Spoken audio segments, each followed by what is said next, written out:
this is more overhead.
Okay, testing 1, 2.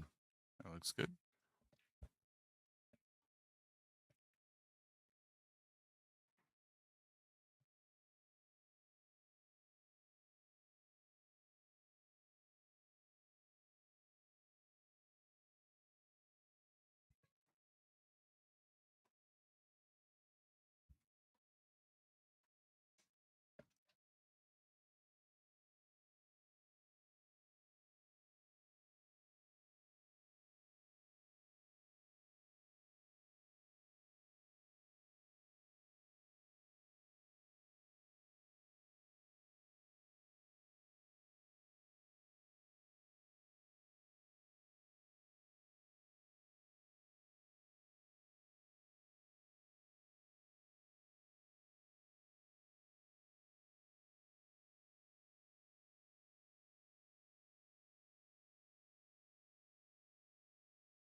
Here are the balls.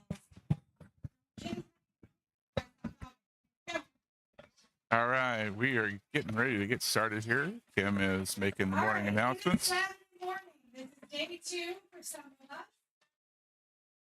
Some of us had a bye last night. Yeah. Those that had a bye last night, the other ones aren't thrilled with you. All right. Real quick, for the people that weren't here last night, we're at the Moose Lodge. We've been here before. We want to be here again. They love us here. So let's keep it that way. Make sure you clean up after yourselves when you move tables, please. Smoking out there or under the tent out there, not near the propane tanks. And treat these lovely ladies out there with respect. They are volunteers. Tip them well, smile, and eat a lot of food and drink a lot of alcohol. Autumn's here this morning, so we missed you last night. I think the bar missed you last night. We're happy to see you here today, ma'am. All right. This is Tri-Cups, which means there are no mail tunes, unfortunately. But those of you that weren't here last night and have noticed there's no cert forms. Yay! So apparently we don't have to have them for Tri-Cups anymore. So we're not doing them for Tri-Cups anymore because it's extra work for me. And you.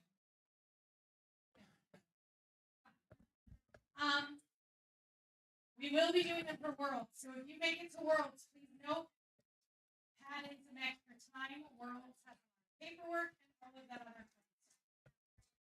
We have some more. Okay. We do have a couple of lost and found items. I have a whole full case.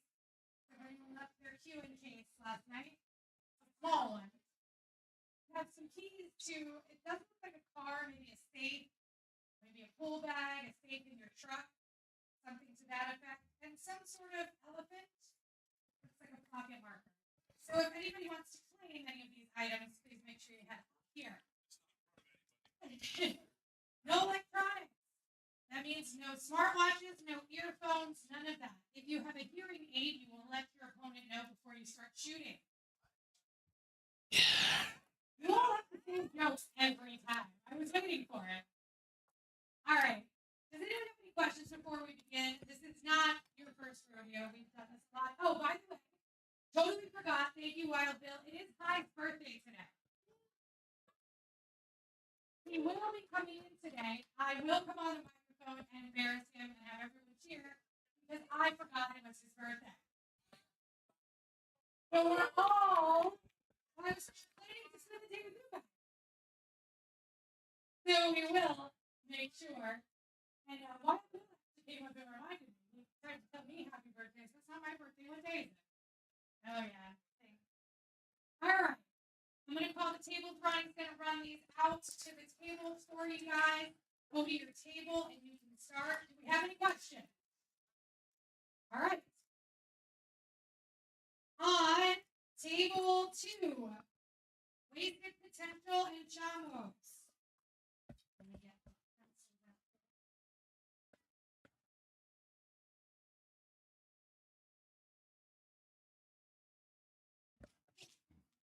on table 1, Exterminators and Kamicazi.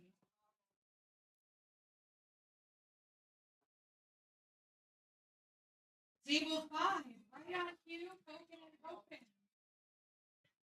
Table 4, New Rack City and Hurricane Hippos. Table 3.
Table 17, ball framers and backing pockets. And that should be everybody. So if you didn't hear his name, Nineball, please come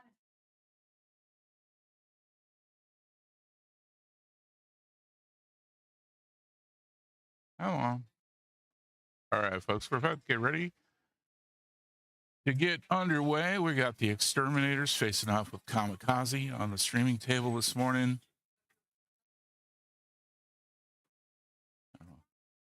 Figure out which players are coming up for each team here in just a sec.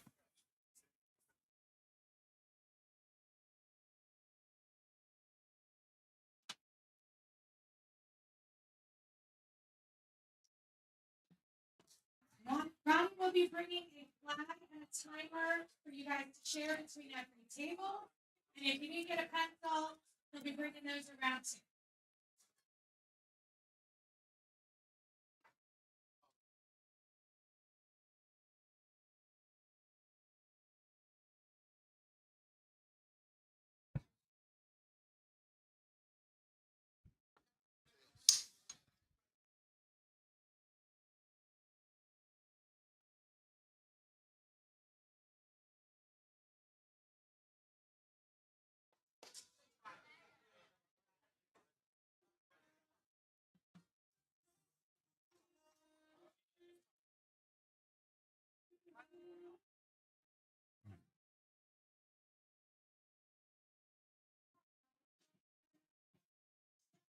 Also, in the back corner there, we've got Jen McNish. She's working on Division Rep of the Year. She is selling tickets for the Gold Carbon Fiber Q-Stick raffle, as well as a 50/50.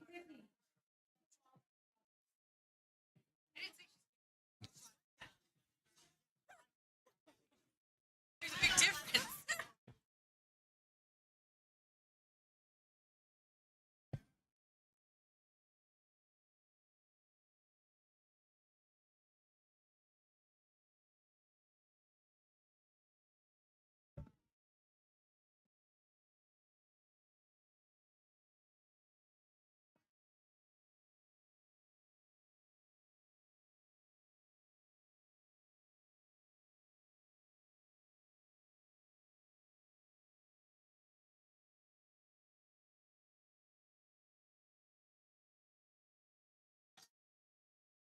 All right, we've got our starting players today. Lee, skill level 4, Exterminators.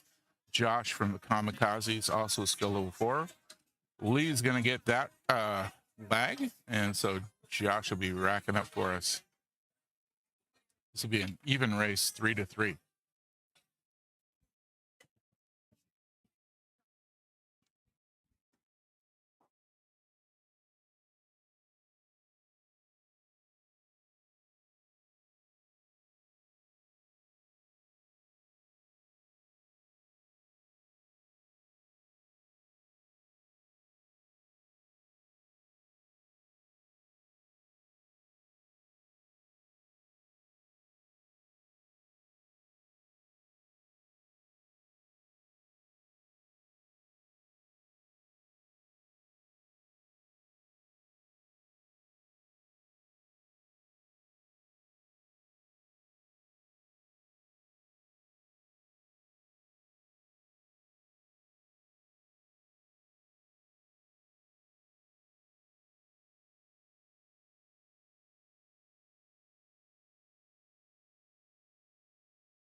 Nice break for the start from Lee. Unfortunately, dry for him. Lee and the Exterminators play out of long shots.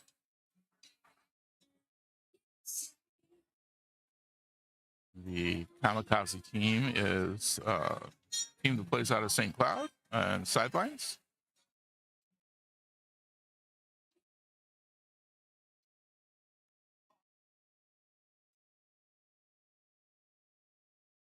Now, I honestly like the look of the stripes a little bit better here, but not by much. The Nineball down on that last rail on the foot rail is the biggest issue for Stripes. But Josh not having a whole lot to work with there to start off with.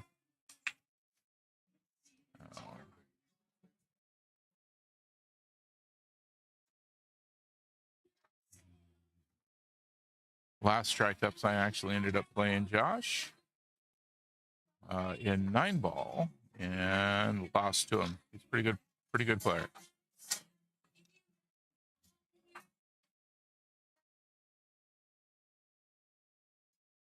Working his way around these solids pretty easily.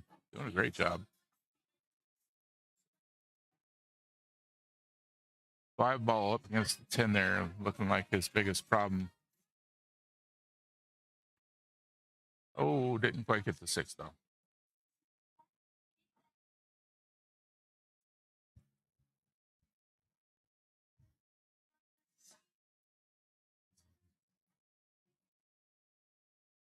Oh, well, Lee goes for that stripe into the side. Didn't quite get it. 15 ball.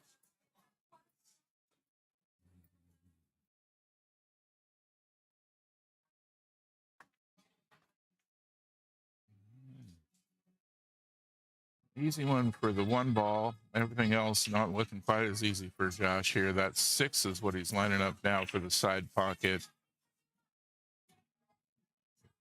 Should bring him into position for the 2. As long as he doesn't go too far with it. So he might have gone a little too far. 8 ball might be in the way now. If that's the case, it'd be a good time to move that 5 ball. Nope. All right. Let's see if Lee can get going here with this rack. Oh, missed again. Well, the leave is all right, though. Got himself got the cue ball behind the 14 enough that Josh doesn't have a good shot on either the 5 or the 2.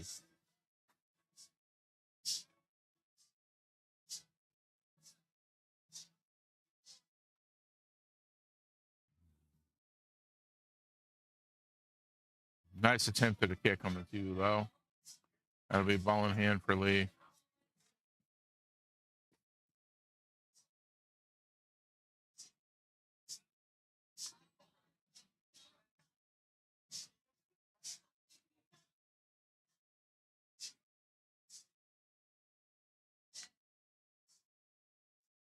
And finally getting something in. Hopefully that's what he needs to get himself into the game. There he goes. It's kind of hard first thing in the morning and not getting the first couple balls in. A little difficult to get woke up and moving.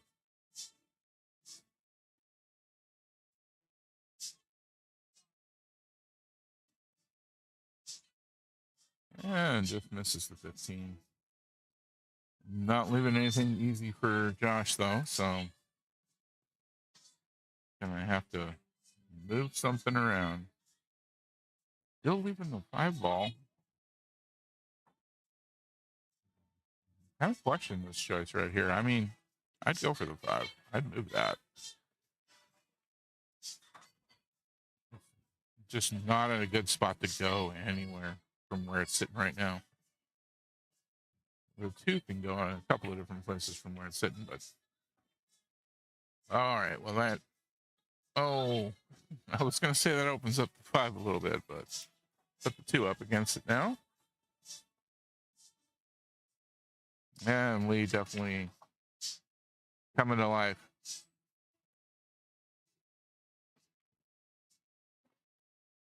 Long shots uses almost these exact same tables, so I'm sure Lee is very comfortable with what he's working on today.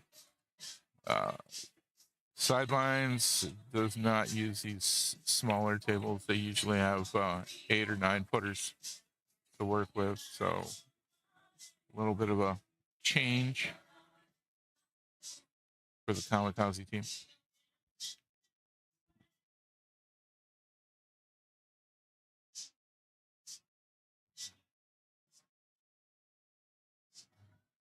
hit that a bit harder than I think was really necessary. But not too bad on the result. I think he was trying to break the pin out of there. Oh, this will be a hard cut. But if he hits this right, he can cut that into the top left pocket. Definitely not an easy shot. Makes it. Oh, ooh. Ooh. Almost scratch. Nice to not hit the corner of the pocket in any way. Morning, Andy.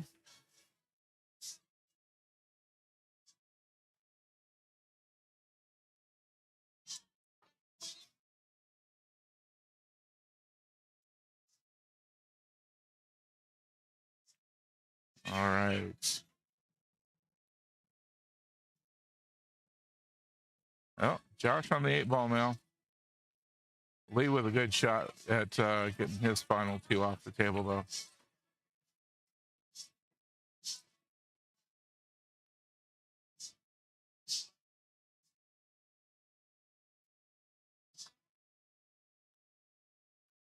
Oh, doesn't make it. Not a bad lead, though. Not going to be an easy shot for Josh in this one. He's marking up the side pocket closest to him. Try and bank that back over here. Yeah, well, that's in. No problem. Just about put the 15 in as well. And that'll be first point on the scoreboard for Kamicazi. Goes to Josh.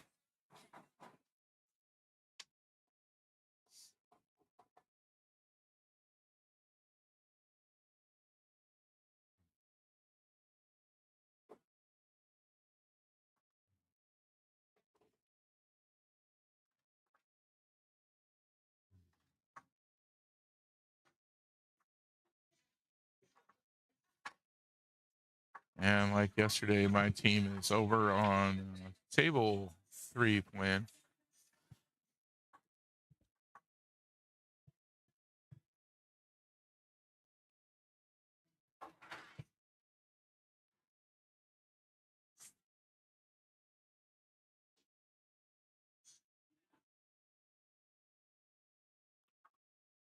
Ooh, just about had the cue ball on the side there.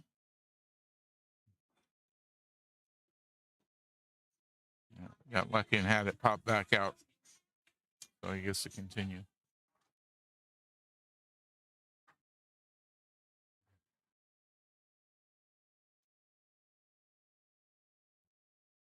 Looks like you got one of each.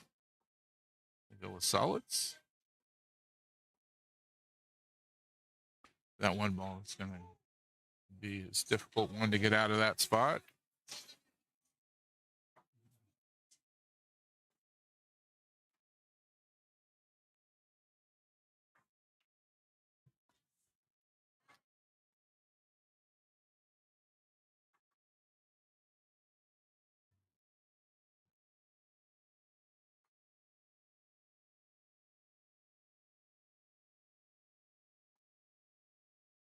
And opted for a defensive shot and put things where Lee won't have an easy run out. Stripes are honestly looking really good, other than the 13 tied up with a 1 there. No real balls that could cause Lee too much trouble. Especially shooting like that. Wow. Well, bump the 12 right down into the cluster with a 1, though.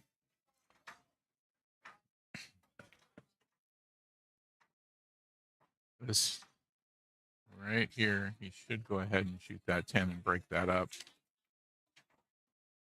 Didn't. Wow. He went for banking it instead of using it to break up the cluster. I'm really surprised. And then a defensive shot. Okay. Not the way I would have run it, but I'm not the one at the table, so Lee's going to do what he's comfortable with running.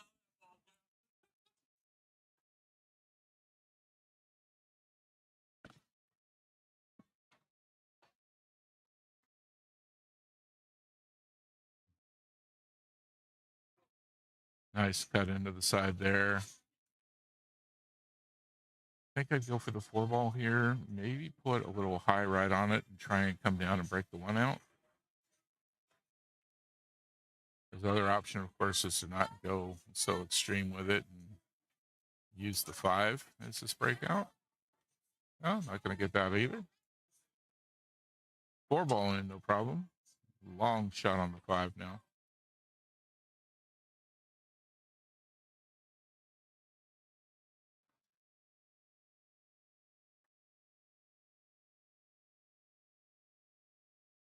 And breaks the 1 out, but puts the 1 there, the 5 in. Did not leave much for Lee to work with, though. 14, difficult shot there, especially from that angle with the 8-ball.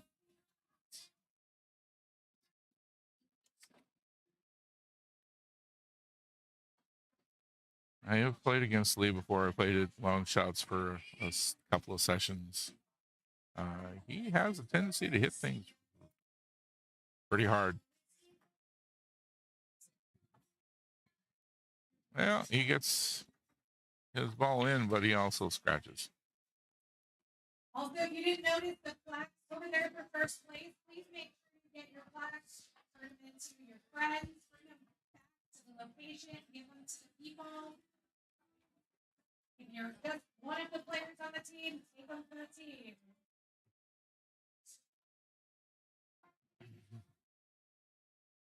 Hard decision here is best approach for getting this and getting back to the 8 for a good shot.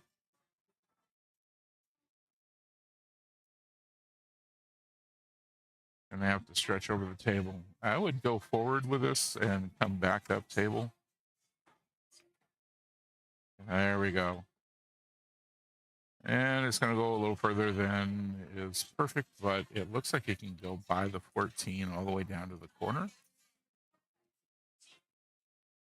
Pretty sure he was hoping for the top right corner, but the cue ball just traveled a little further than he wanted.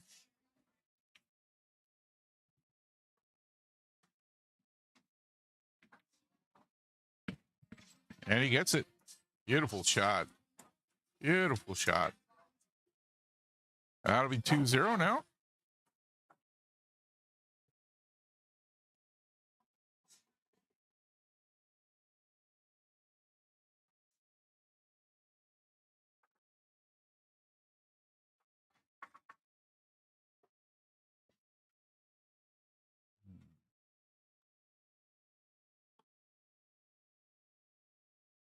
Lee's not shooting bad. He's just not quite getting the shots in order to put things away.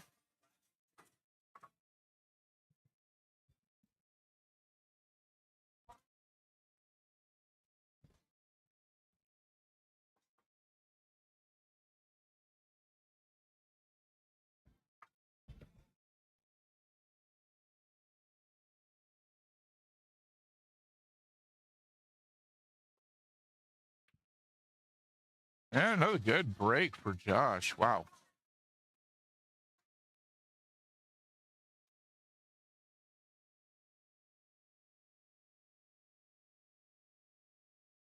Once again, one of each in on the break, so still an open table.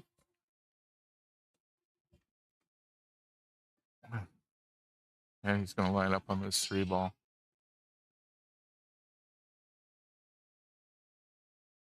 Really his best option to get one in right now. 15 and the 7 kind of tied up together.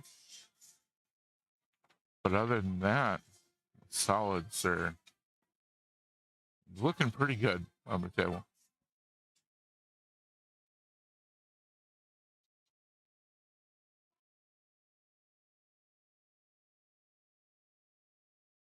There he goes again. Nice. Nice work. 5 getting up there next to the corner.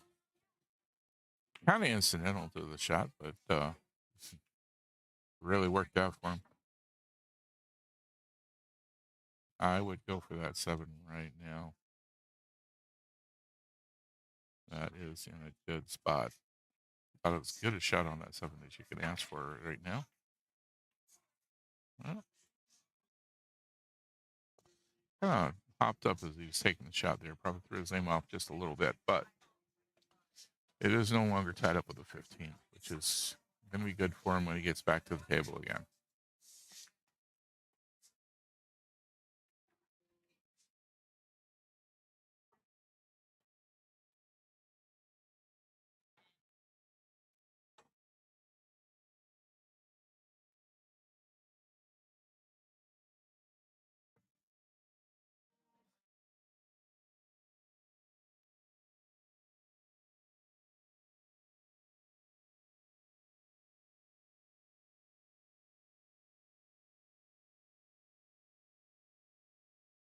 There goes the 7 for him.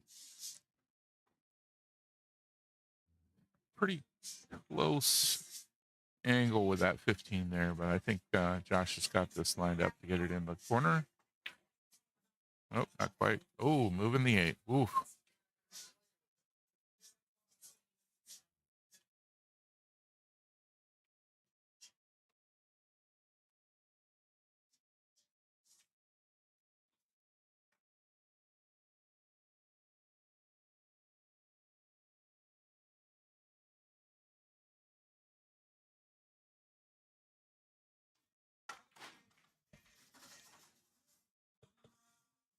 Well, drilled that one right in the corner. Left the 12 in a pretty good spot to continue that run. He just needs to get around for another ball after that. And he can cut the 14 here or to the side or go all the way down with it. All right.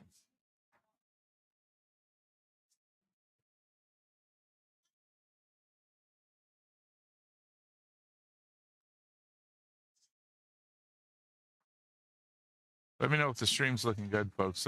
Once again, having a bit of a lag issue here at the Moose Lodge. Doesn't seem to be working too quickly.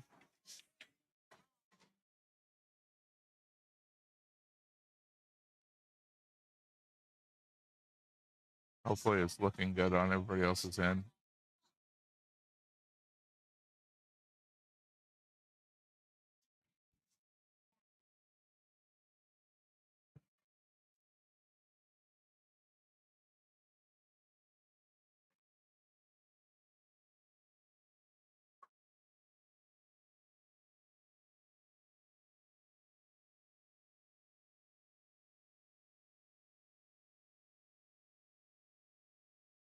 Nice shot into the corner from Josh. Just got to decide where to put the 8 ball this time. He is on the hill, so see if he can finish this up and start off Kamicazi with a 3-0 lead.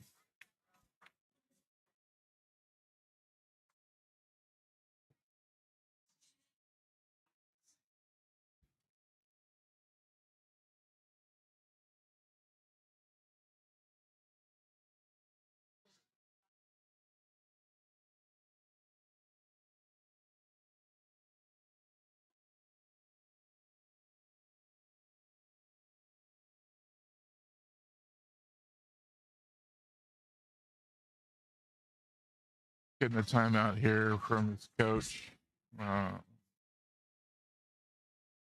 See what Lee can do with these last 2 balls. He has, like I said, he has a tendency to hit things pretty hard.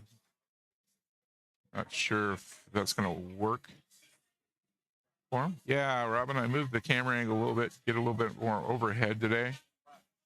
Got a longer cord for it, so that worked out.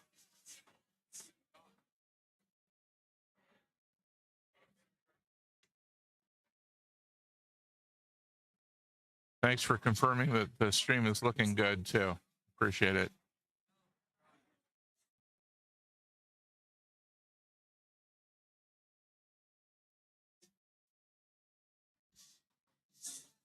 Well, gonna roll back into a not great spot for that last ball. 10.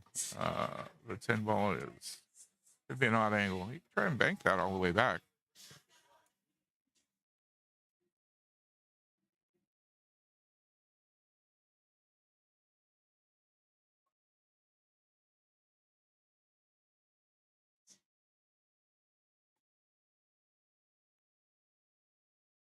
Oh, and that's it. Pop the 8-ball in. That'll finish that one up. And give Kamicazi a 3-0 lead as we move into the second match.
Exterminators over there having a little bit of a conversation with Kim about one of their players' skill levels.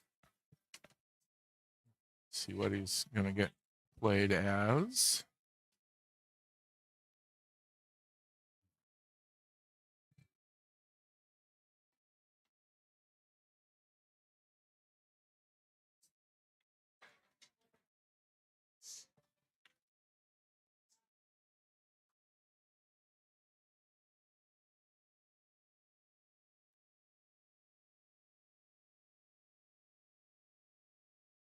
Oh, this Kamicazi team is actually playing out of long shots, it looks like.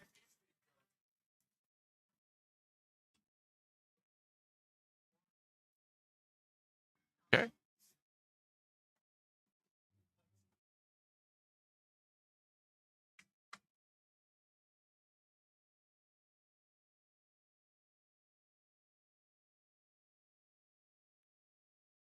And 2 more skill level 4s for our next matchup here. Jody from Exterminators going up against Rick from Kamicazi. And Rick's going to get that leg to get started.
Yeah, looks like Rick's got one of the solids in to get started with. He's got a good line on the 7 here. Everything else is pretty tightly grouped together. He's going to need to work his way around all of that. I think the 3-ball will go ahead and slide by the 10 up to that corner, but looks like he's aiming for the 6.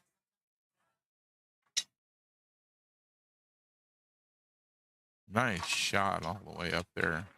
Had to jack up a little bit because he was real close to the rail. Got a line on the 5 ball here. Shouldn't have to worry about bumping the 8 too much because the 2 is on the other side of it. Oh, well, if that 15 hadn't come back off the rail, he'd be in really great shape for the 2 ball right now.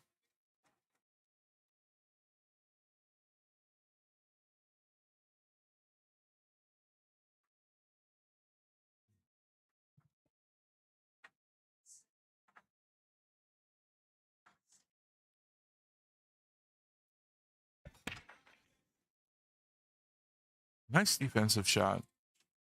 Did not leave Jody much to work with. Got the 4 and the 3 really kind of tied up though at this point in time. Kind of has to hope that Jody breaks these out real quick. He's got his work cut out for him to get them out from where they're at.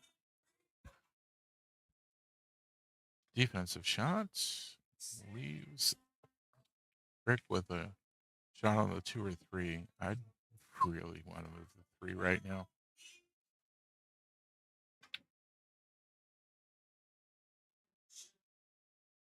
Just almost a full ball hit on the 3, just a little off to the right. Should put it up against the rail. Get it off of the 8. Not a bad choice. That 2 ball is going to be makeable from lots of places on the table now, so we can leave that alone for a while.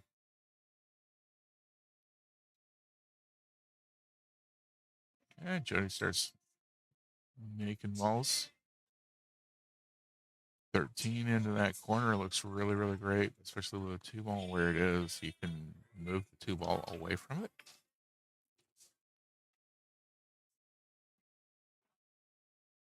All right, nope.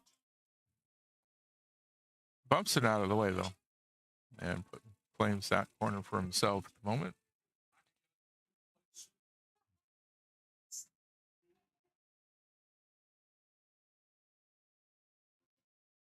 Can't tell quite how up against that 3 ball the cue ball is right now. It looks like they might be resting against each other.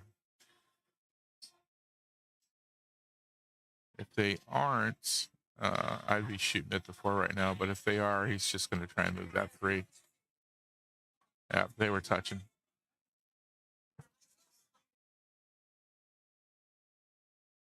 Good job getting the 3 more in the clear. Kind of wished it would have gotten a little bit more towards center table, but not bad.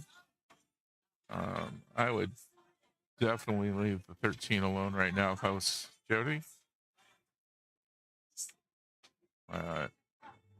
Looks like the 9 should clear by the 14. They might be a little too close together.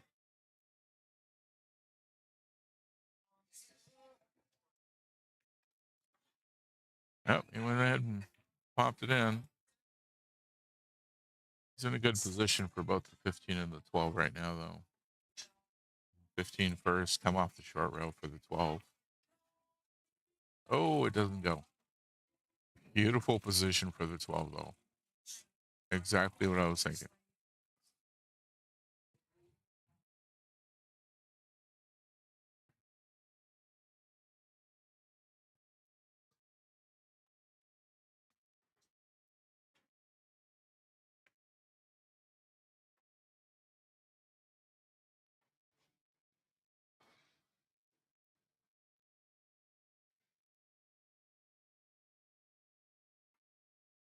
Rick goes ahead and puts that ball in and gets it out of his way. Good choice. The 10 ball and the 4 being the biggest problems on the table right now, the way they're tied up together.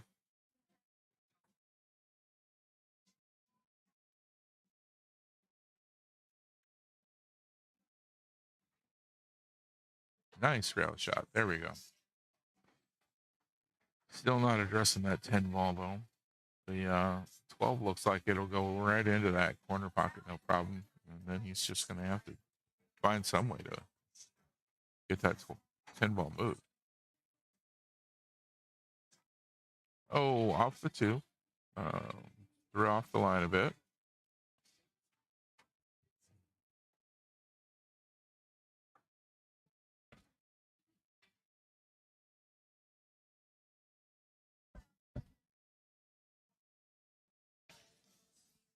Yeah, Rick once again choosing to move things out of his way. Jody has no choice but to try and address this 10 ball here. He should be able to get past the 4 and at least catch it. There we go.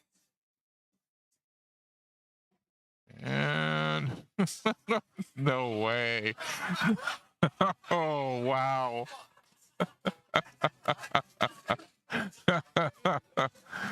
Wow. All right. Well, it's a little further away from the 4 ball than it was after its trip around the table. Both tables for both teams over there just cracking up laughing off of that one. Oh.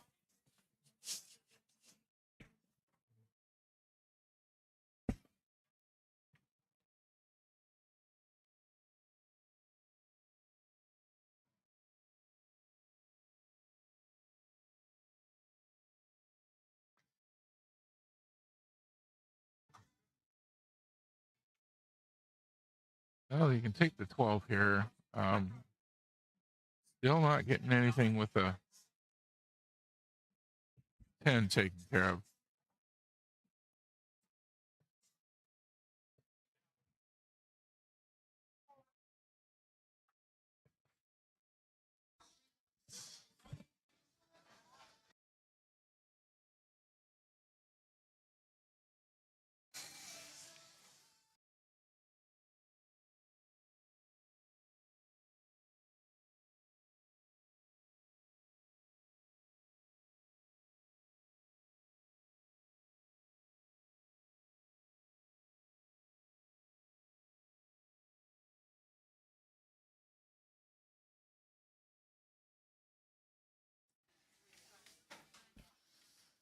All right.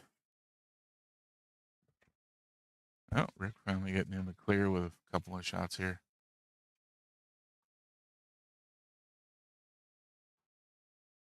Got a nice line on the 3. He's got to get across the table to the 4. Yeah, that'll work too. Draw back.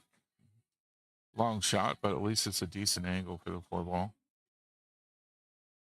And he should have no problem getting shape on the 8 from this.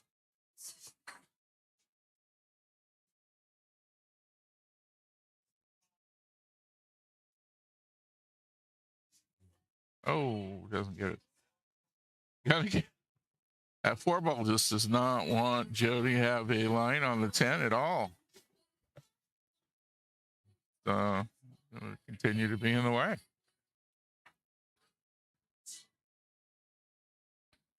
Nice shot by Rick to, get that back there. I think he was going for that corner pocket, but as leaves go, if you're going to miss, that's a good way to do it.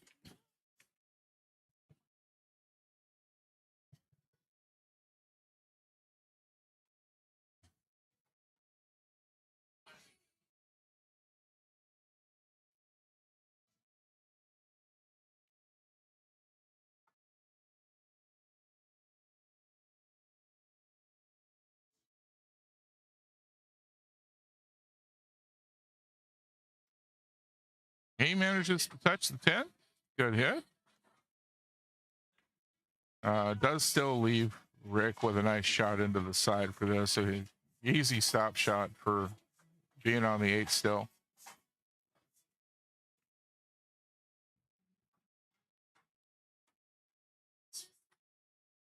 Gonna take his time on it. I mean, we're not shooting for money here today or anything like that, but we are all shooting to try and get ourselves to world qualifiers and a trip to Vegas. So Pressure's kind of high. I know when I was shooting my match yesterday, I got done with my first 2 racks, and my heart was racing.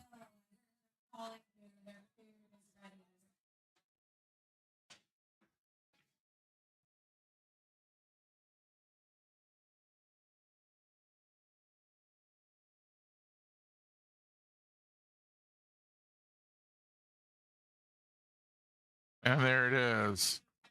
Okay. First point of this match is going to go to Rick.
Nice spread on this break.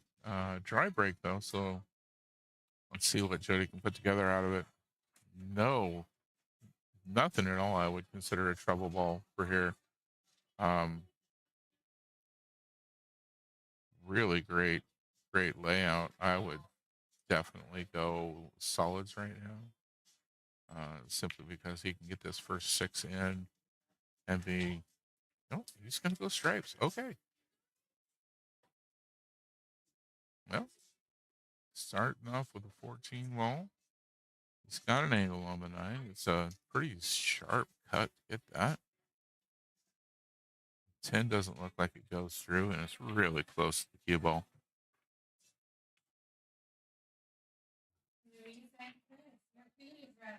Oh, beautiful attempt at that cut shot. Just didn't quite go.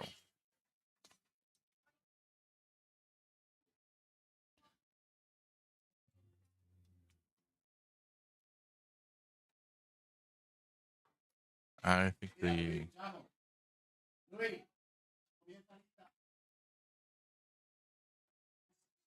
3 ball here into the side. Great shot.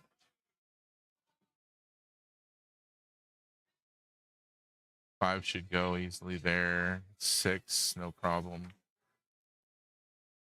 6 gives him more options. You just tap this in, be right on the 4.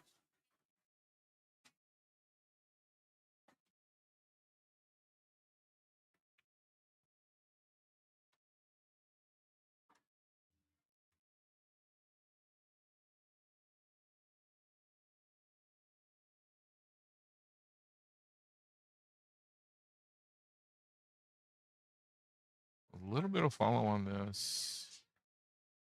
And from there, I would probably go after the 2. I mean, you could try cutting the 1 into the side. You're going to bump that 7, and who knows where it's going to go. 2 ball is a fairly straight in shot here. He stop shots it. He's on the 5, then the 1, then the 7. Well, no stop shot, but he gets it. It looks like he's still got a decent angle for the 5. He's going to have to work a little harder, though, because that's going to not give him a great angle on the 1.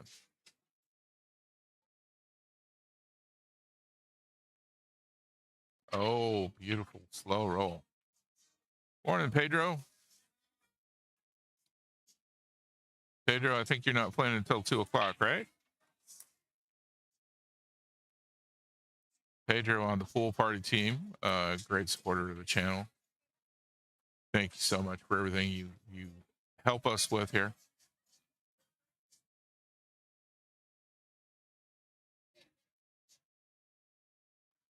Pedro's team has a bye this morning. So they're playing at 2 o'clock. If you're a fan of the pool party team, don't know if they'll be on the streaming table or not, but they will be here playing at 2.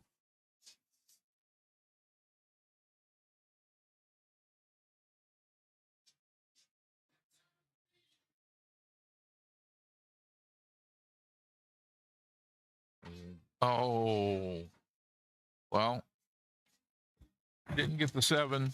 Bounce off the 8, put that cue ball right into the side pocket. Yeah, Jody's got a lot of work cut out from here. Yeah, I had to get up 6 a.m. this morning, Pedro, to get up here. Kind of wish I had a buy, but doesn't work that way when I'm doing the streaming. And you guys were here late last night.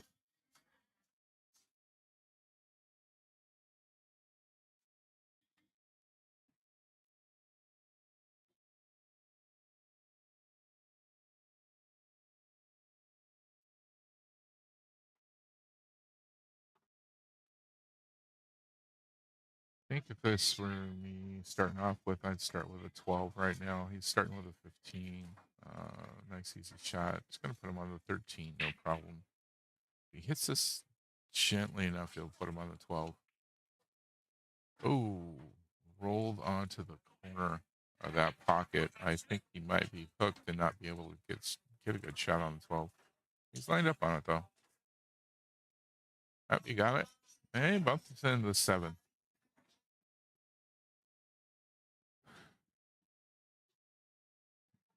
It's either push the 11 down onto the 9 and the 9 in, or go for the 10 right now, I think.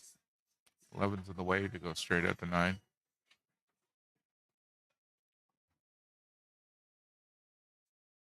Oh, beautiful shot. Beautiful shot. 9 and then 11, then 8. Oh, he's thinking about going the other way. All right. Either one should work out okay.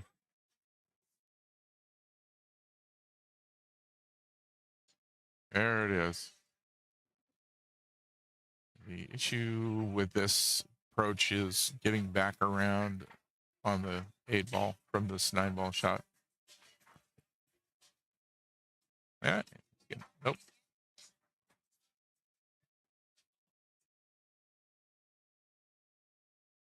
All right. Cody's coach trying to call a timeout on him, but he couldn't hear him. Oh. He's got his pocket marked up, though, for the corner. He got right where he needed to, though. Great job on getting back on the 8 from that shot. So, and there we go. Even that race right up.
Everything in motion but the 8 ball until just now. All right.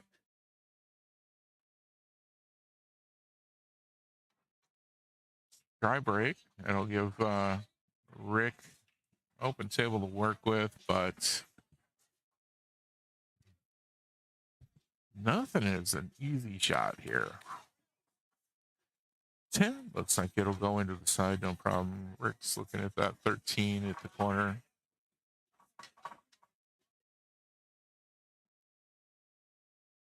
And we still got an open table.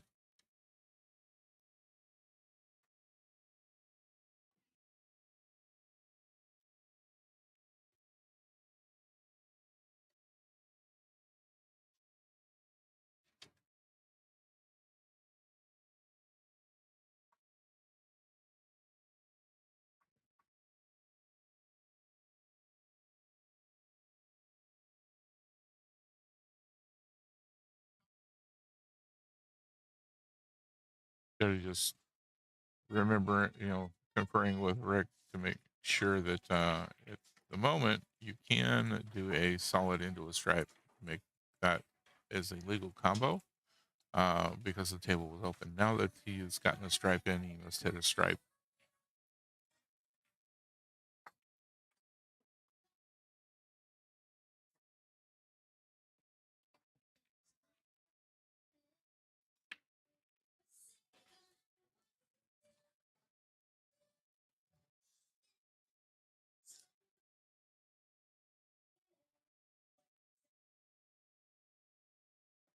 Nice work on those stripes there.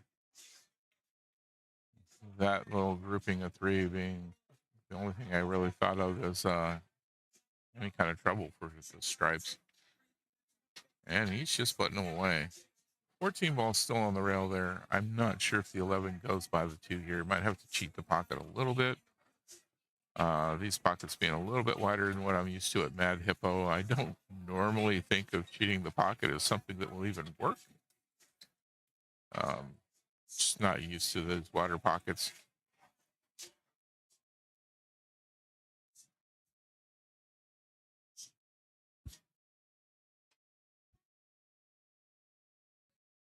Unfortunately, put himself right up against the 2 ball there. Oh, great shot. Great shot to get the legal hit and not give up ball in hand. Unfortunately, didn't get anything in, but nice work on those.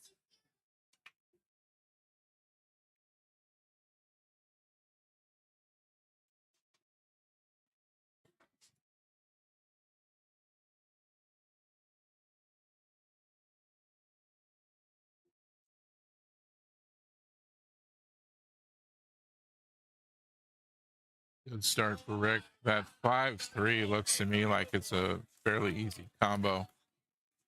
Kind of think clearing that up right now is a good idea. This looks like Rick's going to save it for a bit. Oh, good choice. Good choice. Get that 2 ball. Should be able to come off of this rail here and be in a good shot for the 1 into the side. Or go for the 6 all the way up.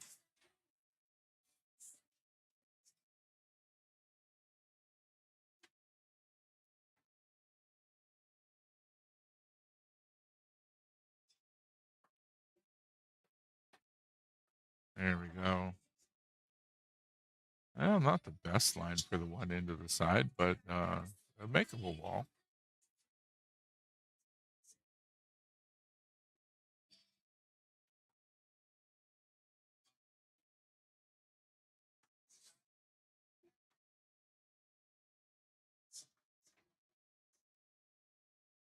Beautiful shot. And I think he came off the rail just a little less than what he really wanted for this next shot. He's got to go between the 14 and the 8 in order to get that 5 ball. He doesn't have to do much but a gentle tap on the 5 ball because he wants to leave it in the pocket after the 3 goes in. And didn't quite have the angle. Oh, ties up the 14.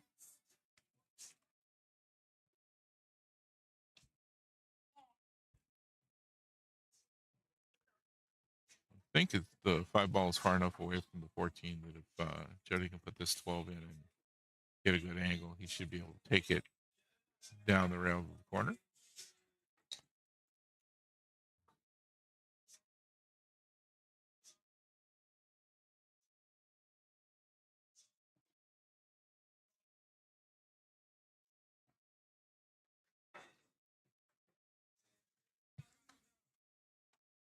Rick taking some time to figure out which angle he wants to go at that 5-ball. If he shoots at it right now, I definitely call for somebody to watch the shot. If he goes for the 3 and does it just a nice gentle tap, he shouldn't have any problem with being on the foot end of the table, the left side of the table, for taking the 5 up to the other corner. And he hit that a lot harder than I thought.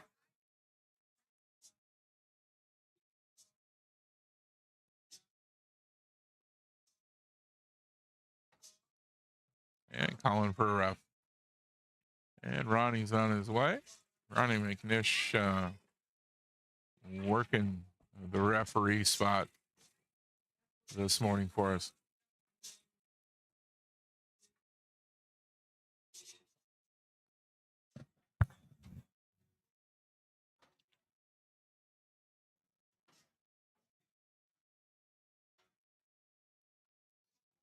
All right, here comes Ronnie. And Rick's going to take a shot at this. He needs to hit that 5-ball clean.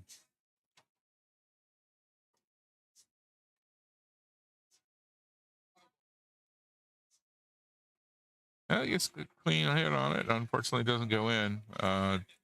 Does park the cue ball behind the 8. Not giving Jody much to shoot at.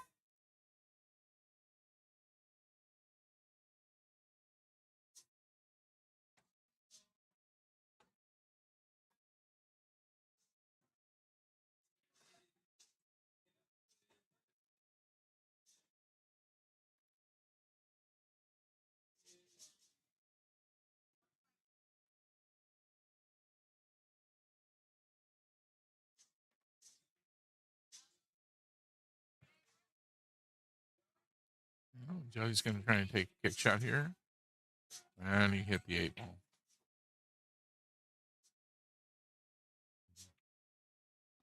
All right, calling himself on it.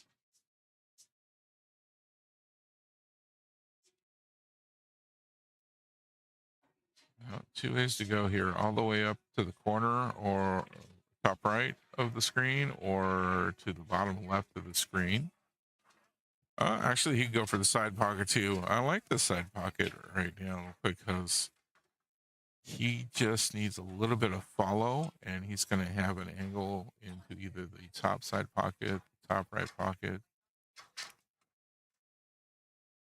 depending on where the cue ball comes to rest.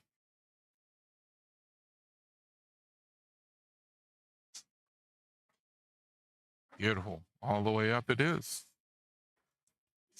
If he'd have come much further with that cue ball, I would have gone for the side pocket, but that's a great angle for that corner.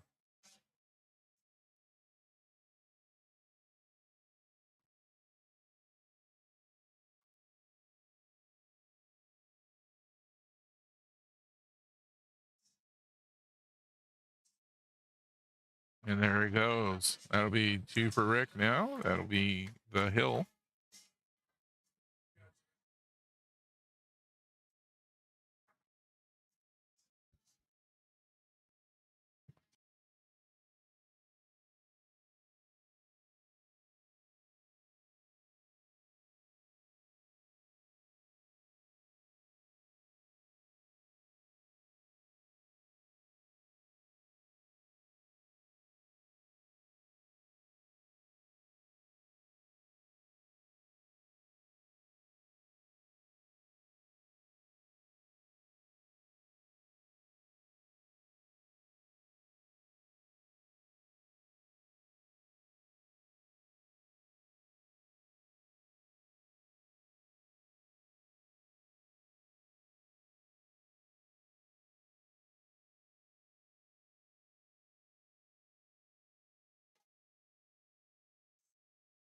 All right.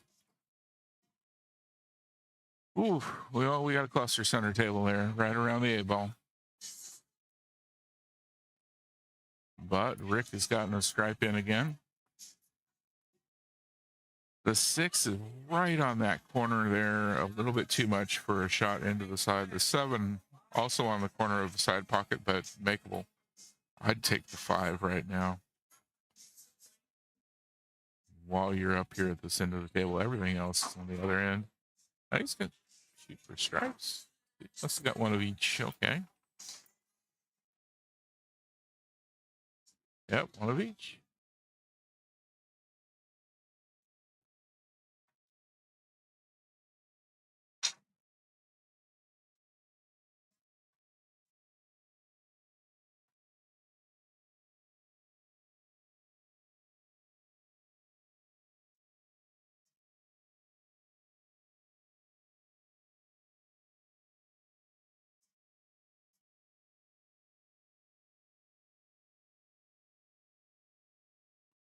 Bit of a defensive shot there, but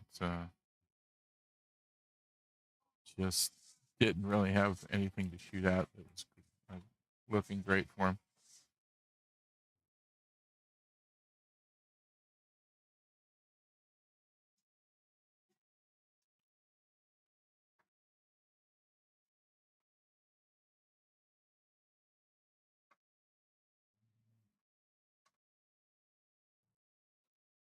Oh, nice attempt at getting that one in.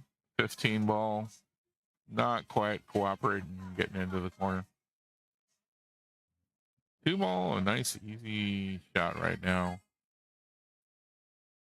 Most of the solids, however, being clustered up around that 8.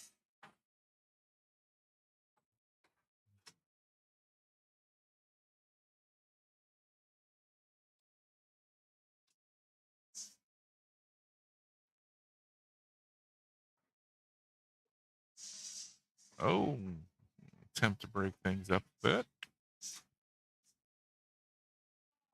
Got a shot on the 4 here, but it's a pretty close shot. He's going to have to jack way up on it or get an angle. It is not a straight shot into the side, but he can definitely use the 7 to help guide it into the side pocket. He's going to take an angle at it. Shooting right into the cluster. Is it going to make it? Oh my gosh. It ball in hand, nothing hit a rail. Oh, wow. Just ran out of gas right there.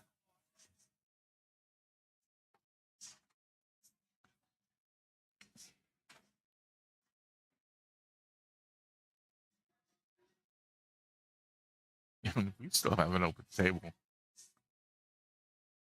I don't know if these two players have mentally just picked what they're going for or not. The 6 ball is really in a difficult position to get it in somewhere without it moving first, unless you get just right on it. Yeah, Rick's going to stick with stripes, it looks like. He's going to use that 6 if he has to. If he goes in clean, it's a good idea because leaving Jody with that 6 stuck there. All right.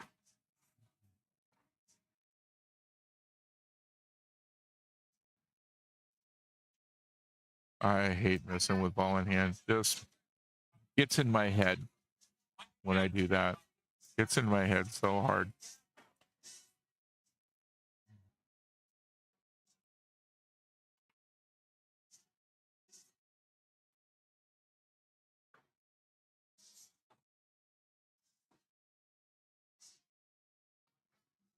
Choosing to go for the 7 ball here. I would move the 6. I would really move the 6 right now. 7 and the 5, both easy shots from where he was, but the 6 stuck up against that rail just next to the pocket. It's a bad spot.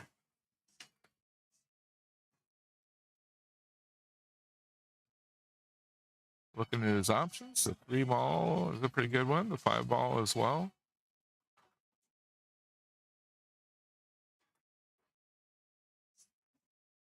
I rolled back off that short row a little too far for the shot on the 6.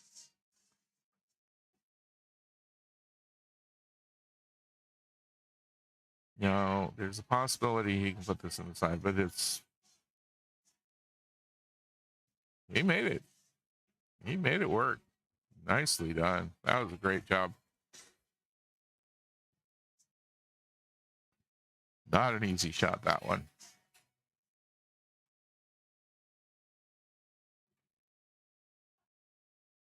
Beautiful. And no reward. Right behind the 11. One ball is what he's after. He's going to have to take a kick shot. Safest kick shot he could do is towards this long rail on the camera side, low end of the table in the video. He's going to bump the 1 though and bump the 8, but will anything get to a rail if he does it that way? Going off the short rail at the end of the table, it's possible that he's going to hit that 8 ball or the 11 instead. And he is the 11. Okay. Ball in hand to Rick. See what he can make of it.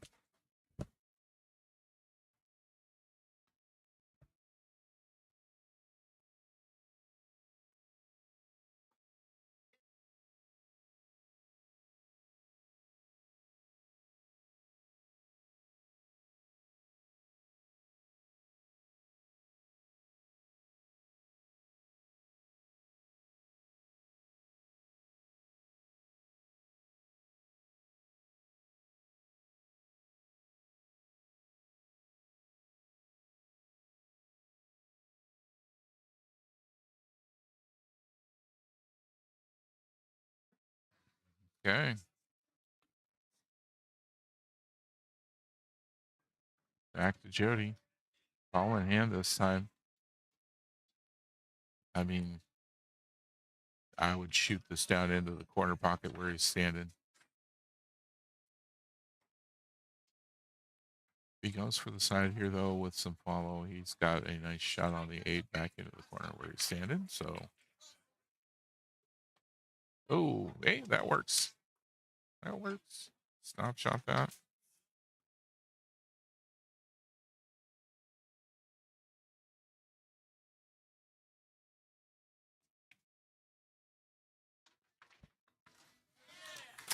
All right, tying that up 2-2, and we go into a hill match. Both players having gotten at least 1 point for their team. We'll see which one of them manages to go for 2.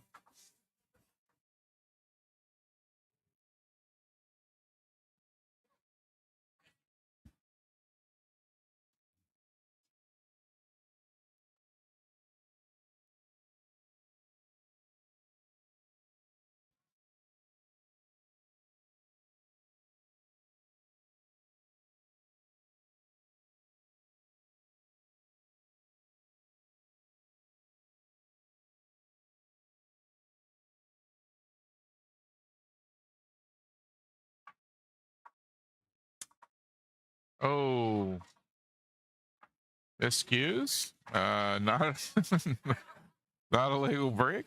So that'll be a re-rack.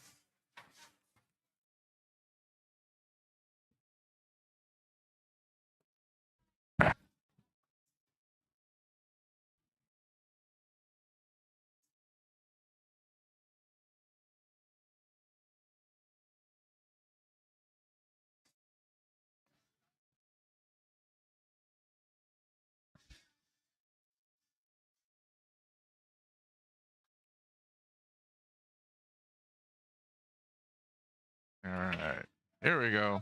There's a good break. Oh, the cue ball. Oh well. That'll be ball in hand up in the kitchen for Rick. 5 ball being real easy to put in right now. 7 ball looking good too. The side pocket.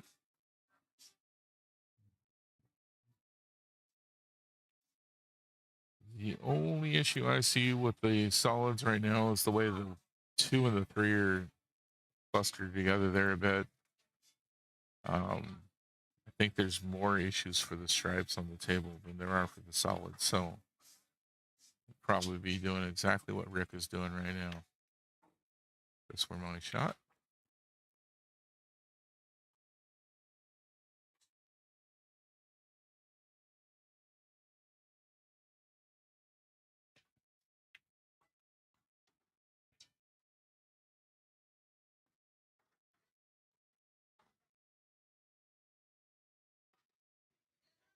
he goes.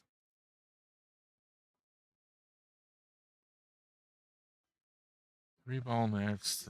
Good question of where he's going to go from here.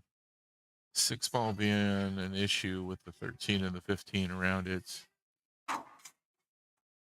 Looks like the 4 might be able to go by the 1. That's a pretty tight shot.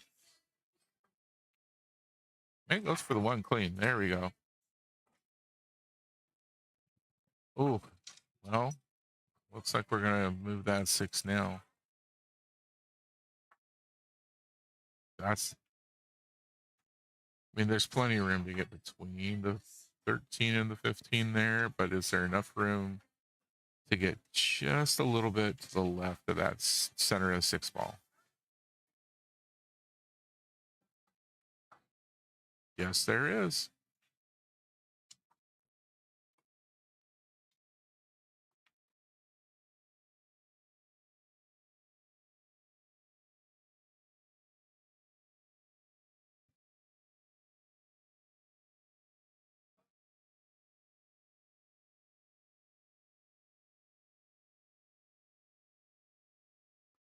Oh, does not get that too long. Well, nice run. He's got the 4 and the 2 left to go.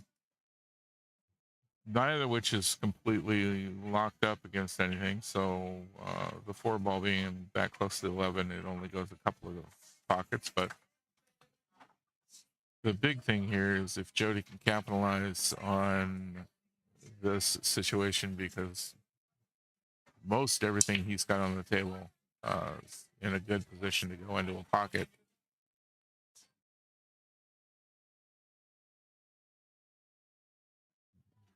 I'd take the 13 right now, but he's going to turn around and go for the 10. He's going to need to follow that a little bit in order to get on the 14. I would have went with a little bit of follow. He's decided to stun it on over and go for the 13 next.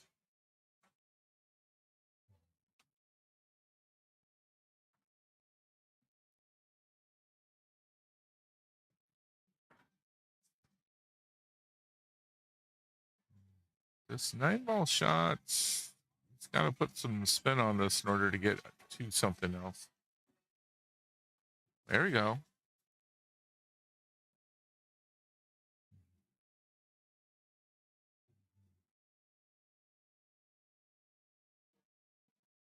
I just put a little bit of ride on this to come down for the 14.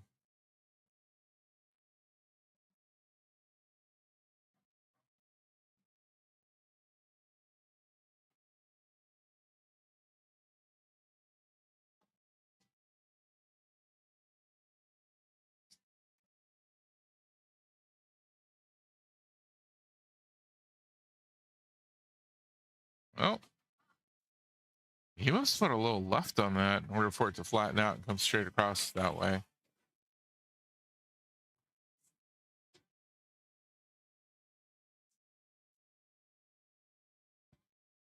Going for a defensive, good defensive shot. Leaves Rick with a shot on the 4 ends at the side, but that cue ball is going to go way up table.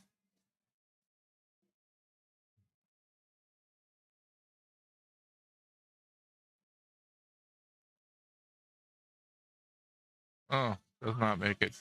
Does not make the angle.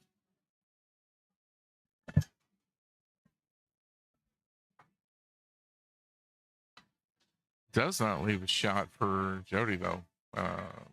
Jody can probably get by the 8 and clip the side of the 14. He can hit the 11 directly, but 2 balls in the way.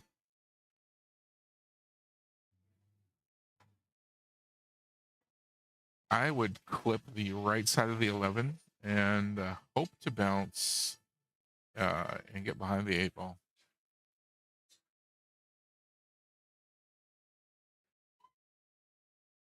Yeah, ran into the 8 ball. Didn't do himself any real favors with putting the 11 down there with the 14.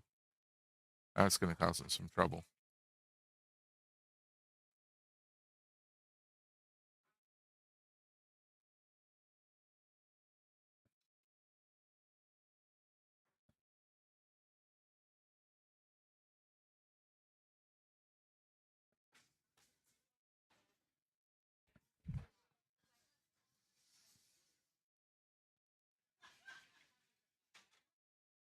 Oh, it doesn't quite get that.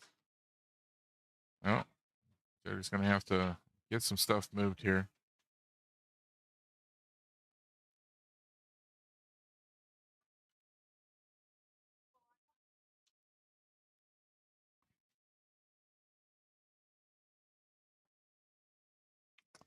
I think I'd go off the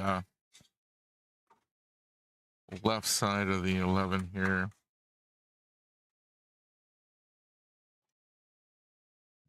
You could just hit him. Nope.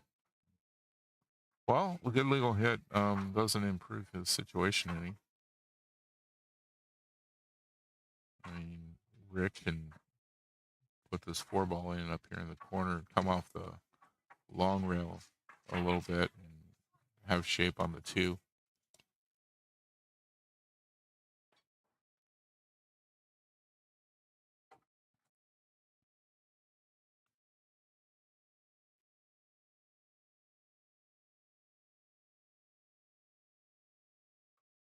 Oh, a little too hard. Ugh. Push that 8 a little bit closer to the 14. Not by much, but it wasn't in the best spot already. Just made it just a little bit worse.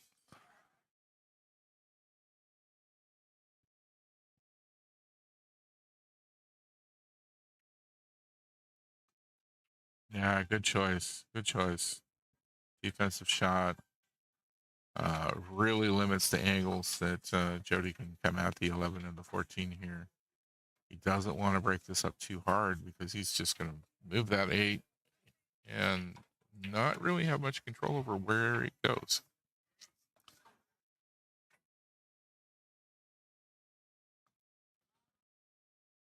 Nice. There we go.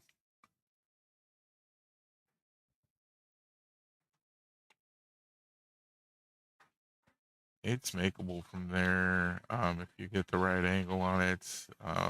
Definitely something you want to have somebody watch the shot. Is he going to make a rail? Just barely made the rail.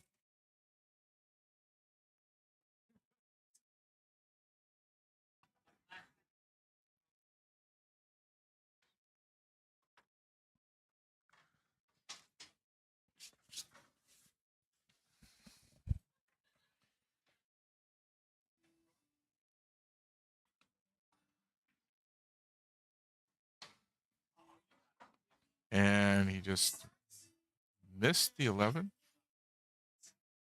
Trying to get it out. So that'll be ball in hand to Rick. This is the hard one. He's going to.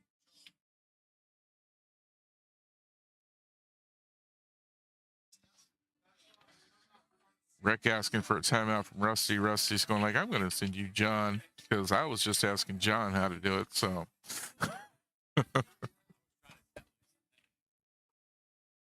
Yeah. And John immediately looking at the 8-ball as opposed to the 2-ball. He's not worried about the 2-ball. He's just deciding where the cue ball has to be for the 8, thinking ahead.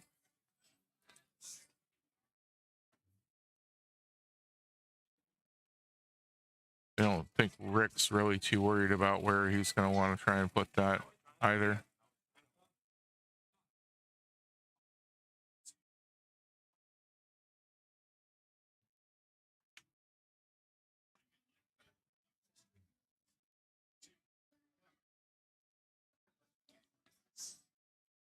All right.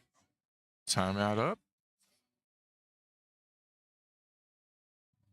Let's see if Rick can get the cue ball back where John was pointing out he needs to be.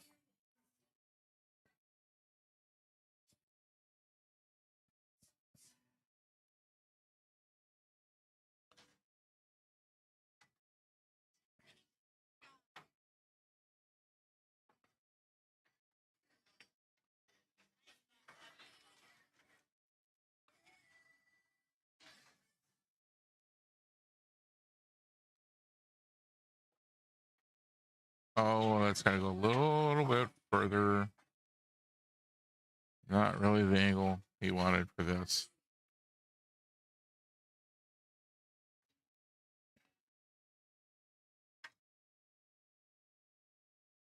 I'd bank it up in the top right corner right now. That would be my shot.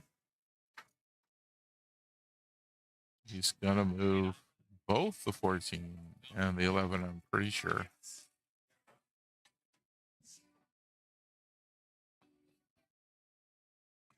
Calling for somebody to watch the shot on table 1.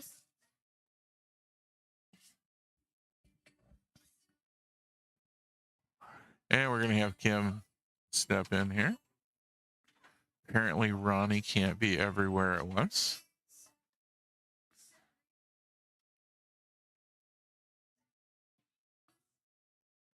We will have to dock points on Ronnie's bid for Division Rep of the Year. Oh, wow. What a way to go.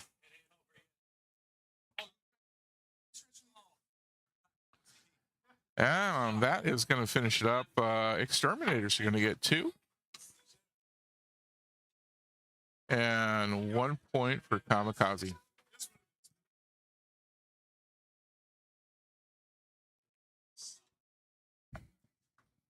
And we'll get some more players up here to continue this. We'll see where we get.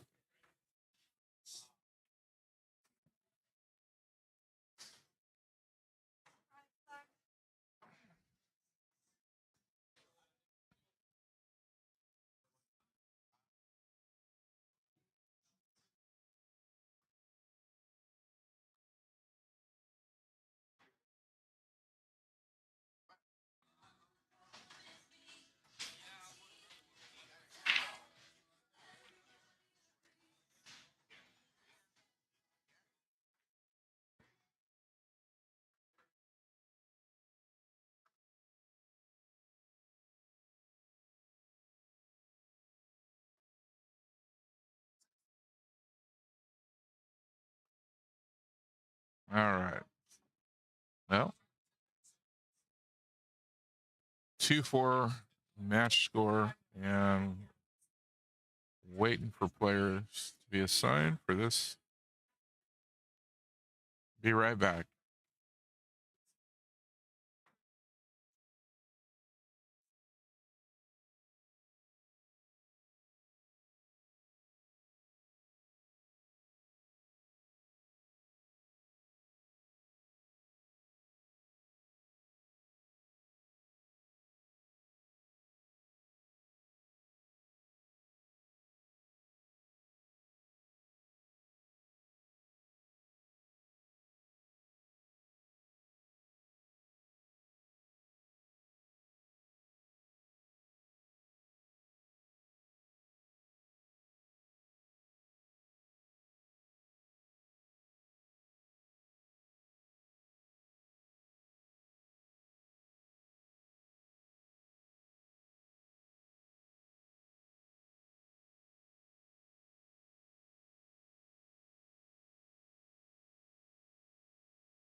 Okay. This one's going to be Jose versus John. Both players skill level 7. So this will be a 6, or I believe it's a 5-5 race if they're both 7s. Yes, 5-5 race. Not going to make them both run to 6. So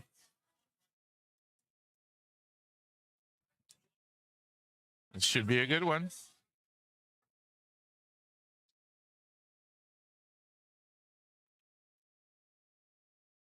John hitting that a little slow. We'll have Jose getting the break. John racking up.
8 ball moving. Oh, we got a scratch on the break. So that'll be open for John.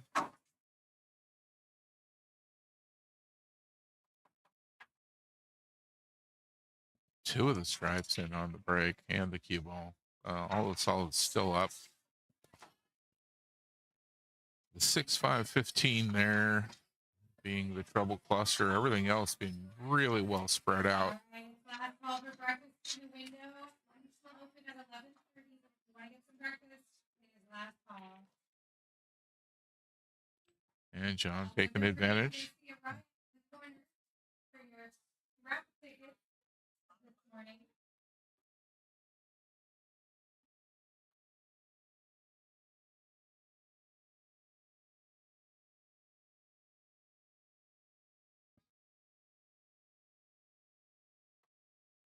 A little bit of top left on that, but really gentle just to get the cue ball to go where he wants. Have a nice line on the 13 all the way down.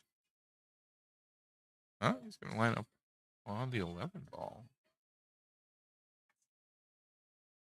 Nice stop shot for the 13 or the 12. Either way he wants to go here.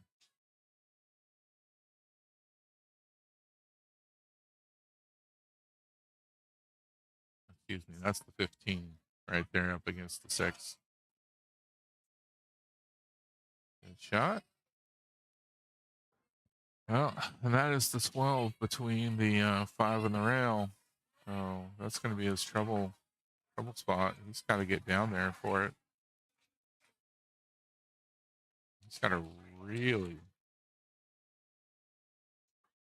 He's trying to measure that out. He's looking at a really narrow angle. Oh my. Oh. Wow, what a shot. Unfortunate scratch, but what a shot. He aimed for that window and he made it.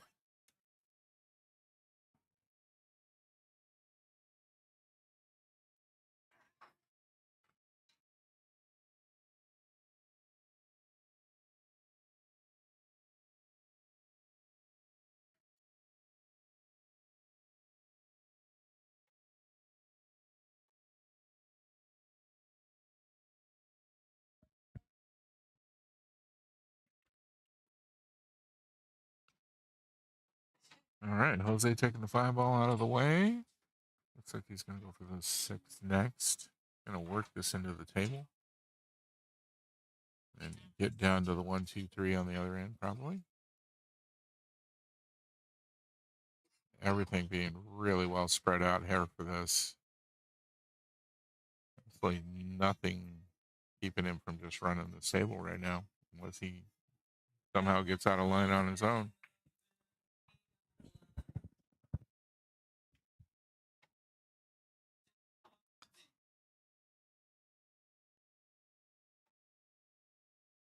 I think he wanted to be a little bit further back for the 7, so he's going to change gears a little bit here. Probably go for the 3 or the 2 next.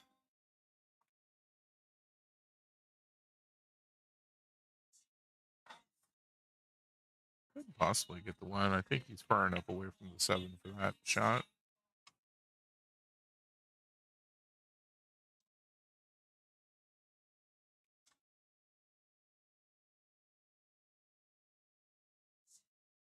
Yep, he's going to go for that 1. 1 ball in. He's got no problem whatsoever for the 3 or the 2. Going to go for the 3 and get himself an even better angle on the 2, maybe. Yep.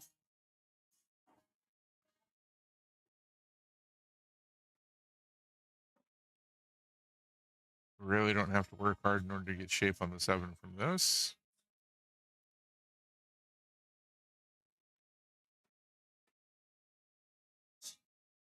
Oh, that rolled a little bit further than I think he wanted. These tables run pretty fast.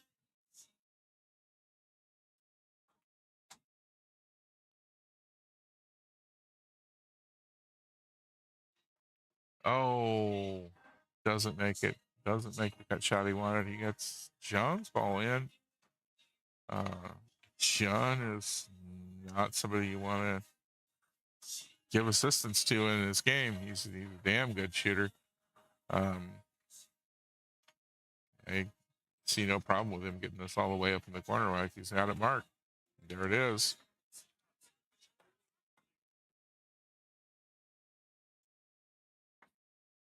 Yeah, both of these guys are going to be someone that their best bet is to not let their opponent even get to the table if they can do it.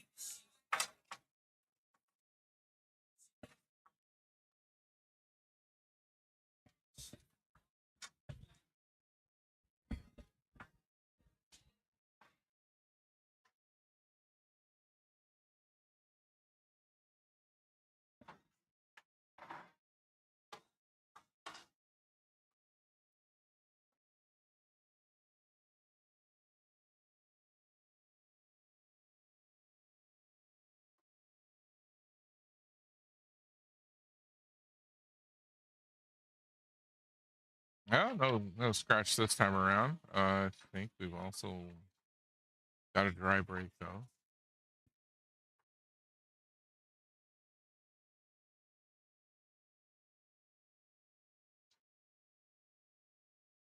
Nicely spread out.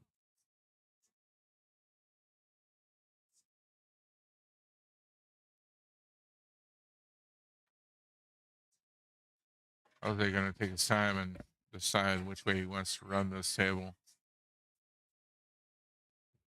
From what I've seen of these two players in the past, this is a potential run out right now.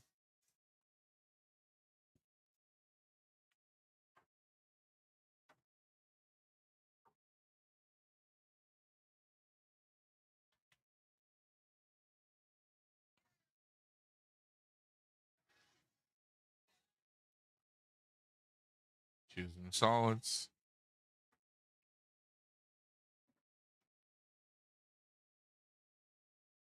And go from the 6 to the 1 here. Let's see where he winds up with this cue ball. Puts himself in great shape for the 2 or the 4, either one. The 4 is less of a stretch over the table. The 2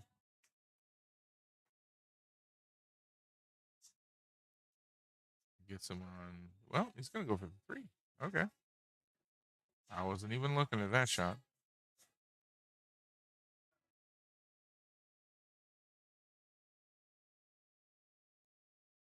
There it is.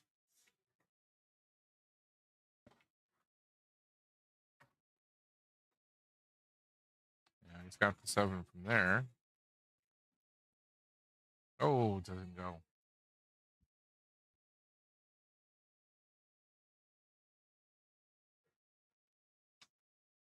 Let's see which way John wants to start this out. 10 ball looks like the best one in order to get an option on other shots on the table. Right back in line for the 12.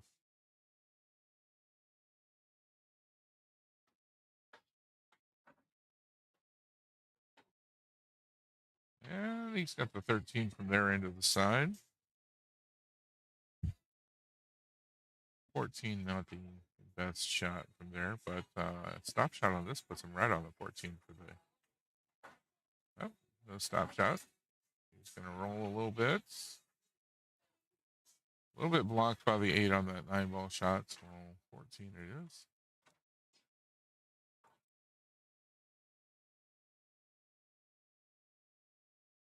Oh, rattles it in the pocket. He's cheating the pocket a little bit in order to get to the correct position on the 9.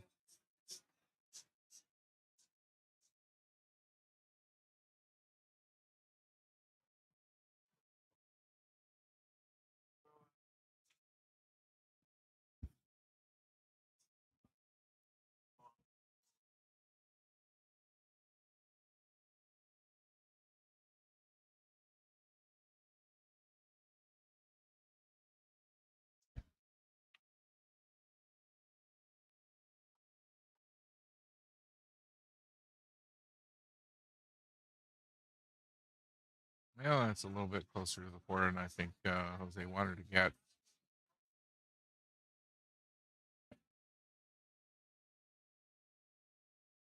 But still not a problem.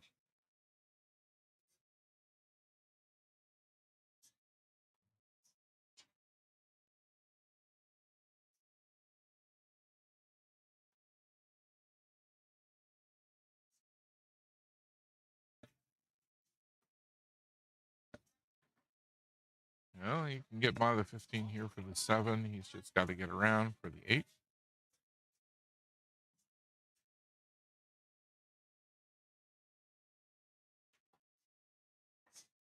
And well, I see where he's going to go with that 8 ball now. It doesn't go by the 9 to get into that side pocket. Trying to cut it into the right corner, bottom right corner. Yep, he's going to go for it. It's about the only angle I can see that works right now from where he's at.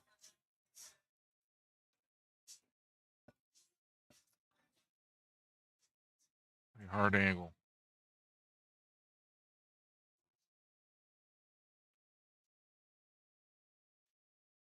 Oh, just misses it. Just misses it. Well, let's see if John can capitalize on this opportunity.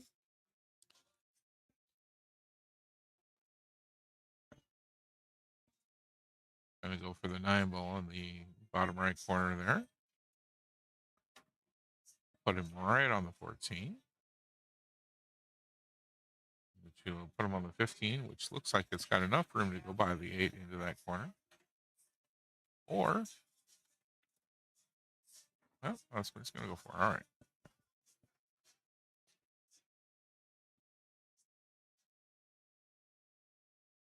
He's going to have to bounce off the short rail there to come back down for the 15 or the 11.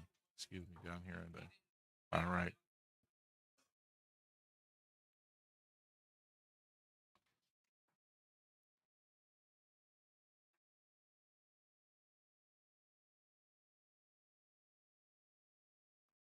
And he gets it.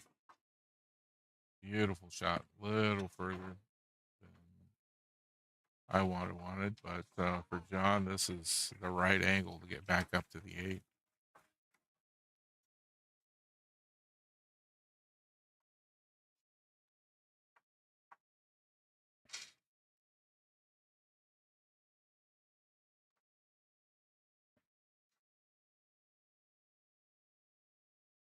And there's rack number 2 for John.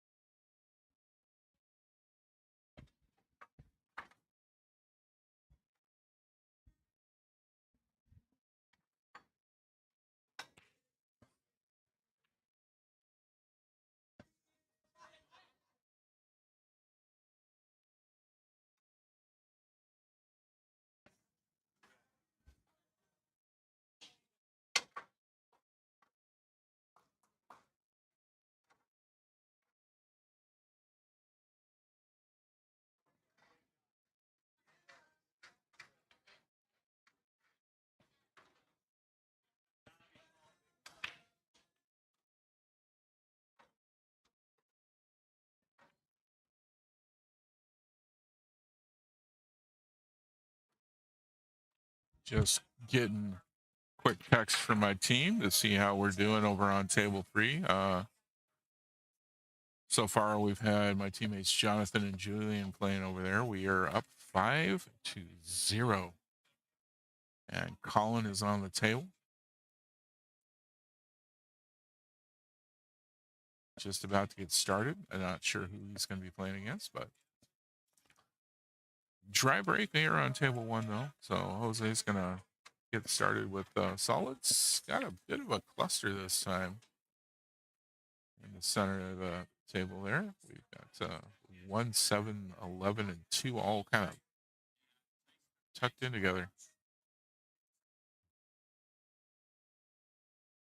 Nice job breaking a couple of those out. Looks like you can take the 2 into the side here. Possibly bump the 7 a little bit. Nope, leaves the 7 completely alone. Take the 4 now or the 3. I kind of like the 3 just because it's sitting solo on that end of the table. But doesn't get him easily back in after the 4, the 7, or the 1 if he goes for the 3 now. So probably going to get after that 4 ball in the lower left.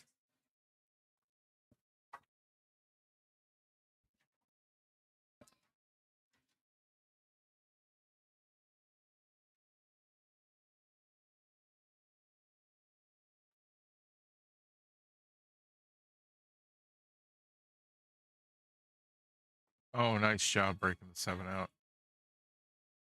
Ooh, he's got a shot on the 7 here. Looks like he can just slide it by the 3 into the corner pocket. Hard part is still that 1 ball. He's looking at it. Maybe a defensive shot here. Yep, defense doesn't go. Oh, he was trying for that side pocket.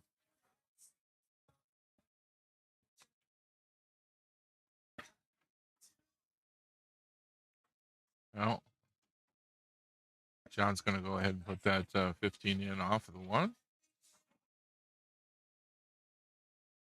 he's got a pretty open table to work on the rest of these stripes.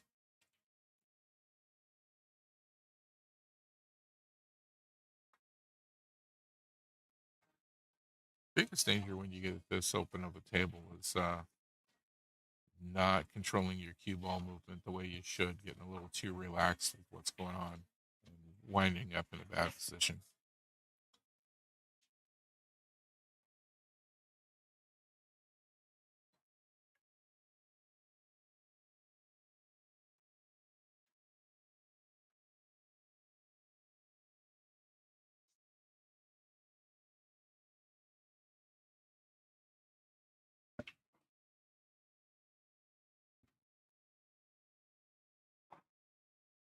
Yeah, I would say 13 right now, followed by the 14.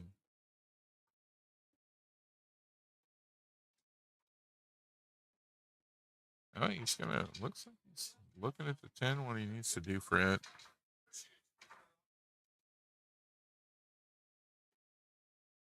He can come back off the rail. There we go. As long as it slows down, there we are. And he should be getting that 14 on up in there and coming off the rail a little bit for the 8. Last match I watched John play was a 9-ball match, and he was playing a much lower skill level. And his team was behind. He managed to beat that lower skill level player and pull out the win for his team. I mean, what really accomplished player here. So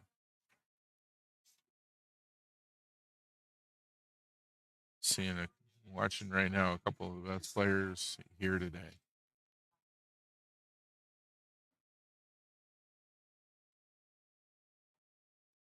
And there's the 3rd rack for John. 2 to go for him. Jose still looking to get that first rack.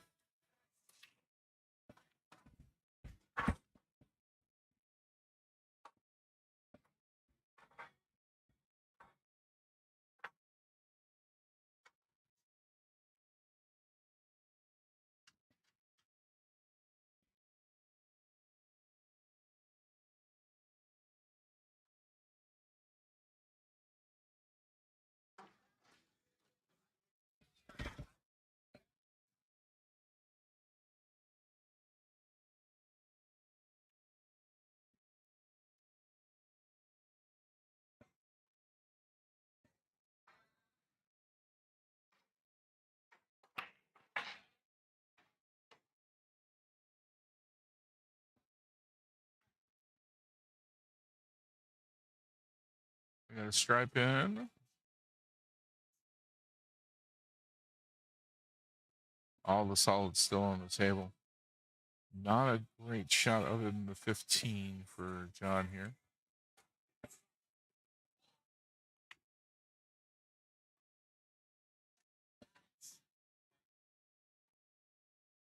Nice and easy. Gets himself right onto the 9-ball.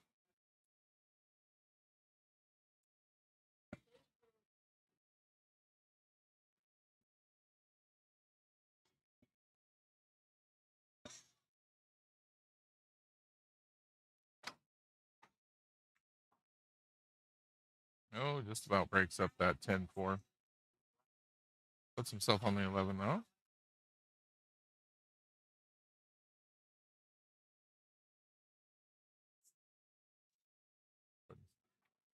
Top on that. Oh, look at that breakup. Wow.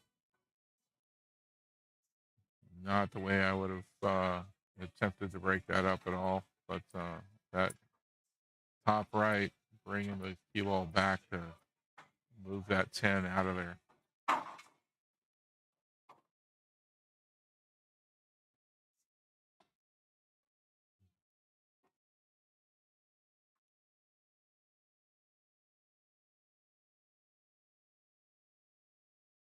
Oh, almost. All right. Jose's turn at the table.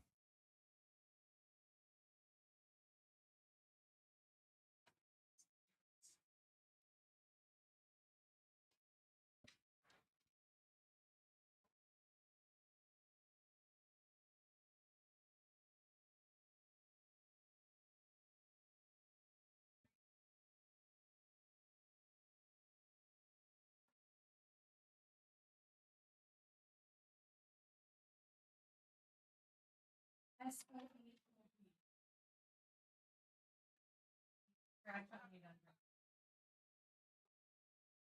Somebody having a unfortunate break, sounds like. They're trying to figure out how to mark it on the score sheet. SO8OB. Scratch on 8 on break. Instant loss of the rack. Not sure what table that was.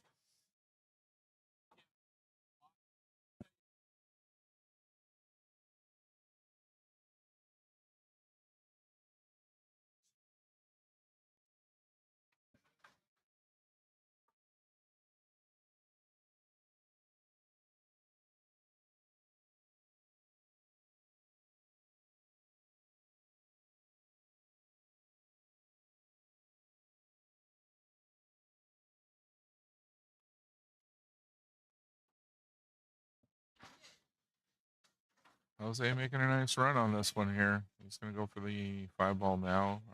Lines him up on a 6-1 combo.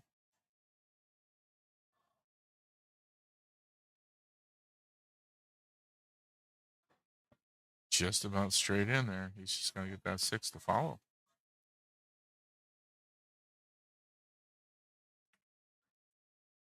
There we go. Great job. Looking like Jose is going to get his first point on the scoreboard here. Oh, great job getting around for the 8. And here we go.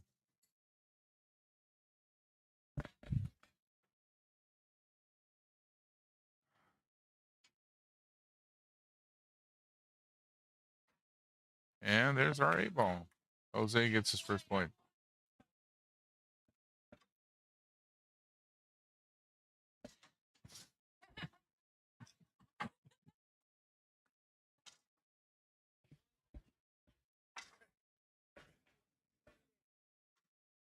All right. Well, I think John was trying to get to the point where he could just get that 3-0.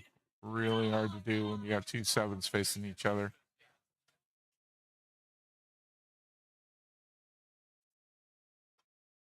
.3-0 for John would have ended this match with 7-2.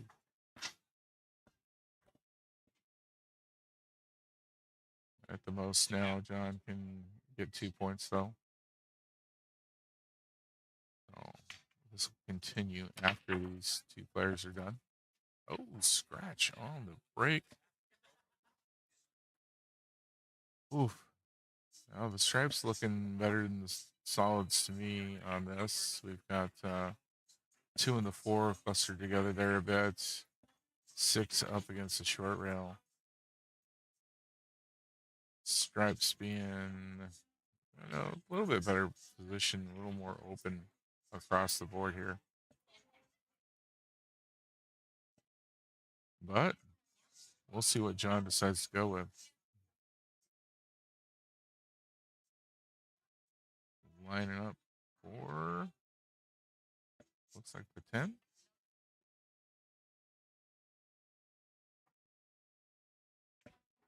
Okay, of all the places he could have wound up with that cue ball, it's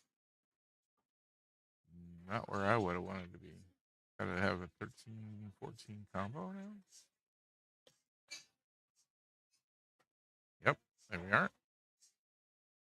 Now we're looking good.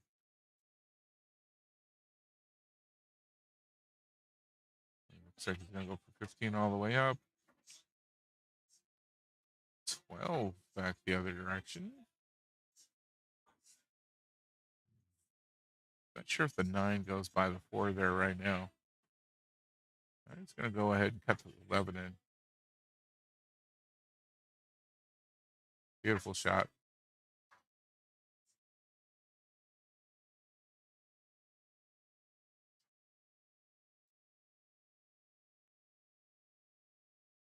Yeah, 13 up to the corner, 12 to the top left corner. Oh, well, got to get the 13 first. John not happy with himself on that shot.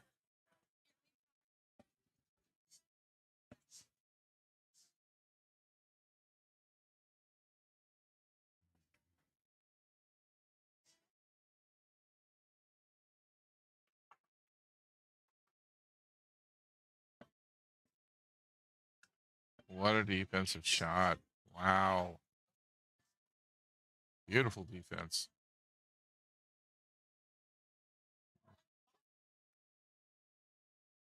Really buried that cue ball. I mean, John can hit the 9.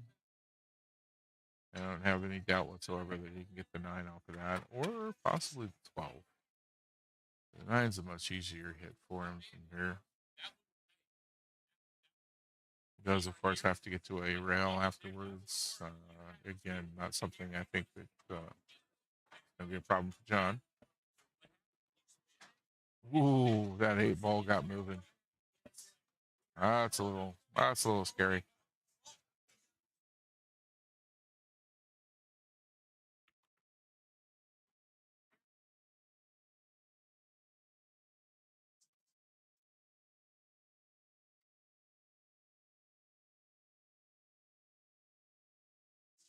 No. Jose looking at the 6 ball. And going for another defense. Well, not quite as good as the last one. It's left John a shot on the 13.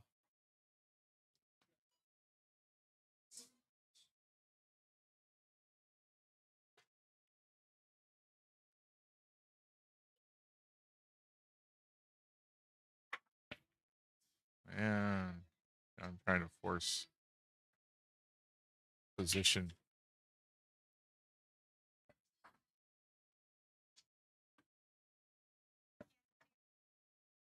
Don't think he's very happy with his last couple of shots. Looking a little frustrated. I know you guys can't see it, but Jose gonna move the 2 and leave the cue ball right behind that 4.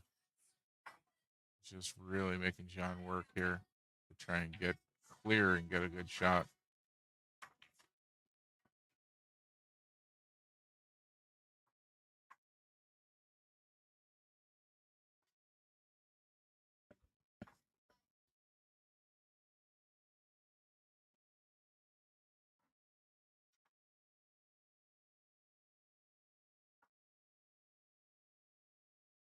And he gets a good hit.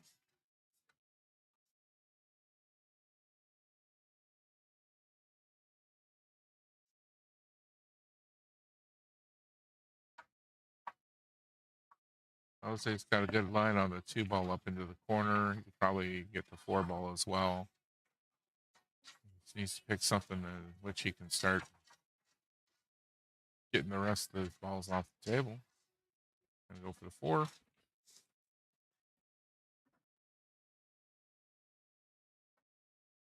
Looks like the 1 will go clean all the way to the corner there, right there in the center of the table.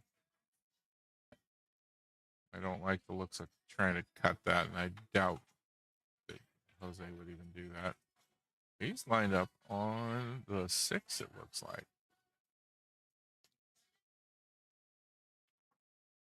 Yeah, nice general rundown. He's going defense.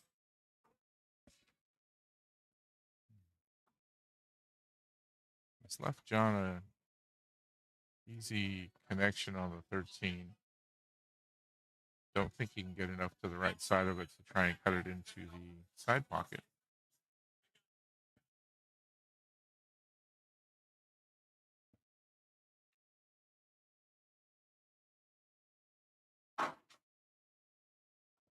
Defensive shots. Definitely left a good shot on the 2 or the 1 for Jose. I think he's trying to get Jose to just get some stuff off the table and get it out of his way already. The danger of that, of course, is Jose going ahead and running it on out. Banking a lot on that 8, 5, 7 cluster there, keeping him from doing so. I think Jose's going to break that up right now. Yep.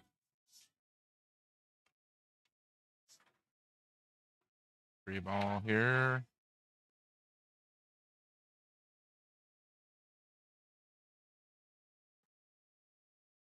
Nice job. Got room to get the 6.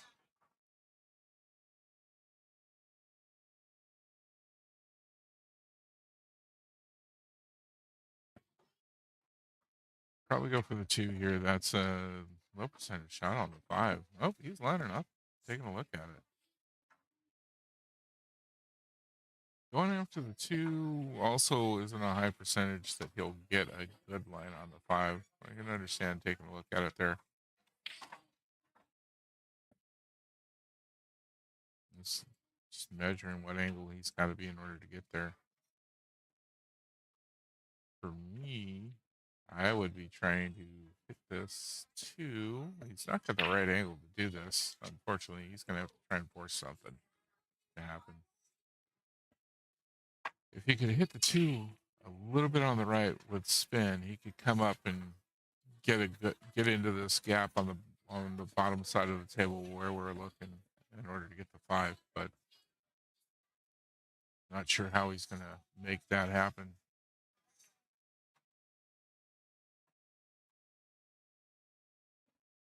Oh, he managed to get the ball stopped right where he needs it in order to get enough room to get the 5, looks like.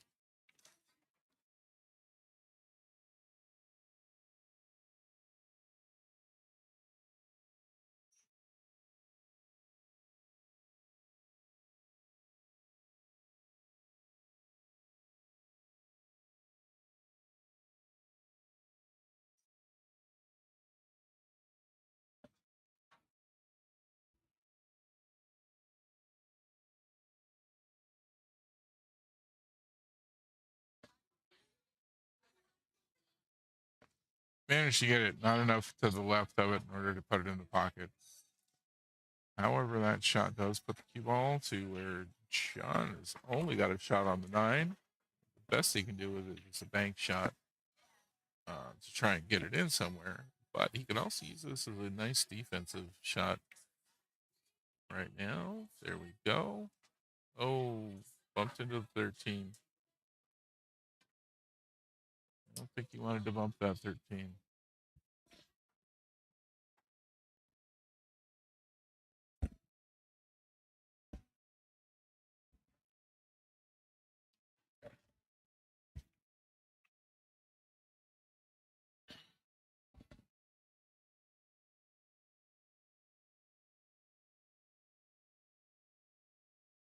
Oh, just misses the 5. Better to go for it finally.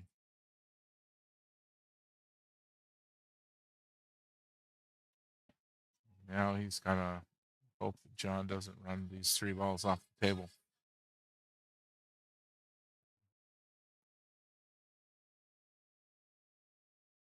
Oh, oh, ouch. Oh, perfect position on the 9. 13 just rattled in the pocket though.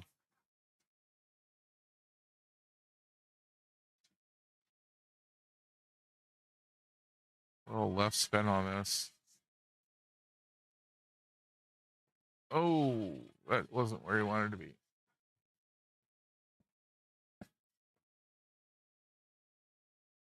Looks like you put bottom left on that and slowed it down. It bumped into the 8, so now he's got a difficult shot. My thought on that was a little bit of top left, so he would spin up a little further and miss the 8 ball, but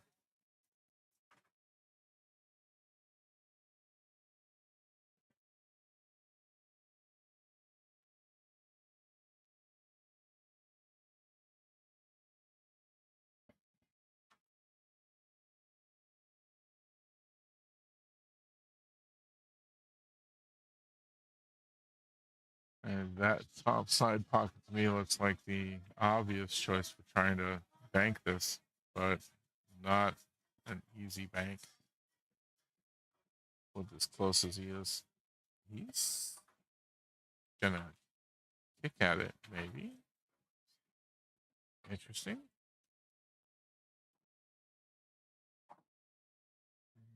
Big issue right here, of course, is no. What?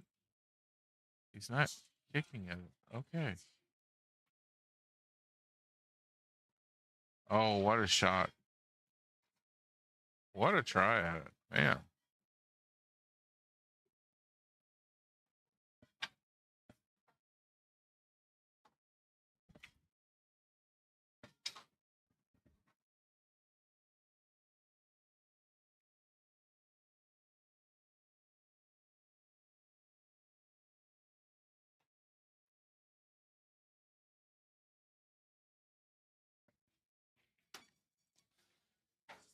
Nice shot.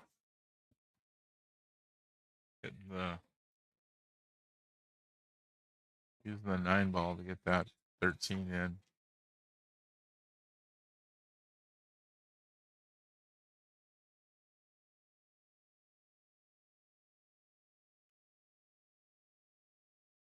Now defensive shot there. Trying to make sure that Jose doesn't have a good shot on the 8. Looks like he succeeded.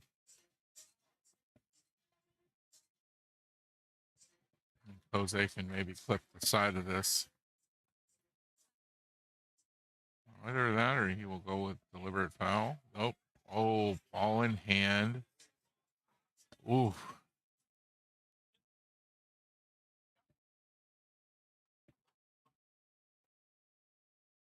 Yep.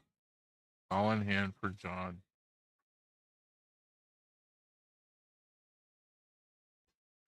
That 8 ball and the 12 are so close together, though. He's going to try and break that out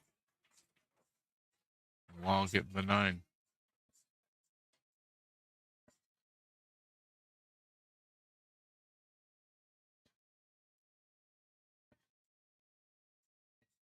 This should be a really cool looking shot right now. Beautiful. Absolutely beautiful. Great job.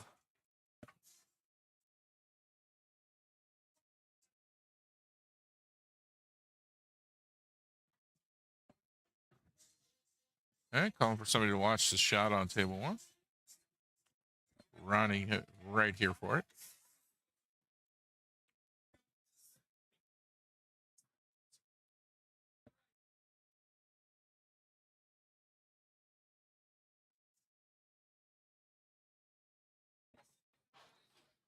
Yeah, Ronnie saying good hit on that one. That one is a good one to have watched. That close, it's hard not to get a double hit.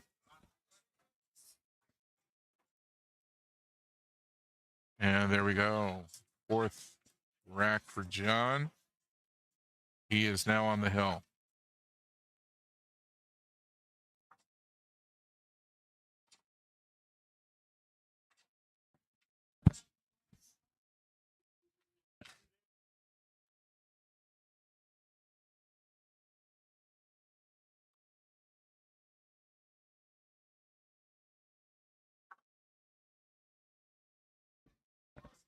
Well, this is definitely going to go to one more match at the minimum. Once this one finishes up, the most John can get is his team to 6 points. Kamicazi will wind up with 6 if John manages to win this rack.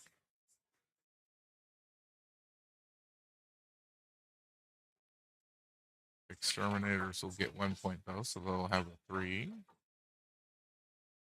I wouldn't count Jose out right now, though. He's a really good player. He could make a comeback on this. It's always hard to come back from this far behind, but oh, there's a scratch on the break again.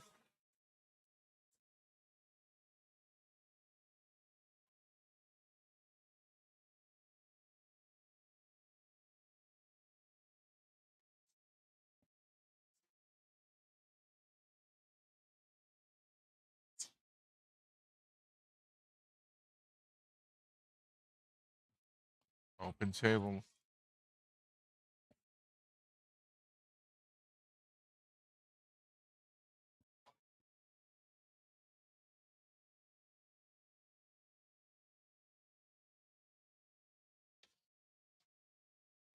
Jose not quite realizing he had ball in hand in the kitchen there. He was lining up on the floor.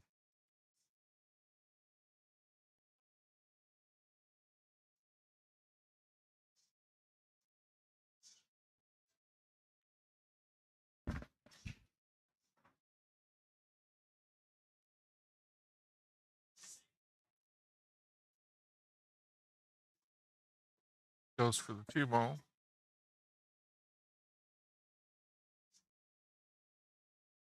Looks like he's going to put that 6 in. Oh, bumps that 8. Almost gets the 3.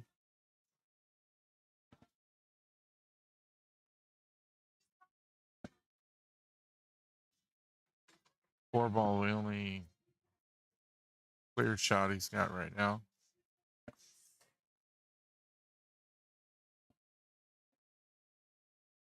And bumps the 14 down into the 5.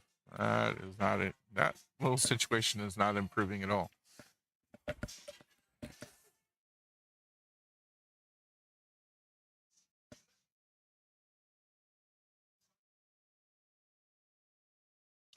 Nice shot on the 7. Doesn't go. Bumps into the 3 and stops.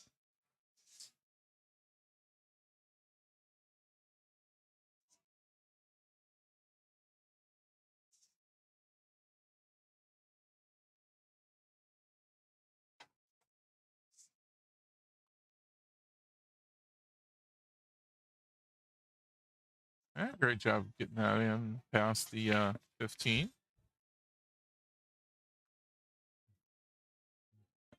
John trying to finish this rack up.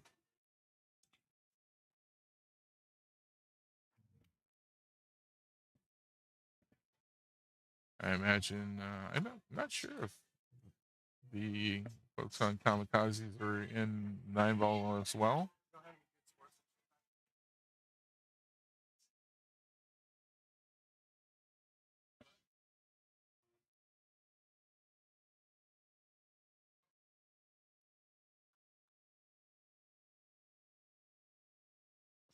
Lined up on the 10 now. Could put him on to, oh, well, he's got to get the 10 first. Oh, this cluster just keeps getting more and more interesting.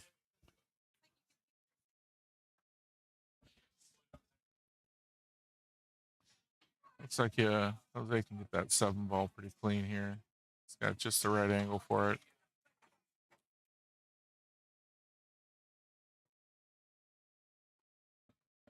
Might be able to get the 5 past the 3.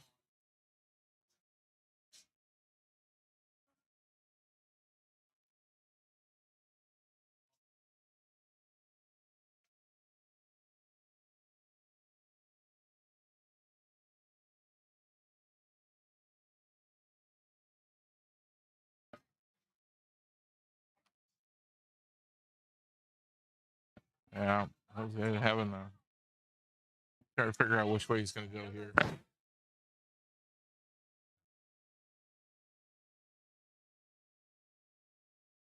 Yeah, it's going to go ahead and take the one. I don't think it really improves much for him. If he goes a little bit roll with this, though, he should be able to get into the 3 without having to deal with the 5. I think he's got it now. I think he's got that window through there.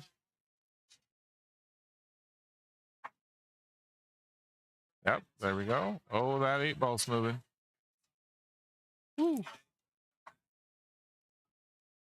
5-ball's still kind of tied up. I don't think it'll go by the 10 for that cut into the corner. And I have to go with a defensive shot, I think.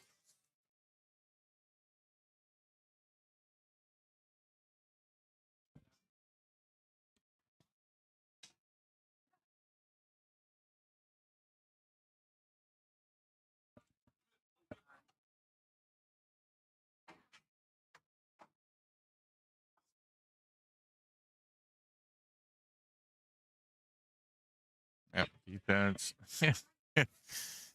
uh, didn't really improve that at all.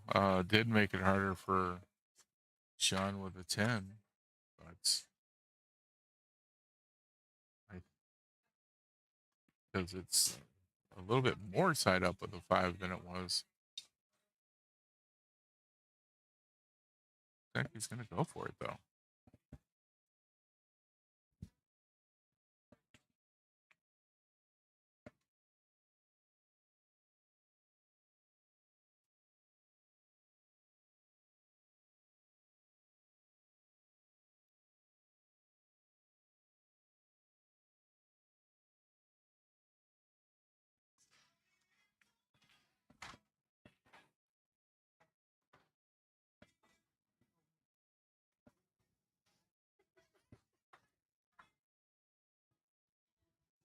Just getting word from my team on table 3. Just finished up with an 8-0 win. So beautiful, beautiful, beautiful job for my team there. Thank you guys for getting that done. I didn't even have to get out of my chair and do anything. Oh. Colin getting the 3-0 win there at the end. Of course, that does mean that my 8-ball team is going to be playing at 2 o'clock, and so is my 9-ball team. We'll see how well that goes.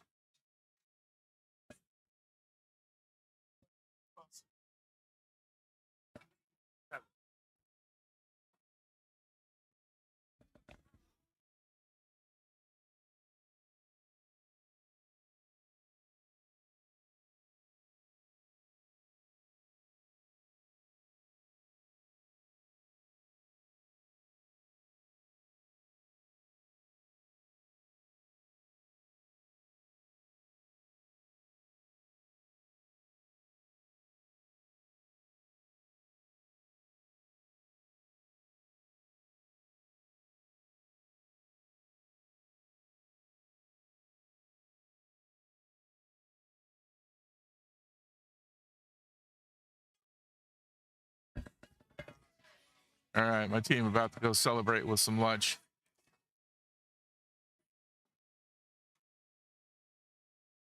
John looking to finish this one up.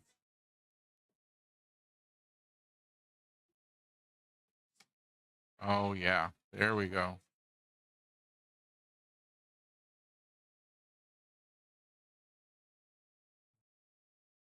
You know, one day I would love to be this good. Either of these two players right here, Jose and John, both just amazing players.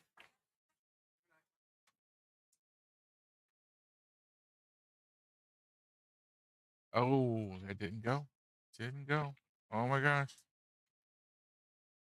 I was, oh, ready to figure he was done. Jose and John taking a second to talk about John's last shot.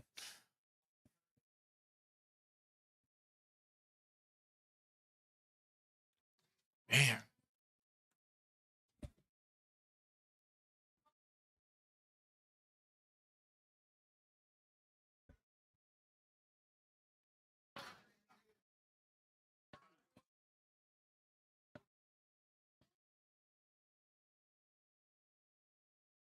Well, this will give Jose the second rack he needs to keep going.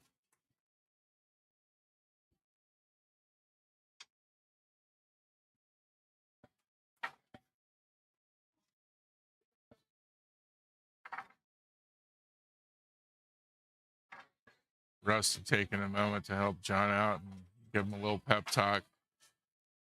That is one of those kind of shots that will get in your head. John is really good from everything that I've seen when he competes, of not letting stuff get too bad into his head and managing to keep going. So,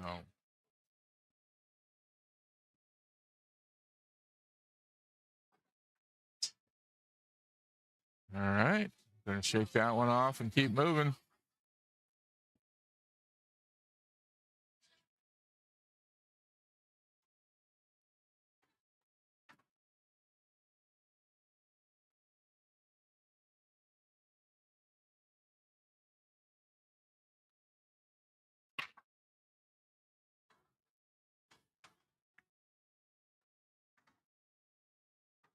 Dry break.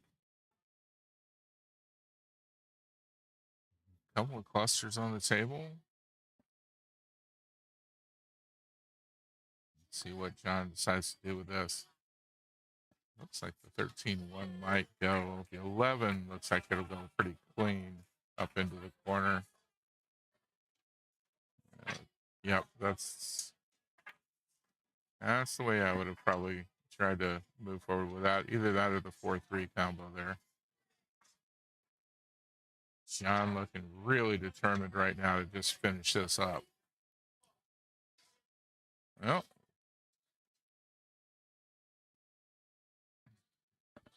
yeah, he's feeling pretty frustrated.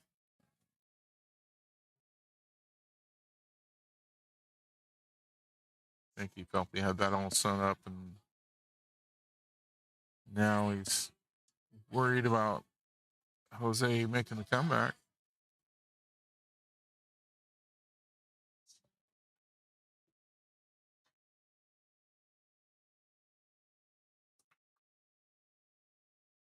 Oh, just misses that one. Well, doesn't leave John anything easy.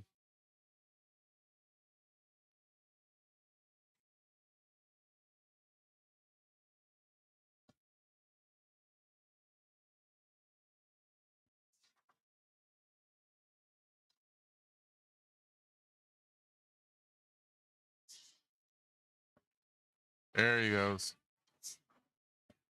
Using the one ball, make that pocket wider. Got a real close shot on this 13 here. Looks like he's going to try and get that up into the corner.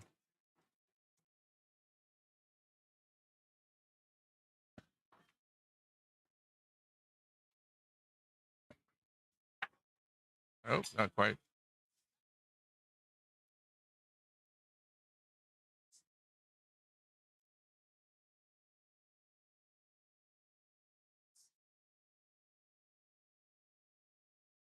Not sure I'd go for the win right now, but Jose's going to go for it.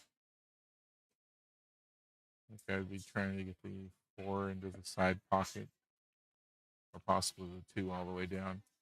Mainly because the 1 is just in a really good spot to go into that corner without too much effort.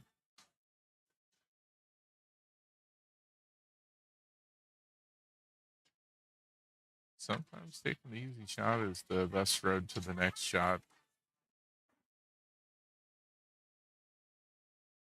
And in this case, it definitely is. All right. Puts himself on the 4, the 7, the 2. The only trouble ball he's got left on the table being the 6.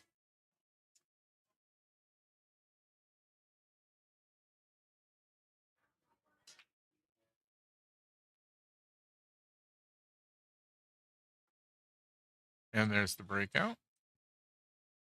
Misses the 2, though.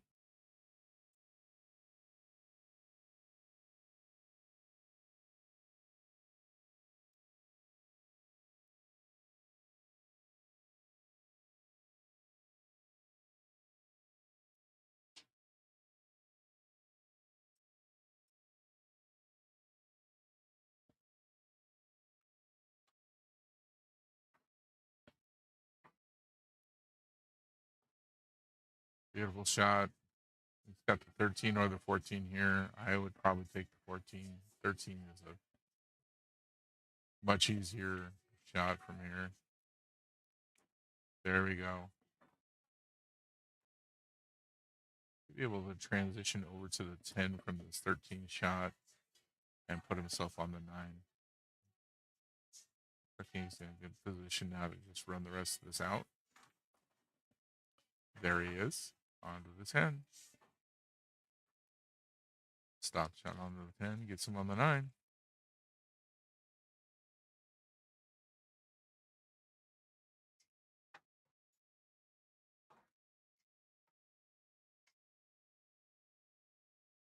There he is.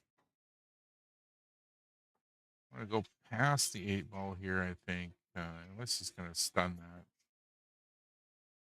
Stunning, he's got the possibility of hitting the 8 ball. So I would imagine going past it. He's hitting pretty low on the ball, though. He's jacked up pretty good on it. Oh, he puts some draw on it.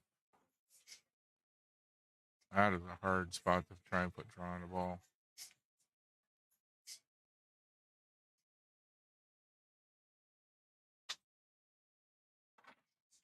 And there's that. 5-2. That's going to be 2 more points for Kamicazi. So we've got ourselves a 6-2 match. Kamicazi needing 1 more point. Be right back with next couple of players.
All right, we're back. We're going to have Dutch from Kamicazi, skill level 3, facing off with Joel from the Exterminators, also a skill level 3. Kamicazi needing 1 point. So if Dutch can get to the hill.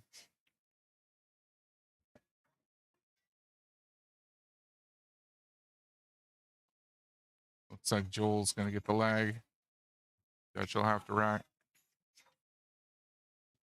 Dutch just joined a team at Mad Hippo. So just this last Thursday is his first time playing on our Double Jeopardy League there. I believe he's on Wild Bill's team.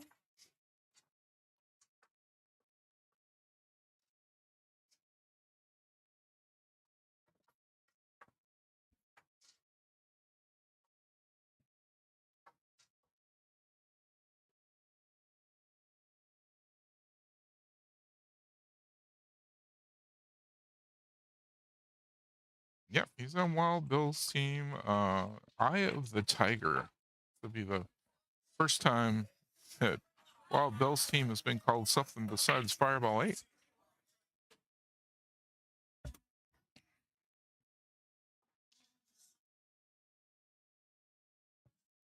Yeah, looks like Joel got himself one of the solids in, but he doesn't really have a good shot on another one. Right up against the 5 ball there.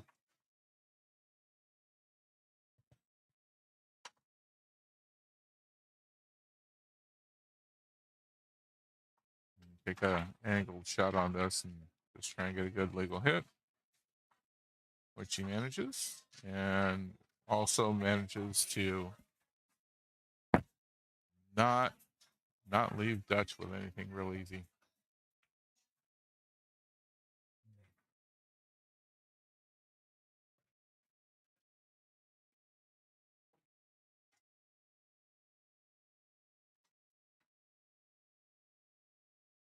Nice try on the 15 into the corner.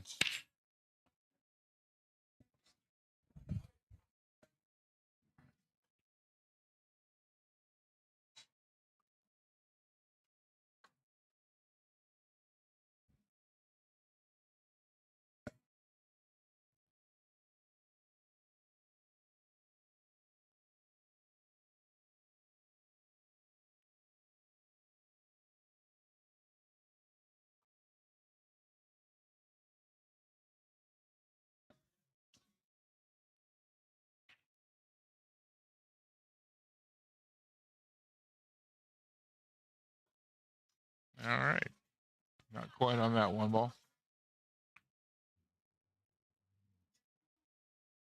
That's got a good line on the 13 ball, but I like taking a shot at the 14 right now. That 14 being up on the rail there, the bounce out will put him on the 12 or the 11, no problem. And that 14 being up against the rail there is his most difficult shot on the table from the looks of things.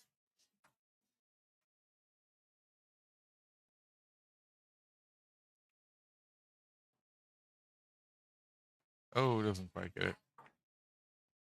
Well, at least it's no longer on the rail for him. And Joel lining up on that 4 ball into the corner.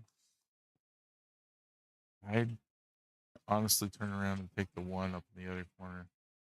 The reason being the 4 ball a little bit in Dutch's way.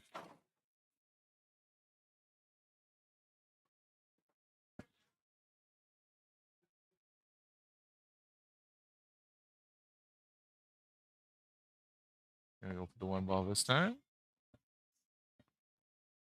Oh, bumps the 8.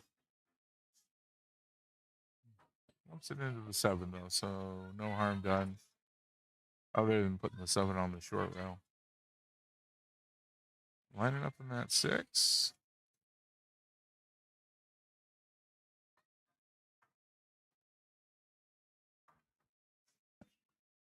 Oh, and he's gonna scratch.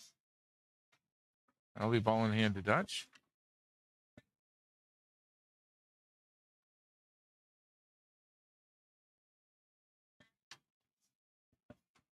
Let's see if Dutch can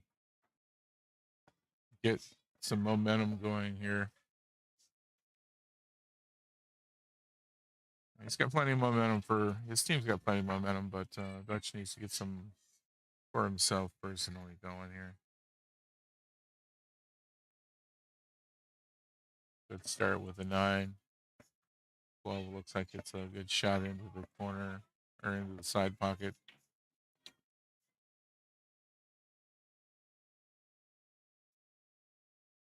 Oh, it's going to miss that one, though. Okay. Well, leaves Joel with a shot on the 5 or the 2 down into the corner fairly easily. Don't think the 6 clears by the 14, which is right there with a 12.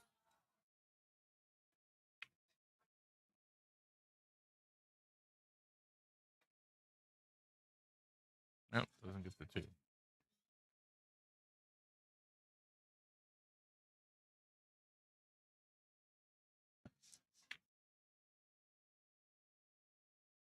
Looks like the 10 ball will go by the 15 there for Dutch.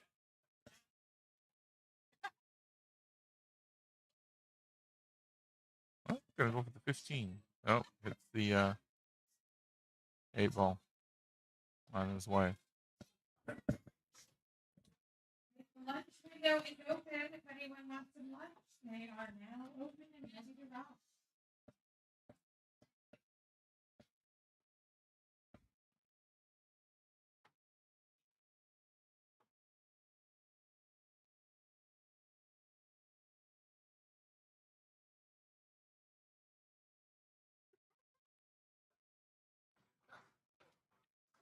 Joel's shaking his head at jokes coming from the table. It's his team's table, not his situation.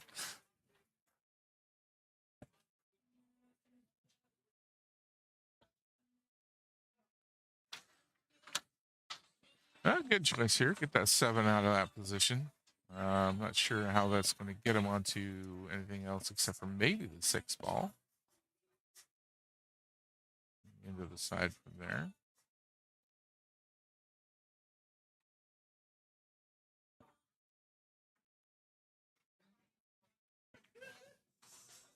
Oh, stop shot of that one. I don't think he got far enough past the 8 for the 6. So he's going to take the shot on the 5 up to the corner.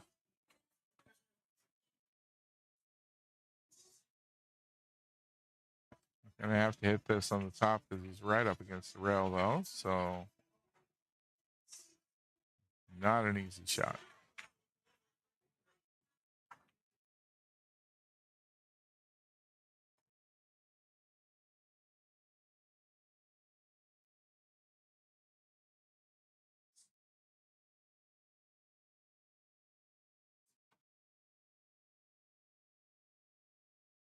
Oh, and there we go. We got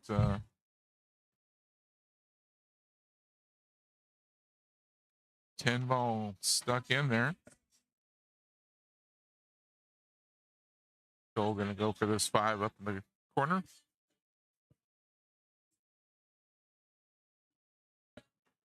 Nice shot. Doesn't really get him on the 6 well, though. I don't think he can get by the 13 to get the 2 either. So let's see what he goes for here. The possibility of cutting that into the side, but wow, really low percentage shot. There you go. He went for it.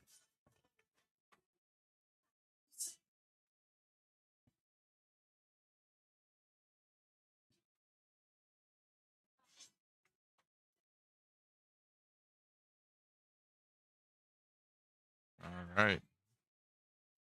Dutch trying to get that point and finish things up for this match for his team. Fortunately, he's working with a couple of clusters.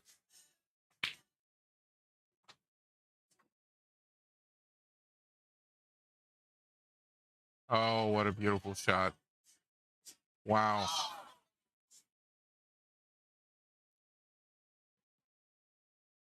Great job getting that in the corner. That's 12 ball.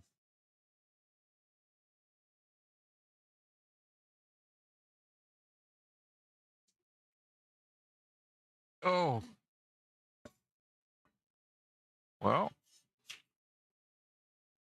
just kind of piling things up in the corner there. Broken apart enough that I think the 10 will go in if Dutch gets another shot at that, or he can go 13 or 14, 15 combo from a different angle. The 6 ball is right up against the rail. I do not think it's going in that side pocket. Up all the way to the corner, though. That's a doable shot. Oh, he's going to go for the side. Nope. Time for the 10.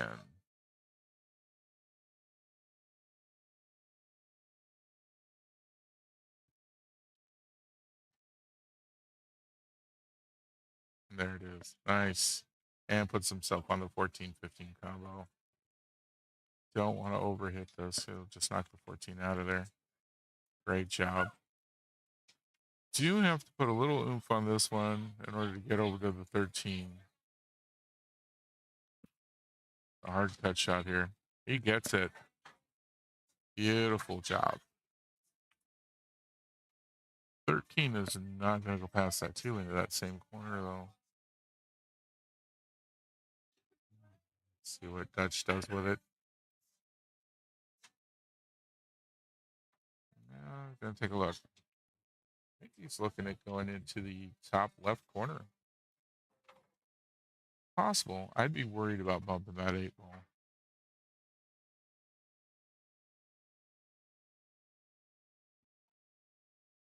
If you can make it happen, he's on the 8 almost automatically. Almost got it. What a shot. What an attempt. Great attempt at that one.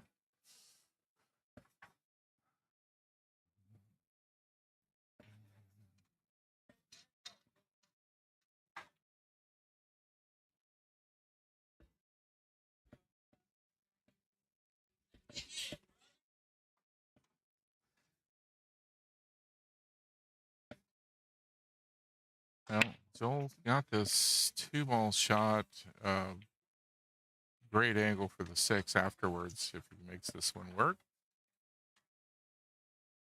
He didn't get it. Oh. Didn't leave Dutch with an easy shot on that 13. I mean, he could. That's a hard one to cut in from there. I'd almost go defense on this right now. I think I would definitely go defense on this right now.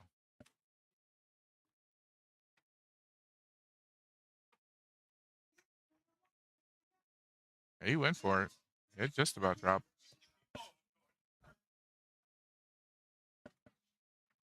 A real gentle tap of the 6 would be perfect. He gets onto the top side of the table, more towards the head of it, and the shot on the 2 will bring him down to the 8. Problem is, if he comes down, he's calling for timeout. He comes down on the side of the table that's closer to the camera here. That 8 ball. I mean, he could definitely get it in that corner by the 13. These pockets are wide enough it will go, but it's not an easy shot.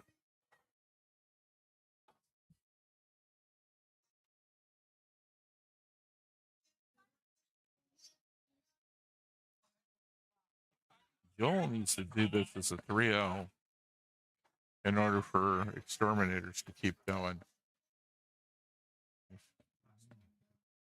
As soon as Dutch gets a single rack, that's game over for this matchup.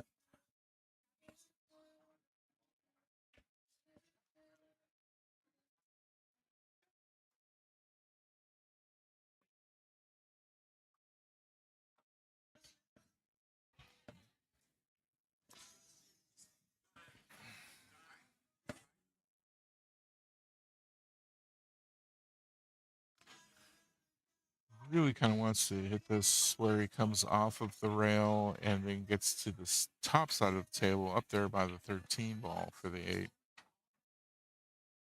A little too soft. Didn't hit the corner.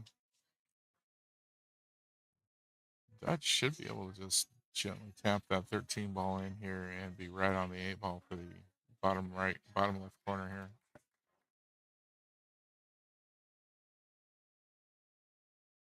Yep, there he is. Oh, almost rolled too far.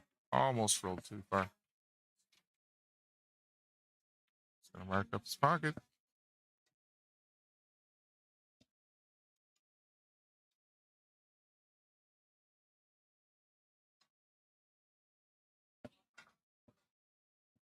Using an Eastern Billiards patch for a pocket marker.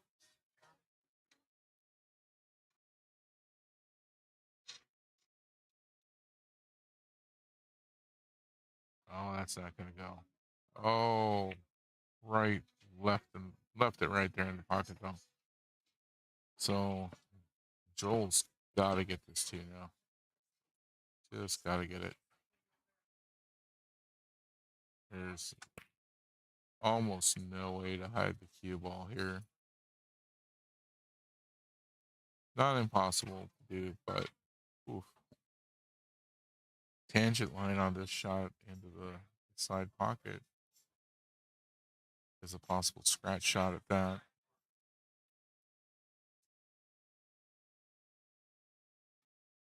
Oh, wow. No. Oh, no. Woo. Huh.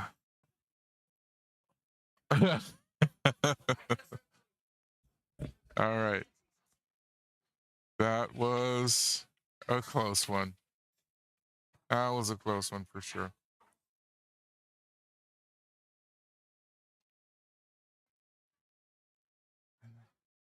The hard part now is making sure you get enough of the kind of side hit on this that you don't follow it in. Hard to get anything but top where he's at. Oh my gosh. Knocked it out of the pocket.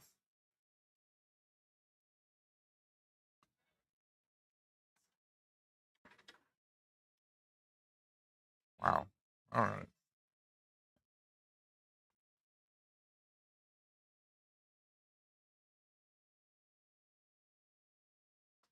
And there it is.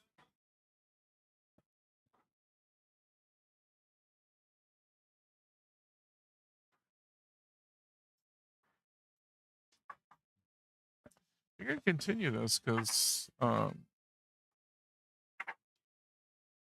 if Joel can hold them to this, they'll have a 4-7 match. And then they can play the last match because if the Exterminators manage to get a 3-0, they'll get a tie. And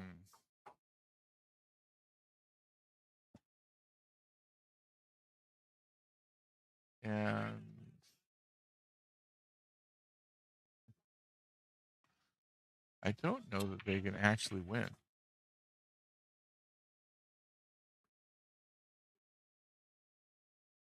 The tiebreaker will come down to how many racks, how many individual matches each team won, and I think that goes to Kamicazi. So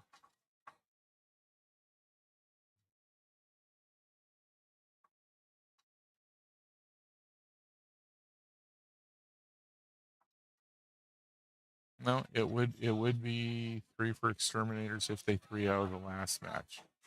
Okay. All right. So we'll go to a last match if Joel can win this.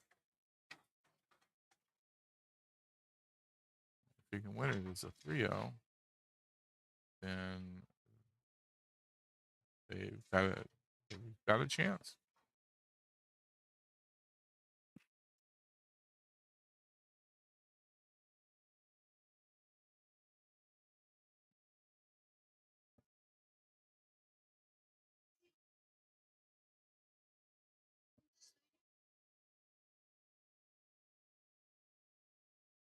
I'll hold off on that point for Kamicazi yet.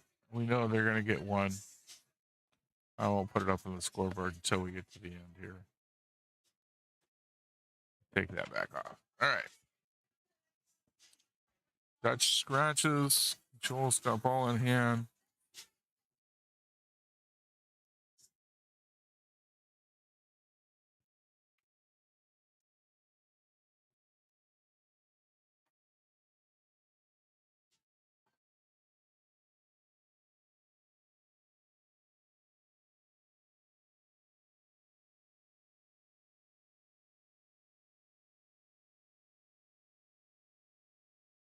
Looks like he got far enough for this 15 into the side.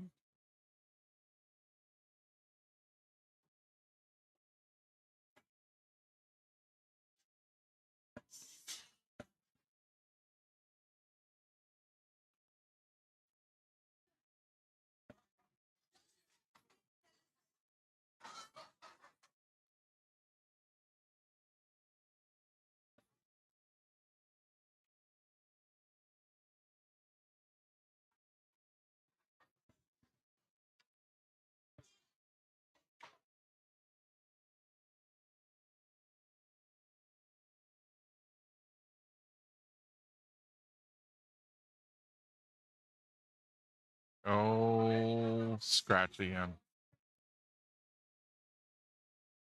Beautiful shot up into the corner.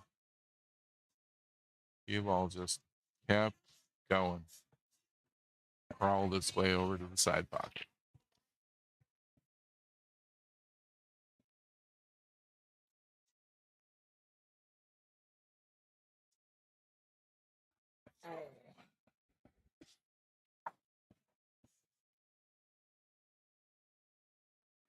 You know, Joel taking advantage of ball in hand to get this 11 ball out of the cluster. Good choice. Needed to go a little bit more forward with that in order to get a good shot on the 13, though. That cluster is going to be a problem for him if he manages to get to the 8 ball before Dutch.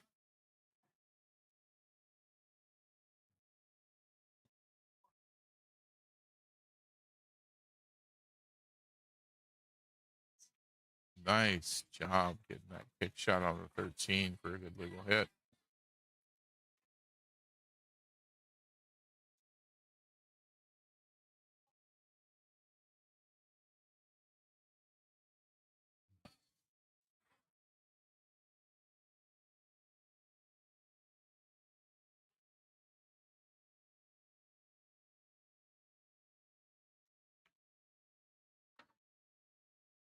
There we go. Dutch starting to break that up and get some balls in. Great shot. Get that started up.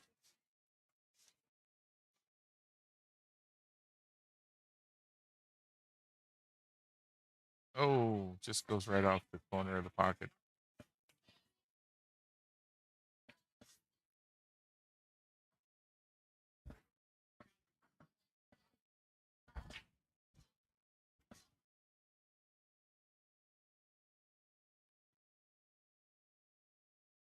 Joel lining up on this combo.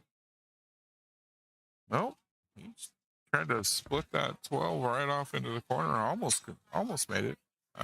Imagine if he would have got it, the scratch wouldn't have happened.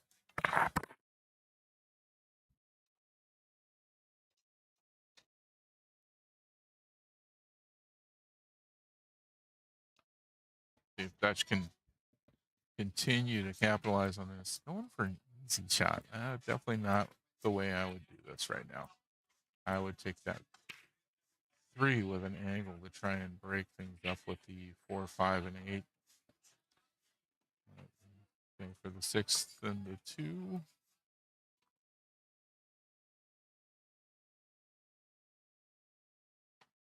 And 2 drops. He's got a line on the 3 now. Just a little bit of top on this. Should be able to break things up.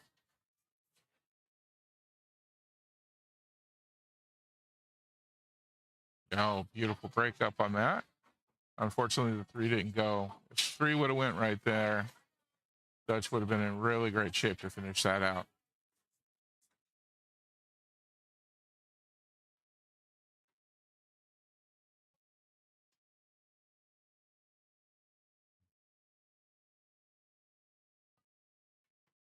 As it is, he did not leave Joel much to work with. He can hit the 10, but that's going to get him as a good legal hit. He might be able to put it down here into the corner where the 3 is and use the 3 to help guide it into the pocket. Nope, goes for a kick or for a bank, and nothing good. All right. 3 ball here for Dutch. I would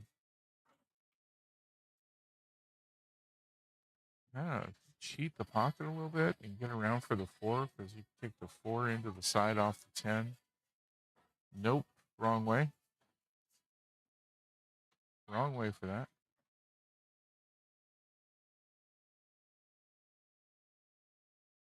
Gonna kick at this.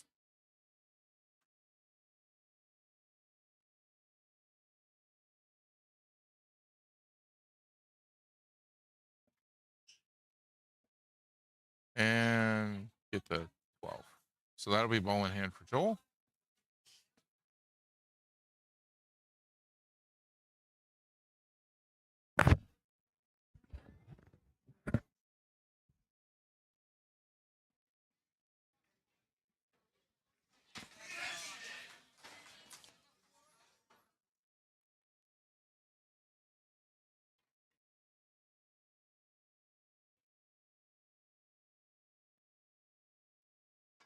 If I'm not mistaken, that's a snooker cue that Joel was using. It's kind of funny because the when I used to play at long shots, there was another player there who was using the snooker cue all the time. Not Joel.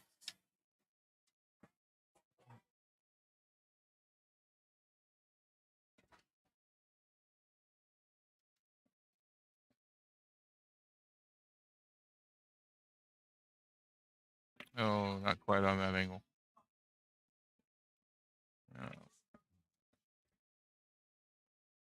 Joel's got a good line on the 13 here. Oh, followed it in.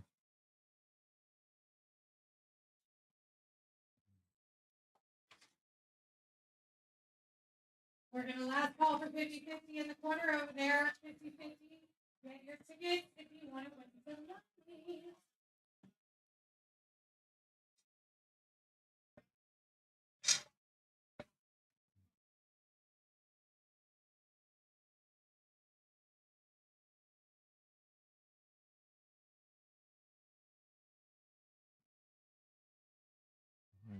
That should be trying to take this all the way up. That angle into the side is really hard to get. Oh, perfect shot. Nicely done. Not the best angle for this 8-ball cut, but definitely a makeable shot. You can put this one away. This will be it.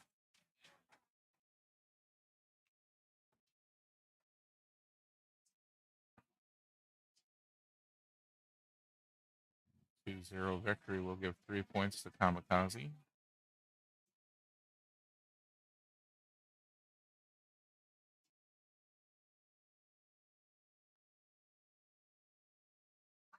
Oh, nope. No good.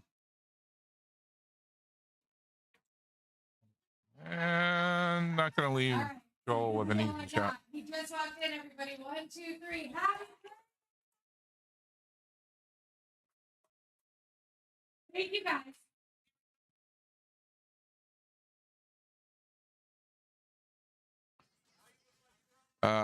It is High Spurgeon's birthday today.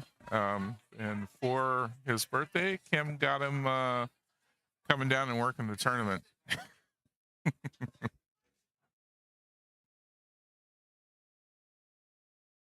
All right. Joel going for a defensive shot, just trying to make sure that Dutch didn't have anything easy. Looks like he's using the old black rubber ducky for a pocket marker. My old teammates Tennille and Jason Wilgus would approve.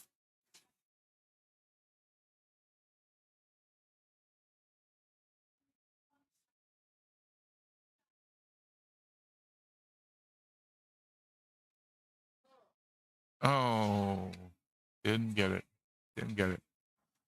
Well, not an easy cut shot here, but a makeable shot for Joel. He could either go for that cut into the bottom left corner, or he could go for a bank shot.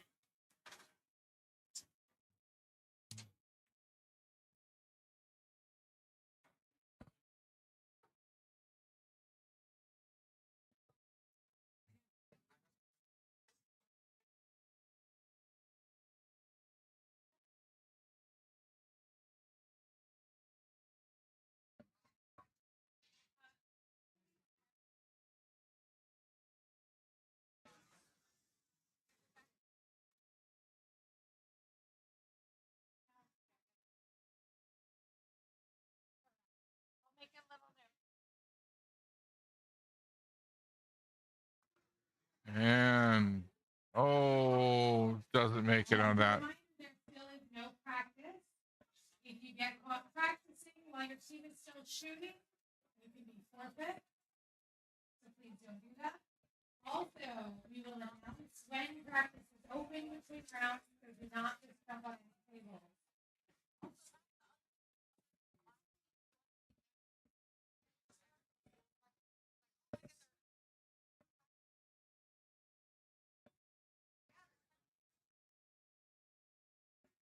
All right. Let's see if Dutch can pull that one off. There we go. That makes 3 points for Kamicazi, finishing that up 9-2. Great job by everybody playing today. Our next match is not scheduled to start until 2 o'clock, so we'll be taking ourselves a little bit of a break here. Thanks for watching, everybody. Give us a like and a subscribe if you're loving what we're doing. Really appreciate you watching. Trying to grow this channel, just trying to highlight as much local amateur pool as possible, and you all giving us likes and subscribes helps us get that out there, helps our channel be more visible for folks looking for that kind of entertainment. So thanks, everybody. We'll be back around 2 o'clock.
I'm not using it. Go on.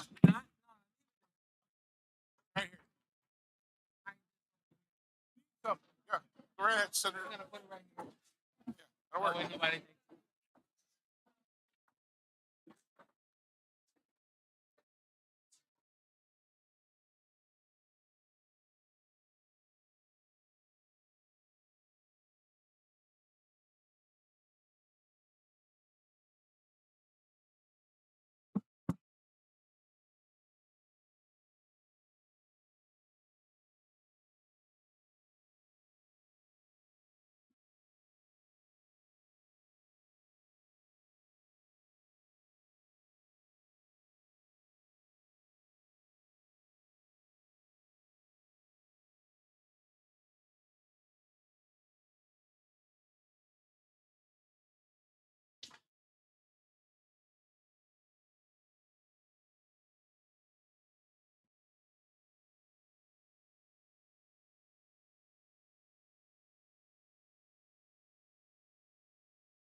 The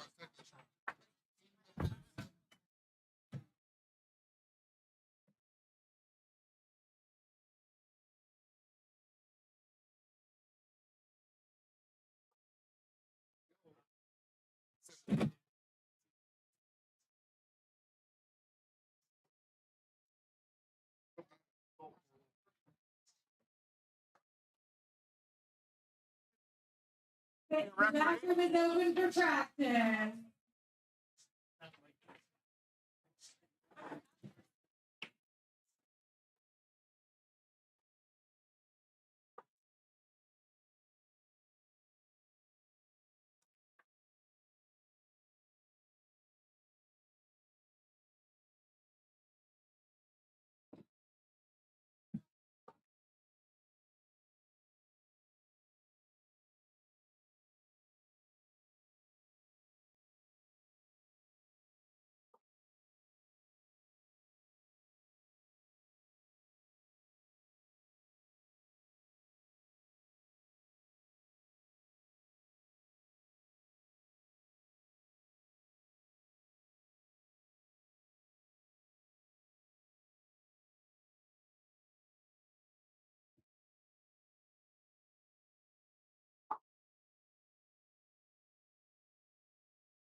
joined us at all this weekend. Remember, this is trying to it's an extension of playoff.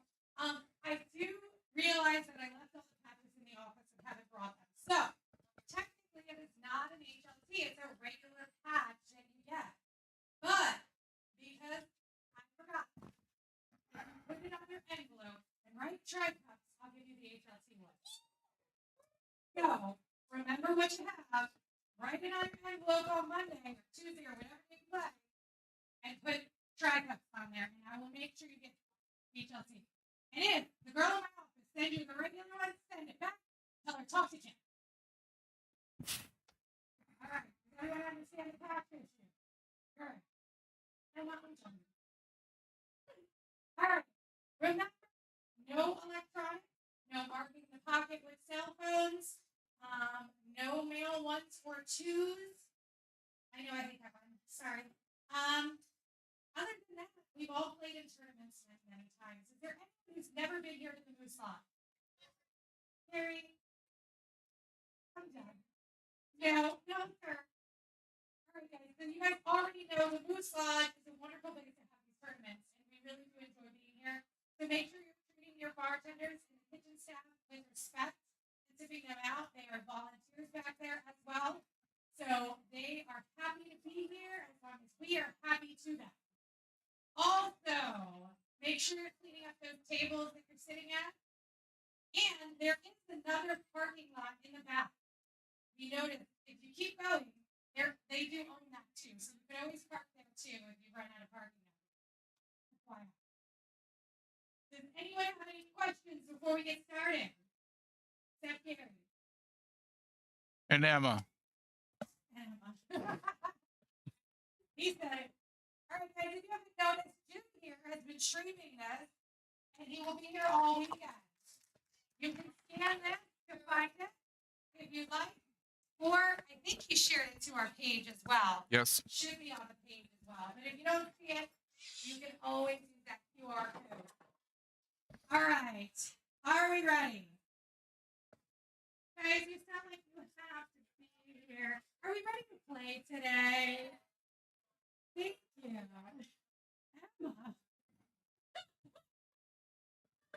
All right. But because he's been begging for it all weekend, Jason Barber's team, my bad, it's just politics. Here we go, guys. Oh, yeah. They're playing against Dustin. You're on the live stream. All right. Table 2, packing pockets. My bad, it's just politics 8-ball.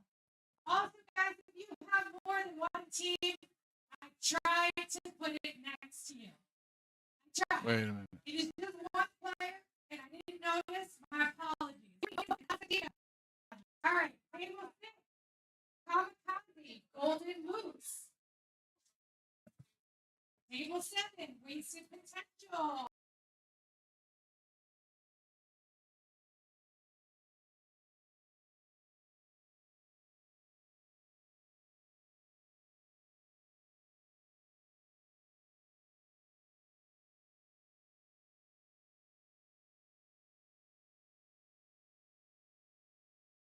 On Q2. Look at that. Both Walter teams next to each other. All right. Table 8, Desperados. Table 9, Exterminators and the Nobodies. And right next door to that, we've got Bravado and the Fighting Mongooses. There you go, Chrissy Bravo. All right, so table 1 here is going to be the beginning of the 9-ball brackets, and not the finish of the 8-ball. My team is going to be on both table 1 and table 2. And on table 2, we're going for the finals in 8-ball.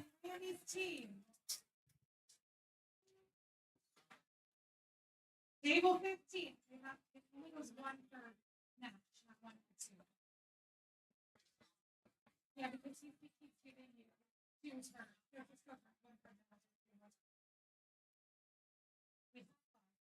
Table 4 part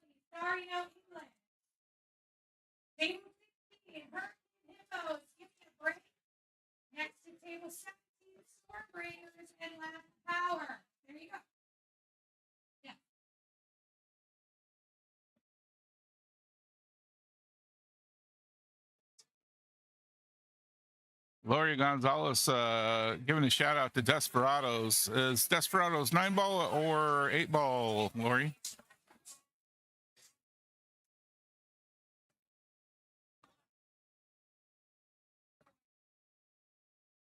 We got both going on here right now.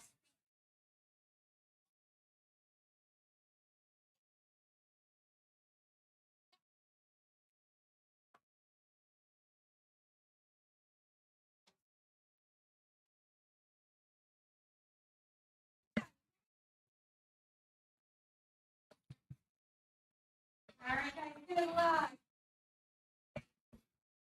And in case things get really silent and the scoreboard doesn't get updated at all, it'll probably be because I'm playing on either table 1 or table 2.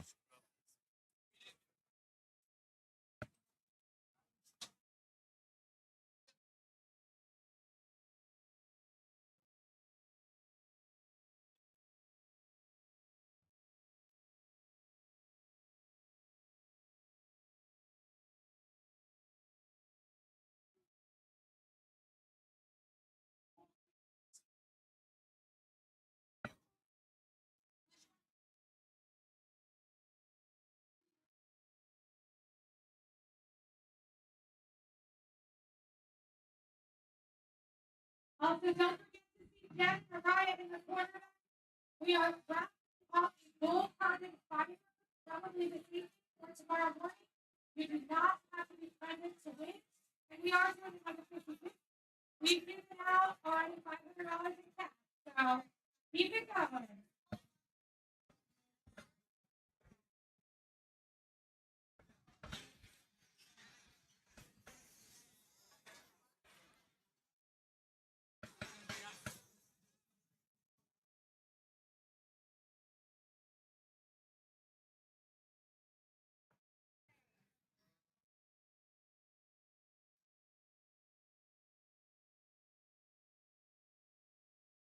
All right, we're going to have V up on 9-ball.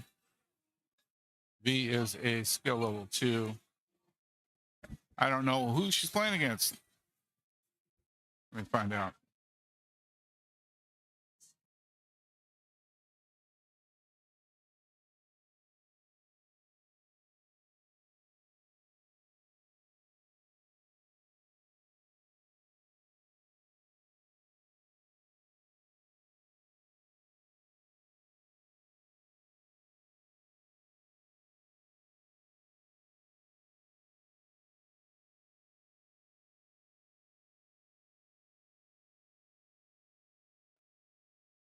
All right, so this is Lynette Davis from Attitude Adjustment. She is also a skill level 2.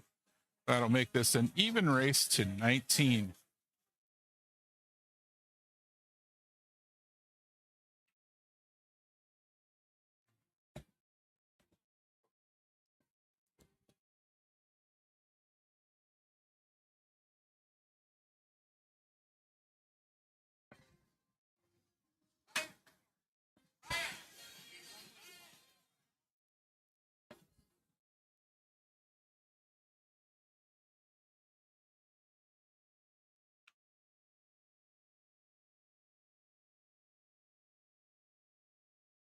And we're going to have a dry break.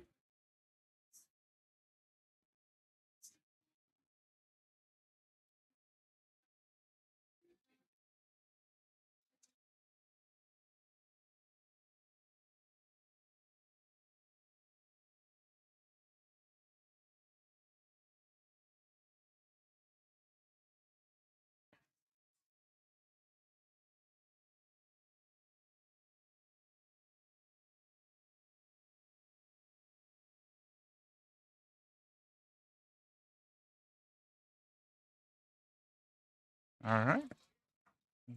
Back and forth here. Nobody getting anything in yet.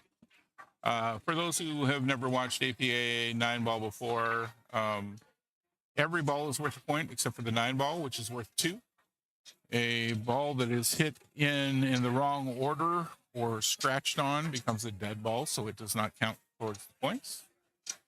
Both of these players are trying to get to 19 points.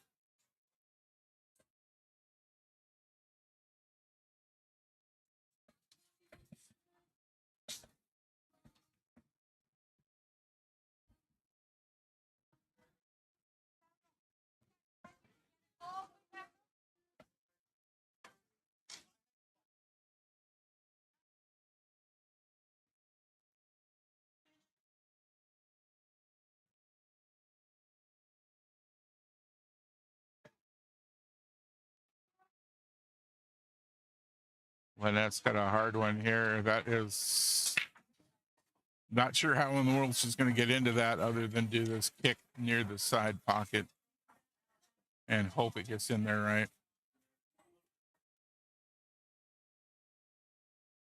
And I'm going to put in the 1, but hit the 2 first. So the 1 is a dead ball, and V will get ball in hand.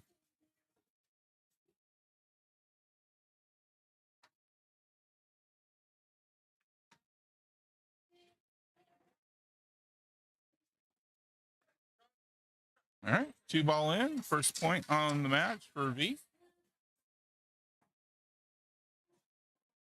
Not a great shot on the 3 here. Looks like she's got a really narrow window to get through. Nice kick shot. Great job.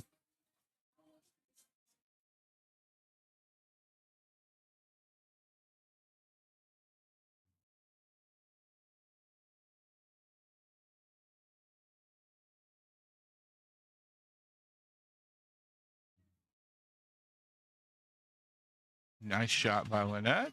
Getting the 3 ball in. Get herself on the scoreboard. Came around really good for the 4 ball.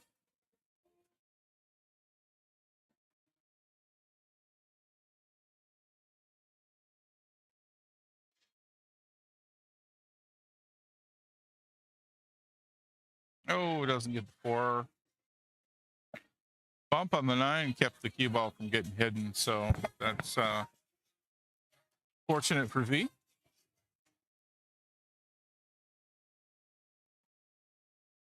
And that'll be her second point.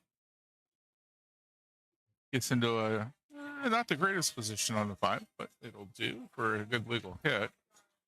See if she can make that somewhere.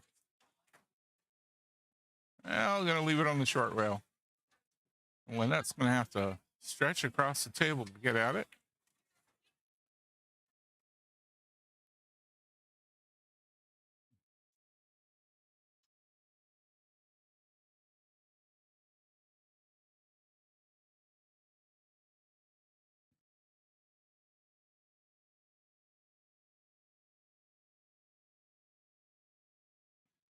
Okay.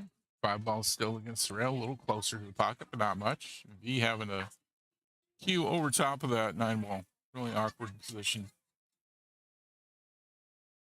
And almost to the other short rail from there.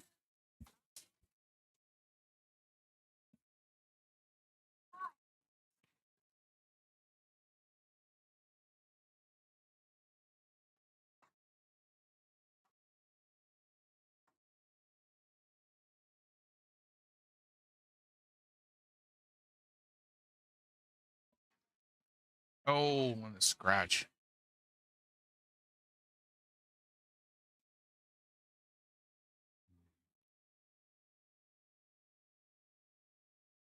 So similar to 8 ball, in which the first team that makes it to 7 points is pretty much the winner. In 9 ball, in this sort of a tournament situation, at the moment that a team makes 51 points as match points, they're the winner. The only way to there's no way to get past, recover from one of your opponents getting to 51, is there's only 100 points available.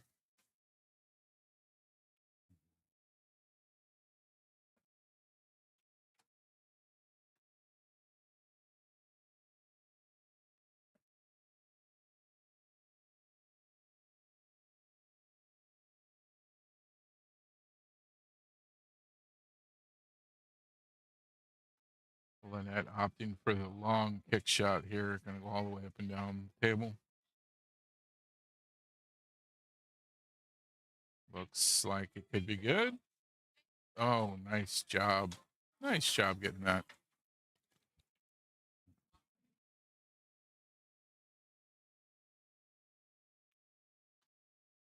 All right, 5 ball in for V. 6 ball up against the rail. Good time for a defensive shot here if she can just clip that. Oh, wasn't what I was expecting. Almost got it in the side.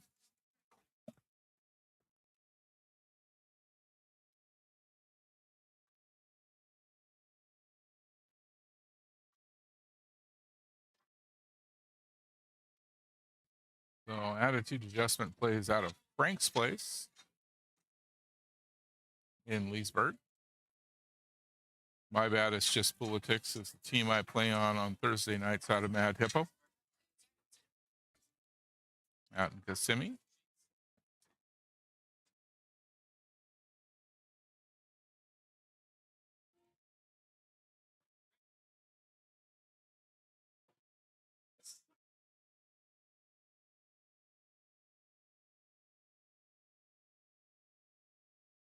Oh,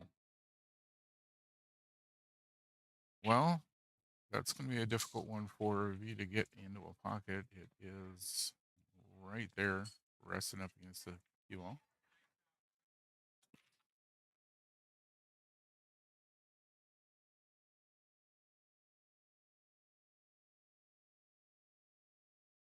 It should not be too bad. If she can get this in and hit it just a little bit on the left side, should naturally give her shape on the 8-ball.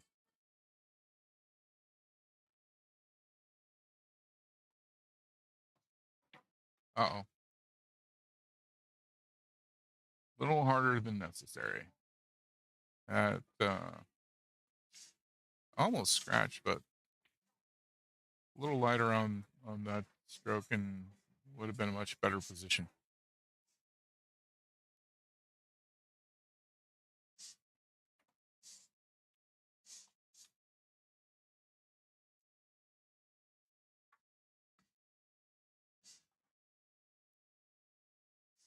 And I am off by 1 point.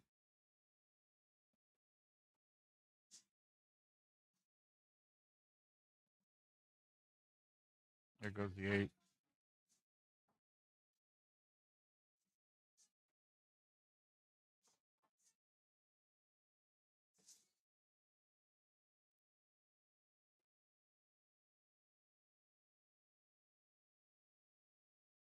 Oh, left that right there.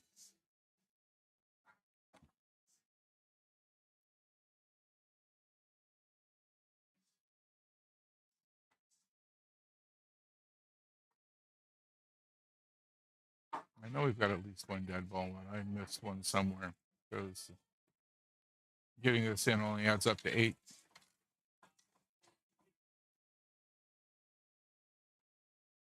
And it's for Lynette. Yeah.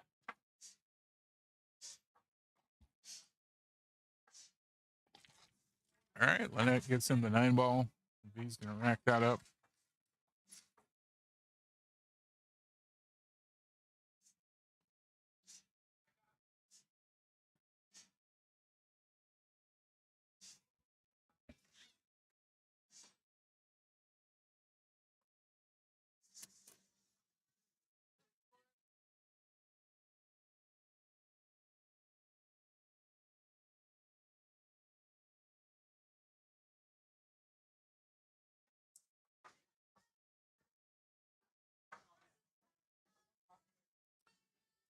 Match points for 9-ball is based on the loser's skill level and how many points they manage to get, how many balls they manage to sink during their run. So it's a little bit different on that as well. Kind of a completely different from any other league in the way that the matches are scored when it comes to 9-ball.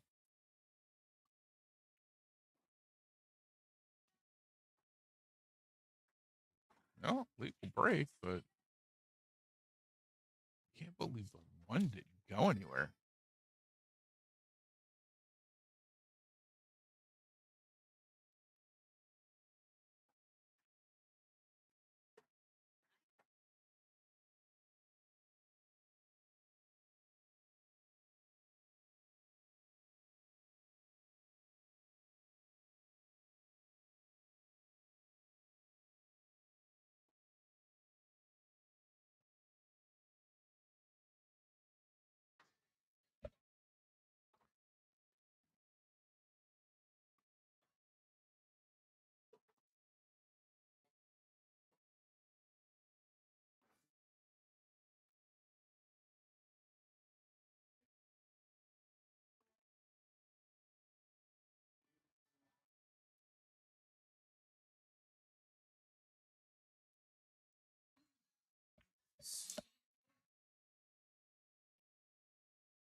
Nice shot by that there. Long straight shots can be a lot more difficult than one would think. It doesn't take being off angle by much to miss completely on the other end of the shot.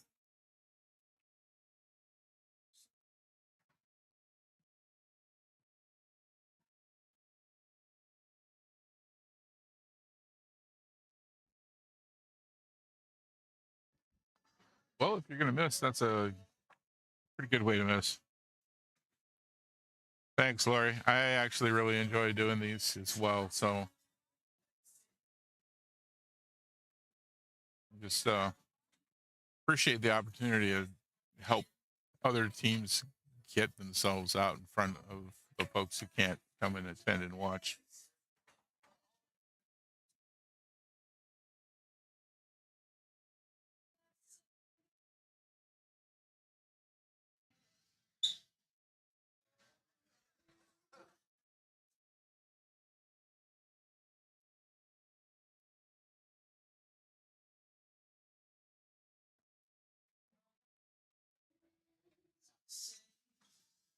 All right. That's going to be ball in hand. She unfortunately contacted the 8-ball. So that one will be dead and not count. V gets to take a shot at this 6-ball.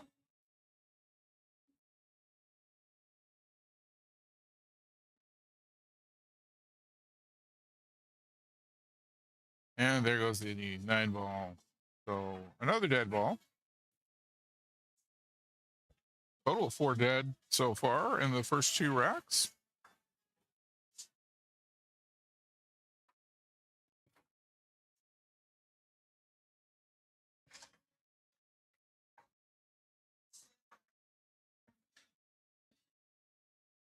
That puts V at only 9 away from getting the victory.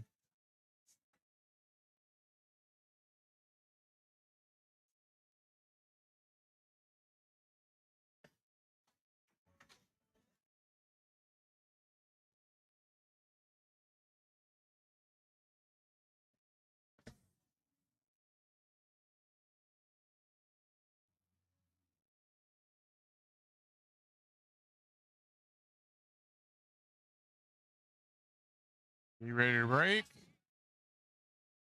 Nice break. And going to be dry, though.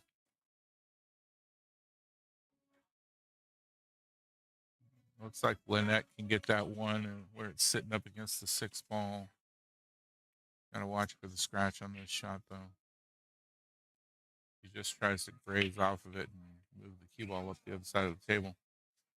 Might be better off hitting it a little fuller and leaving the cue ball here. There we go. Nice. Good legal hit. There we go.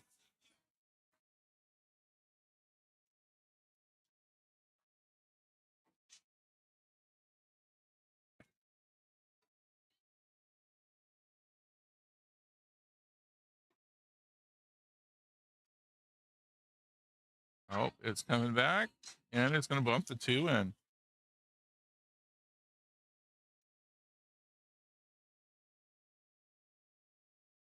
That is, again, a narrow window to try and get in there.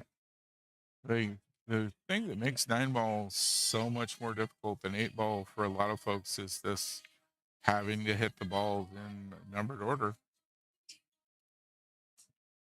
8-ball, you've got a lot of options when it comes to what you shoot next.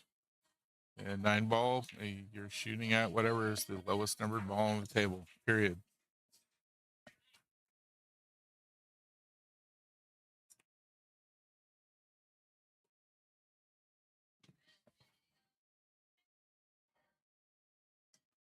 Well, she got the 1 ball, but came to rest right up against the 3. What a lot of folks don't usually get about this is if those 2 are actually physically touching, you can take a straight shot through them. Shoot through it when they're connected. But a lot of players go with the same exact approach as if they were really close to each other, where they shoot to the side instead of a shoot through. Odds are shooting through isn't really lined up against, towards anything that you really want to go at most of the time, but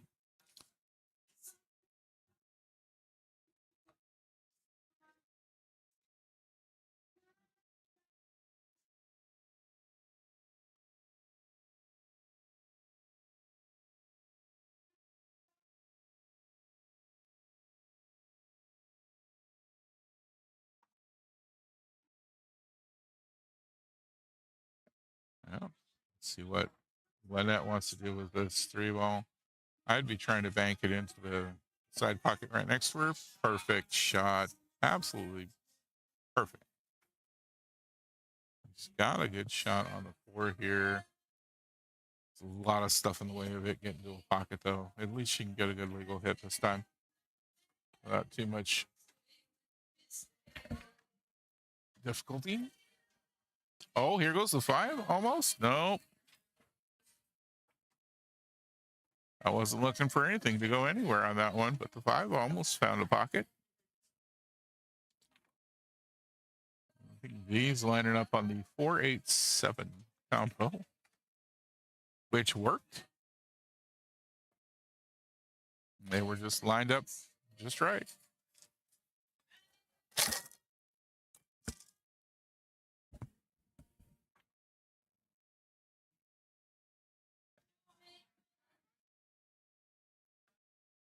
Oh, that's going to be a ball in hand. Bypass the 4 and hit the 8. This seems a little odd, but the bottom left corner pocket's probably the better option here. She goes for the top left corner pocket. She has to try and stop the cue ball in this narrow window between the 8 and 9 for the shot on the 5. If she goes for the bottom left, she's got a lot more leniency in where the cue ball stops to have a shot on the 5. A lot easier to get onto.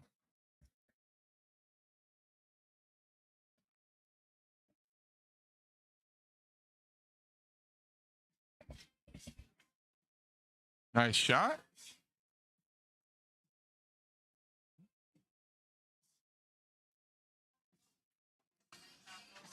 Six ball is going to be a difficult one. Got to worry about a scratch into the left bottom pocket.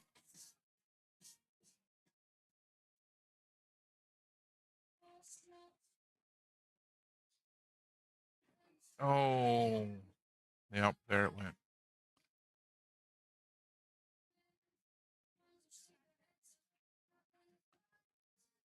All right. This shouldn't be too bad. If he lines this up just right on the 6, it should put her over just a little bit onto the 8. Oh, she's going to go side pocket. Okay, that works too. As she travels towards the center of the table, she's staying fairly well on the shot line for the 8. There we go.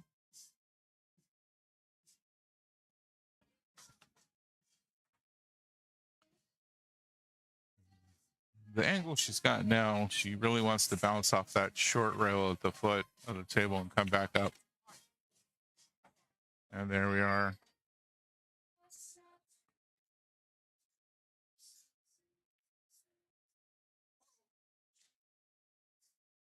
And we go. It should be 16-10 now. V just needing 3 more. Finish this up.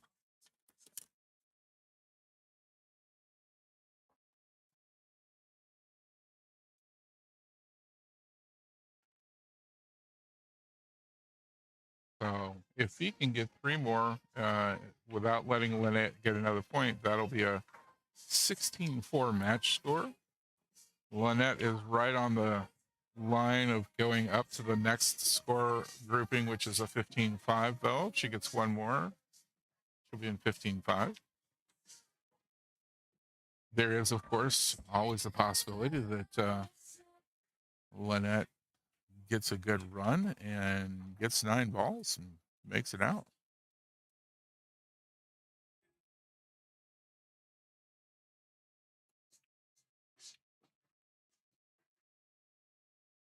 Another dry break. Gotta look at the one. Doesn't look like it's something that's easily bankable with the 4-ball sitting in front of the side pocket there. I'd probably try and go off the left side of this as she's facing it. Put the cue ball up at the top of the table and the one down in this pack of balls. Went the opposite way. Still works. You know, he does not have an easy shot on the one here.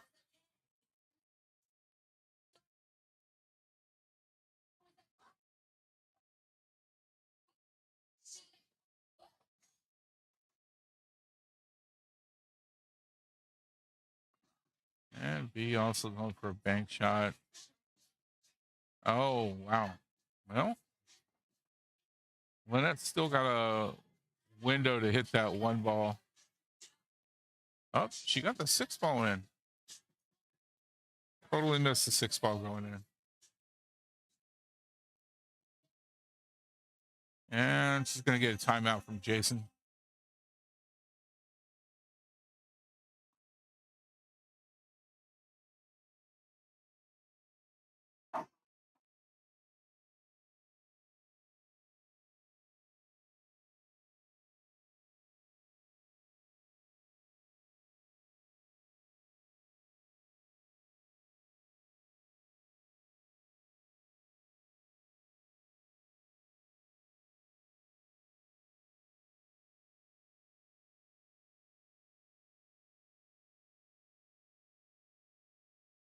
Oh, just misses the one.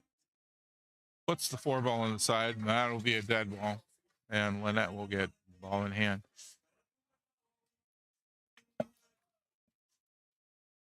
Looks like there's room to go past the 5 there. There's definitely room to go by the 2 and the 8, depending on which way she wants to go at it.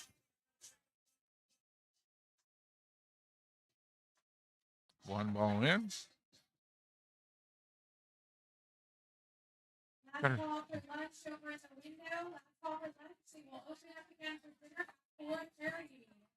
Got a nice line on a 2-8 combo here. I'm not sure the way she's lining up on it, though. Also, a reminder, there is no outside food or beverage. If you order DoorDash, they will be sent away on your dime.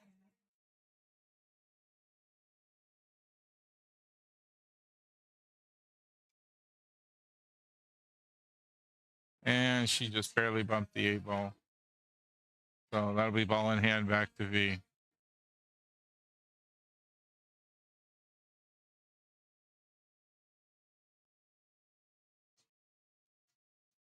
Oh, and that seems pretty nervous about that shot. And unfortunately, wound up bumping it.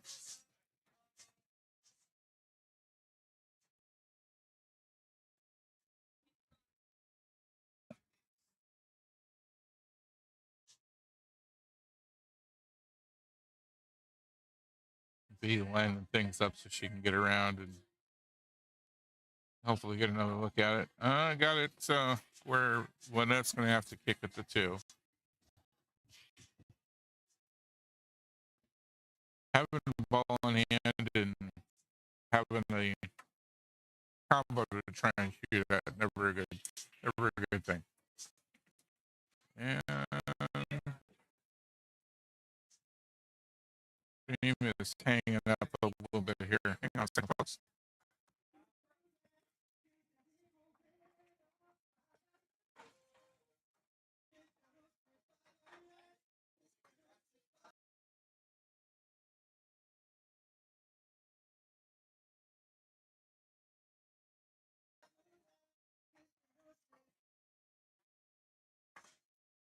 Okay, not sure what's going on with the stream.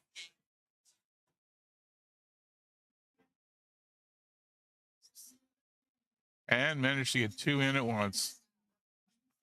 All right, 19-11. We'll make that a 15-5 match.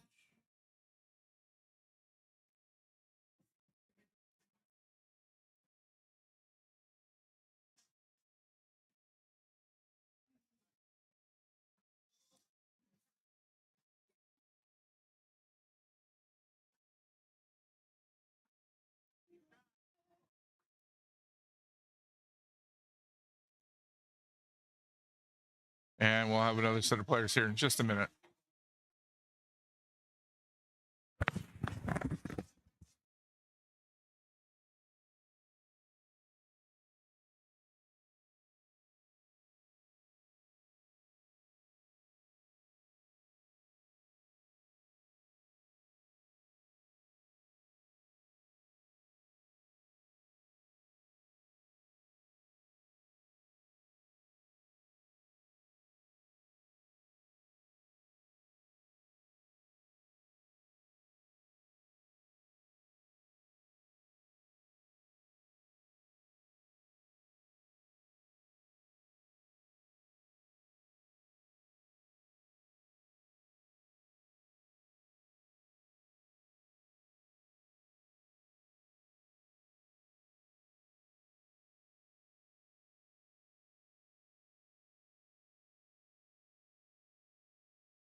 All right, here we go. This will be a skill level 7 versus skill level 7 match, which means both players are trying to get to 55.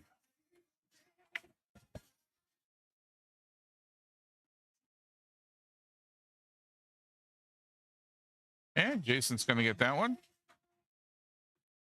Jason from My Bad, It's Just Politics. Tyler from Attitude Adjustment. Not sure why the score keeps changing on my setup. I keep setting it for 15-5 and it keeps changing.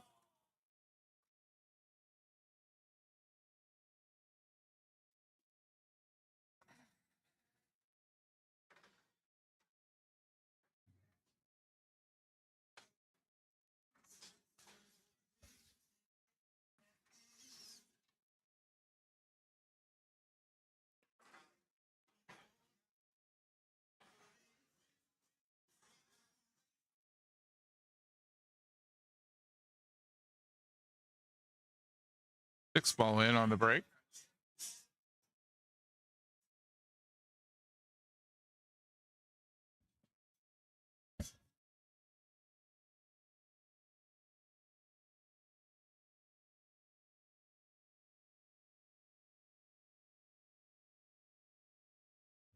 One ball.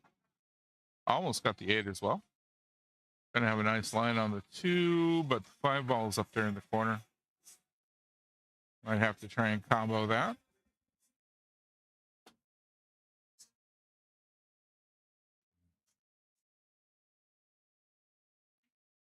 Oh, he goes for the cut into the side. Oh, and it drops finally. That took its time.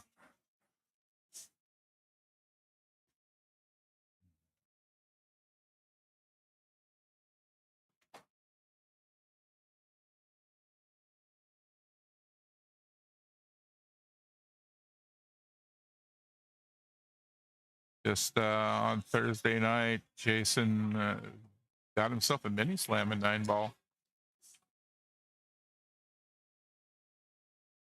Break and run followed with in the rack right after it with a 9 on the snap.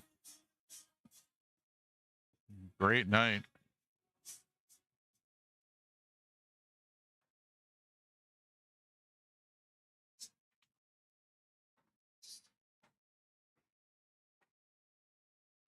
First point on the board for Tyler.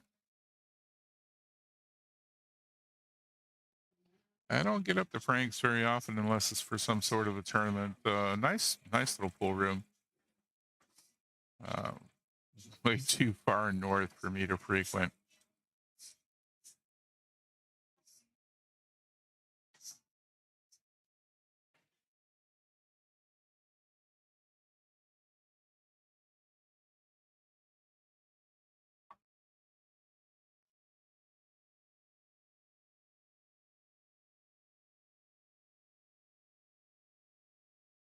Oh, just about got that. Oh. Ball in hand. Pretty sure neither one of these players is somebody you want to give ball in hand to if you're their opponent.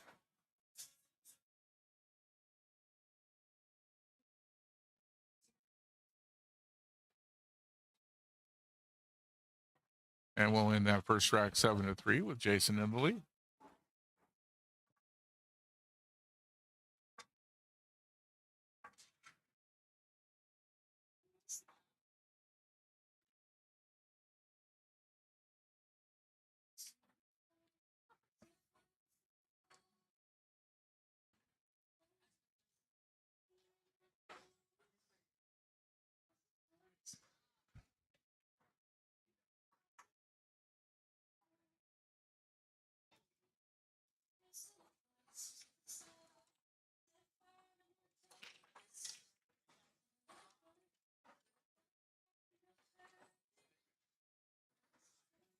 What a break.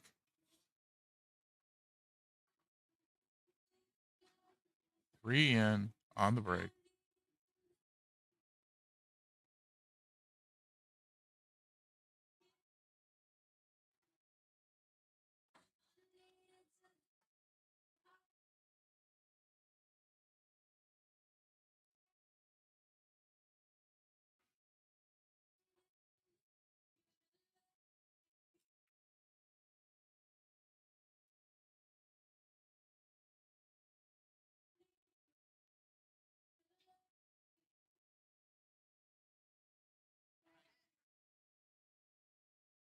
Goes for defense on this one ball. Nice job. Easy enough for Tyler to hit it now, but putting it in the cluster effectively means that he's going to have to work pretty hard to get something in. He gets the two, though. Nicely done.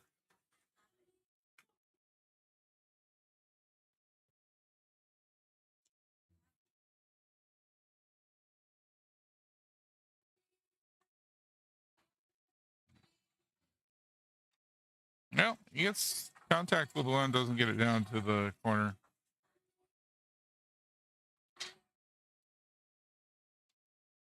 Let's see if Jason goes for the 9-ball.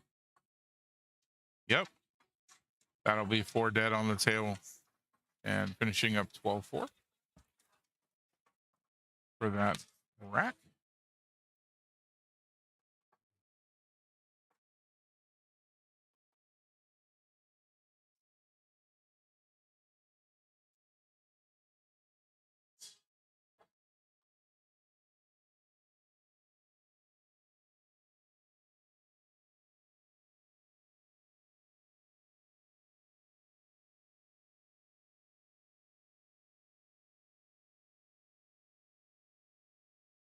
And dry break this time around.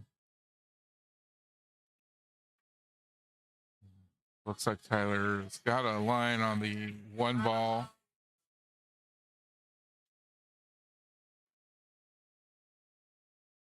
Go with the side pocket here or the all the way down, it looks like. Goes for all the way down and makes it, which puts him on the 2. Side pocket would have been a lot harder to control where the cue ball goes.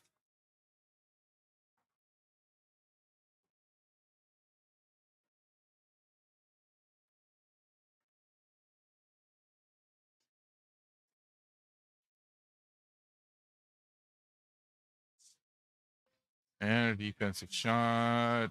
Not quite what Tyler wanted, I think. He wanted a little more coverage on that. Did not leave Jason with an easy shot on the 3 at all.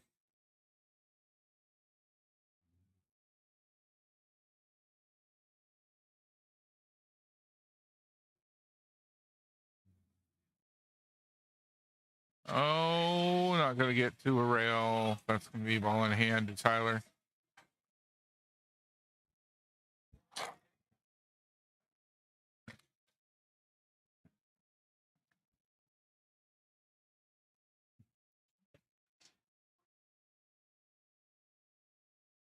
No, that's another defensive shot.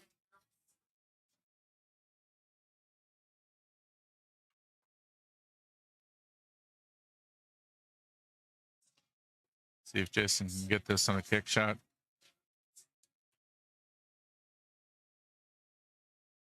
Yep. Oh, nicely done behind the 9-ball with a Q.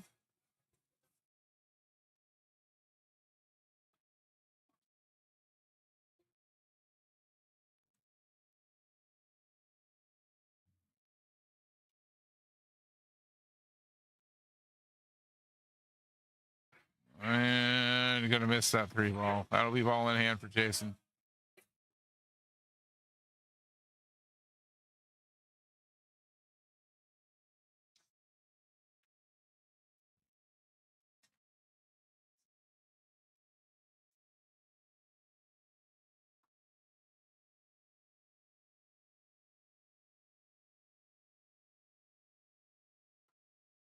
And 3-ball in. Got himself a good shape for the 4.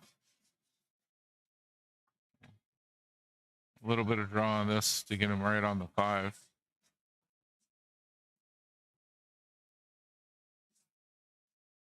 Yeah. Off the rail for the 5.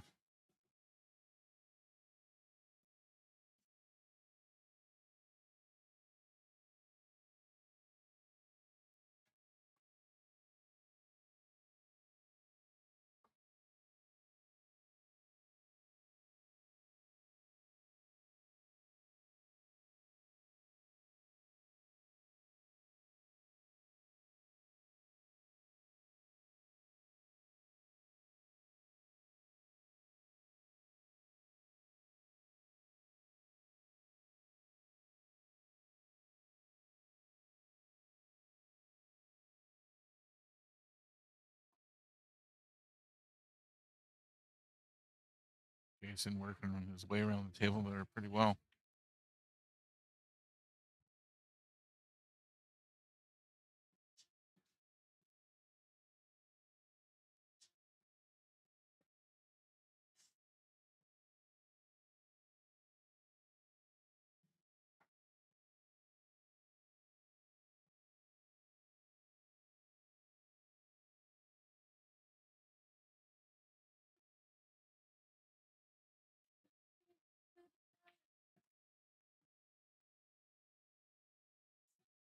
Okay.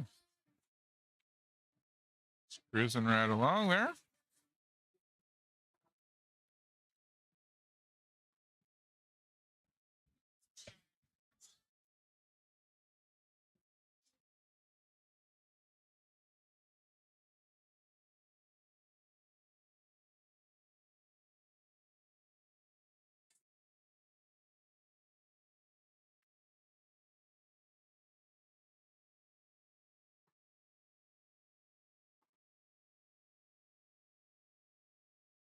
Oh, scratch on the break.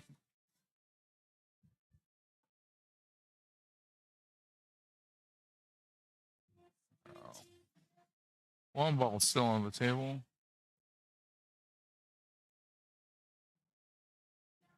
Looks like the 7 is gotten taken off. So that'll be a dead ball.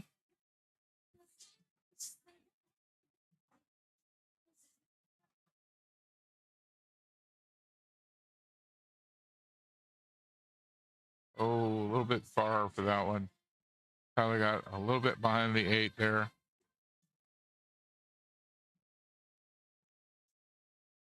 Yep, had to kick at it. Oh, nice shot. Not exactly what he wanted to start off with, but that works.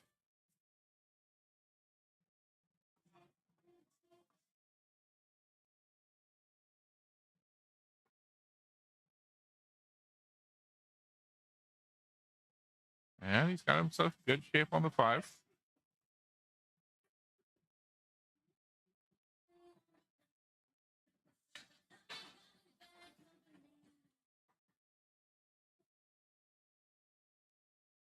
Tyler definitely looking like he's about to just run this whole rack out. The only thing he's got to do now is get back around to the 9-ball. And he's got that.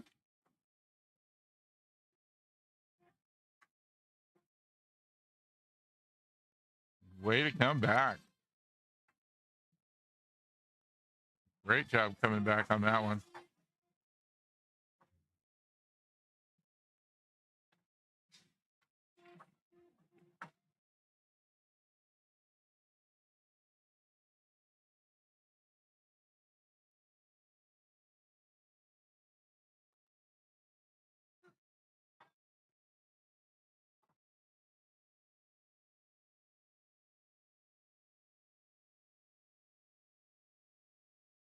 Seven ball right in the side.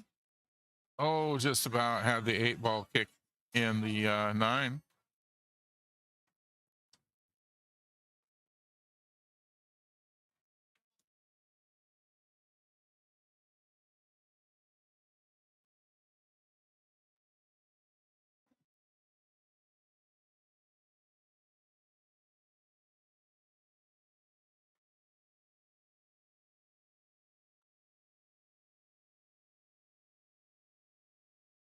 Defensive shot from Tyler. Did a pretty good job with it. I think Jason can see the side of the tee ball. I don't know if he can see enough of it there to get it in the corner.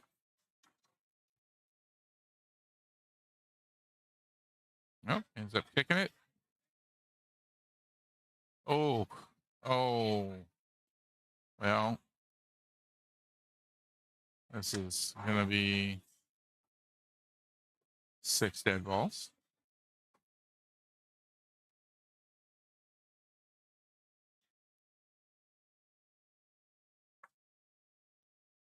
And Tyler's brought himself up to with 1 point of Jason. So we definitely got ourselves a match.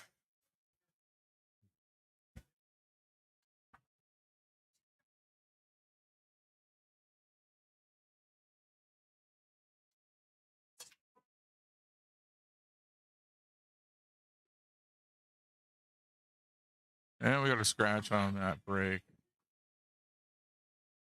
So 2 dead balls this time.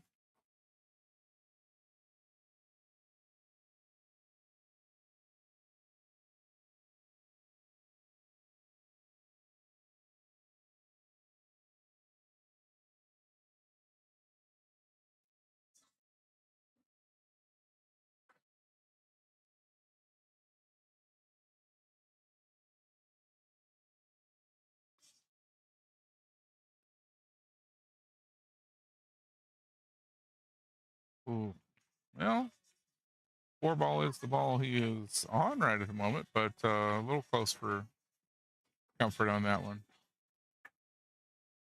Oh, just misses it. Just misses it. I think the 6 might be in the way for that. So be all right for Jason.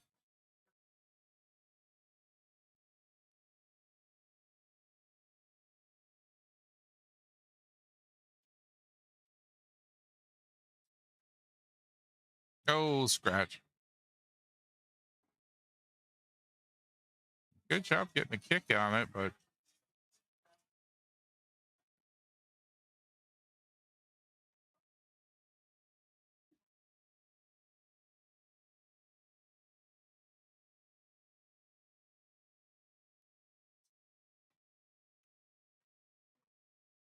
all right, 4 ball in for Jason.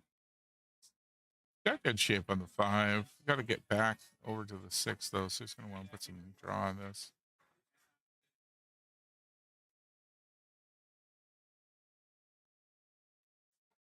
Oh no, dead ball. Oh, well, on Thursday nights, the night that we play the My Bad team here, we have a jar, and every time we scratch, we have to put a quarter in it. It's actually really helped my game as far as that goes.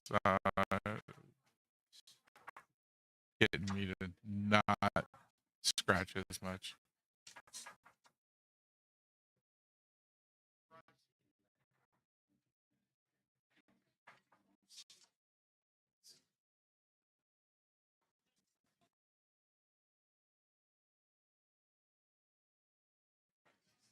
And we're tied up now, 23-23.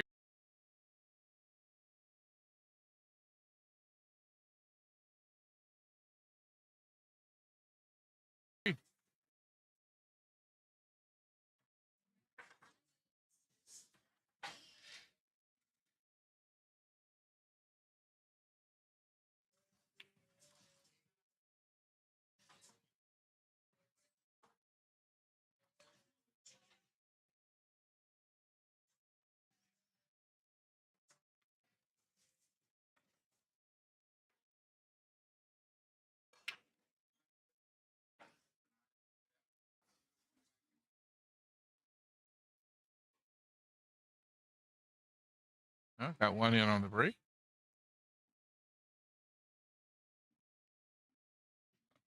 And there goes the one ball for Tyler.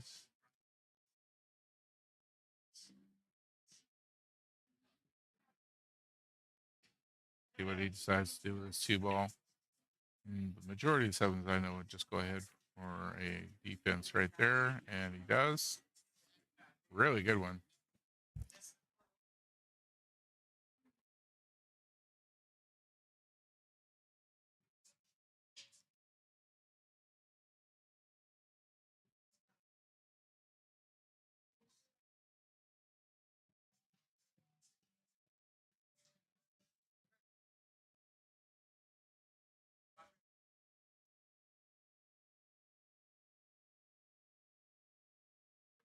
Oh, it's the seven ball. That'll be ball in hand for Tyler.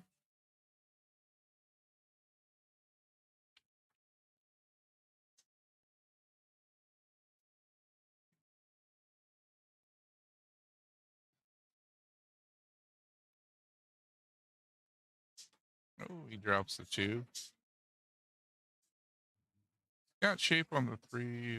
Not the easiest cut, but he makes that one. No problem.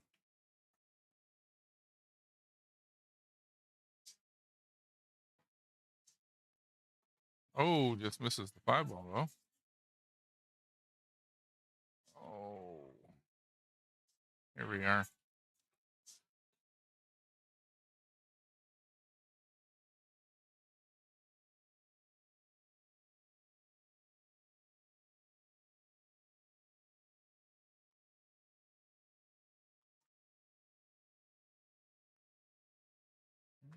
Bit of a defensive shot.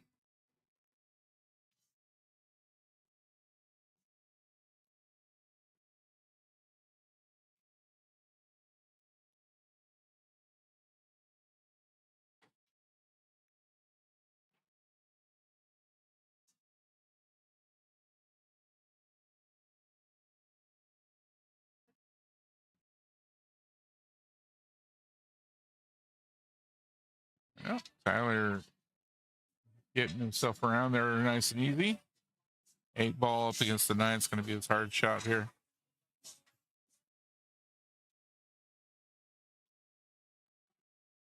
See what he can do with it. And he bumps it a little, but not enough.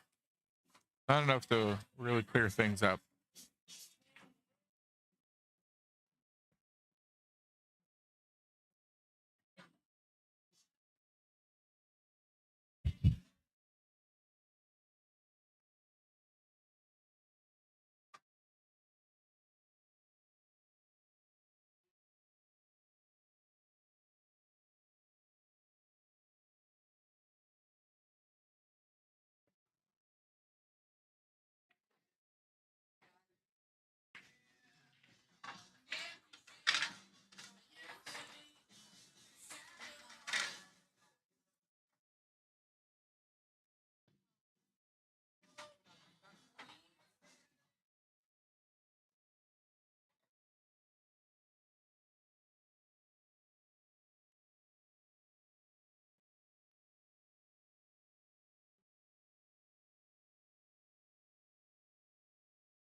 Well,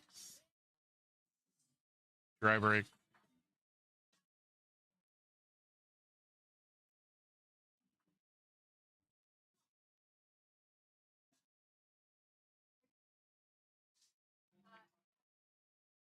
That 1-6 is not nearly as straight in as one would think. Nice job trying to get that one ball down.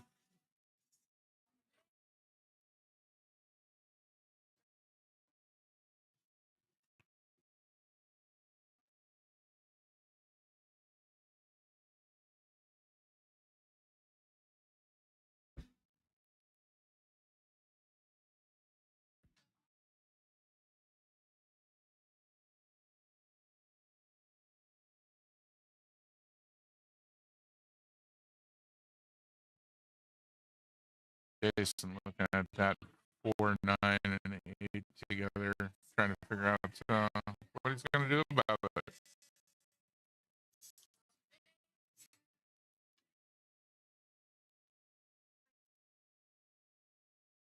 Something keeps sucking up bandwidth here, and I'm not sure.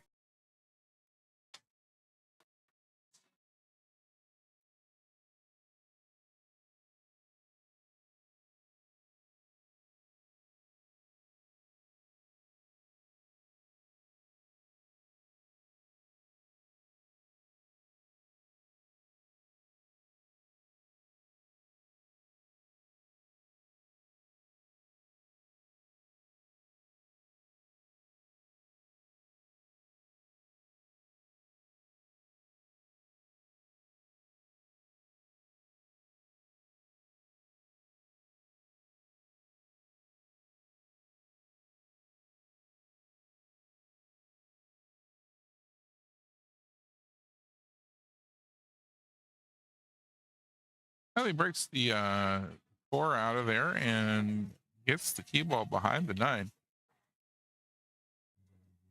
Nice defense.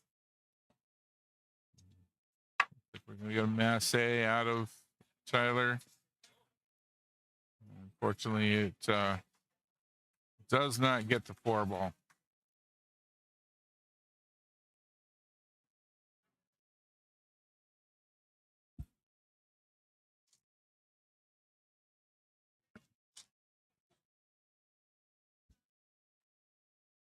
Oh, Jason misses it.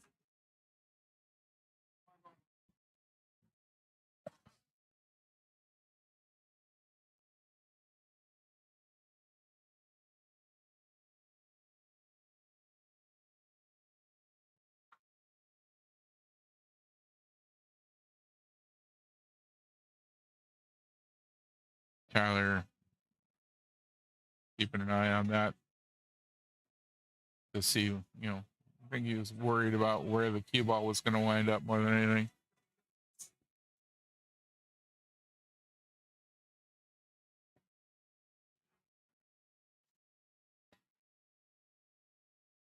I managed to avoid the scratch there.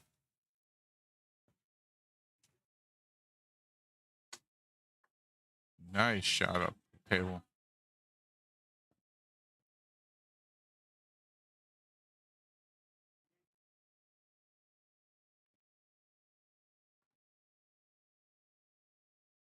And that's going to make the 8 ball tough.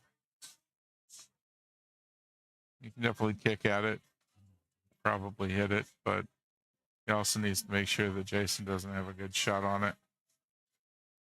Oh, well, that's not really going to do it.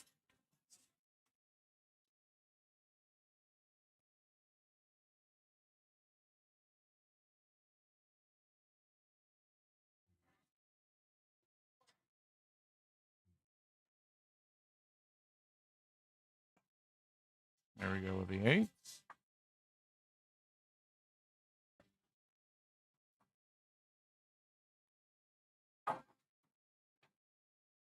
All right, 31-34.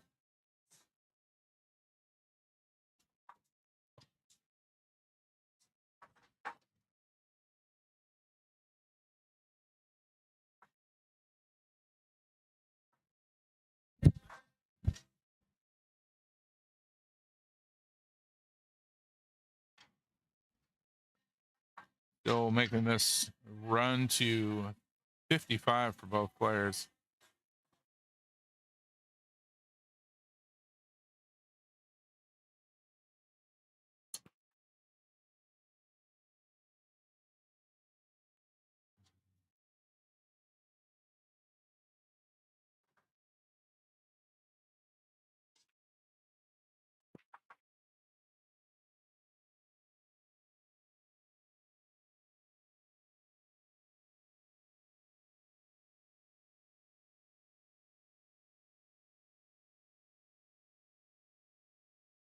Oh, doesn't get it just about, but not quite.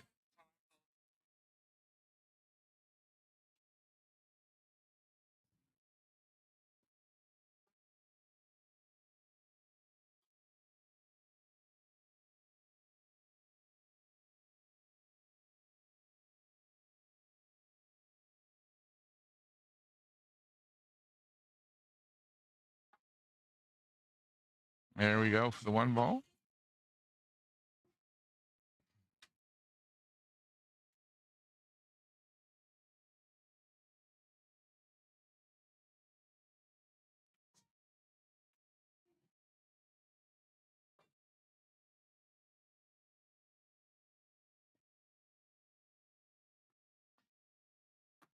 Well, if you can get this 2 ball and just get down here, not behind the 8.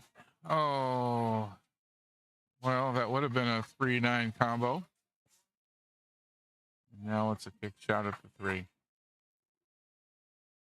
Or a defensive shot where he pushes the 8 up against it. Nope, he's going to masse around it. Oh.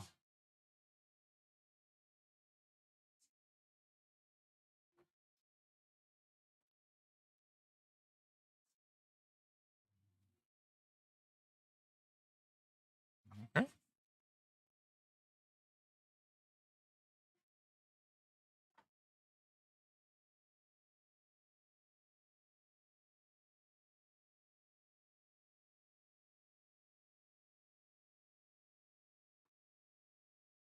Looks like that 3 ought to just go right on up to the corner. No problem. Getting on the 4. Oh, this is it. Well,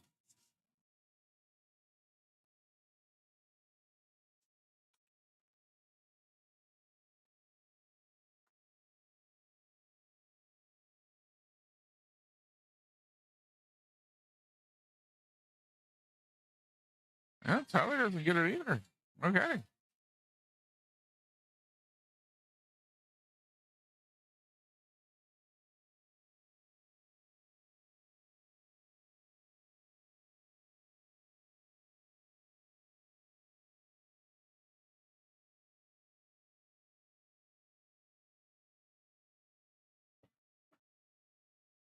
Oh, here we go with the 3 ball once again.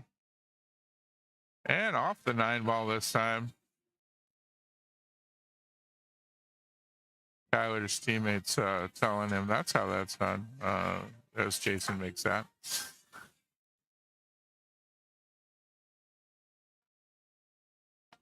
Oh, their name is Attitude Adjustment.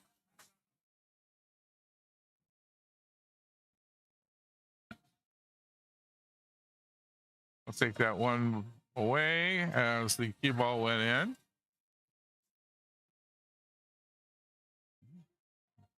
Just heard from the bench that it should be 35-34. I had a feeling I was missing a ball there somewhere.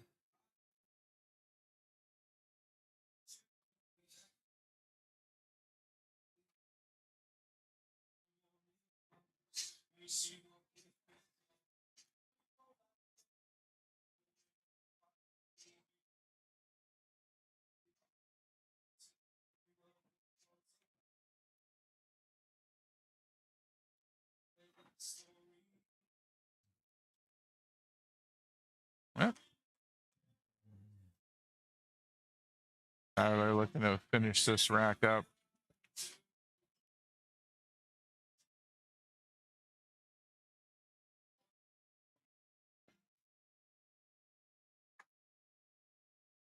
Nope. Round and round it goes. Hit that a lot harder than I think you needed to.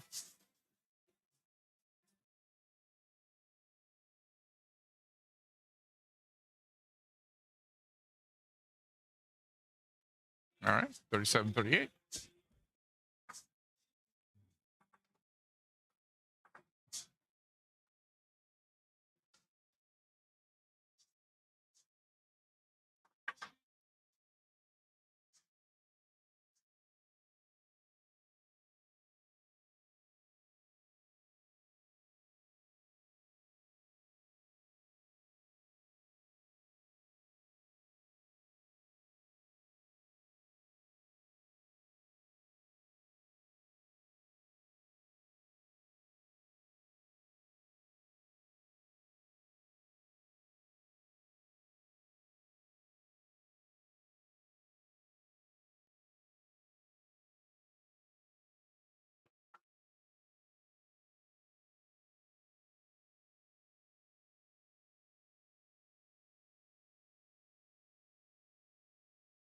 And another dry break.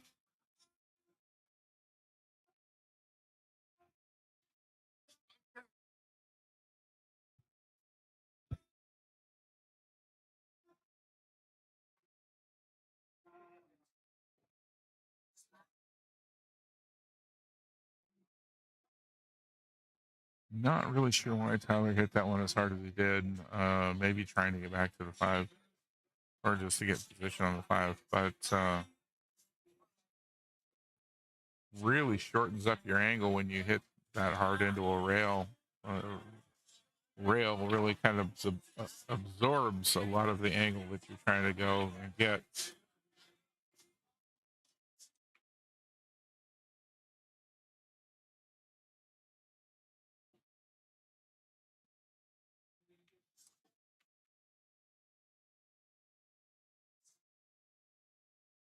Well, not where you expected the one ball to go, but this is the APA. Any pocket, anytime. There are a lot of other ways to say that, but none that I'll put on there.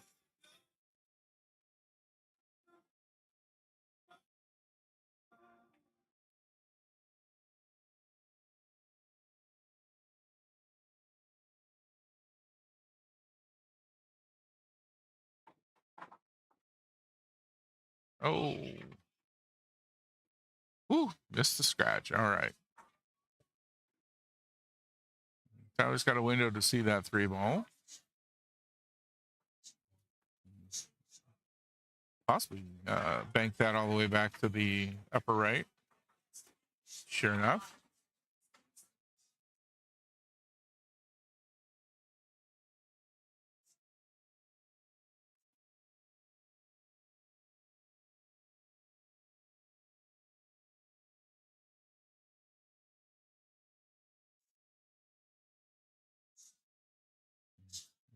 Pretty well laid out from here for a run out.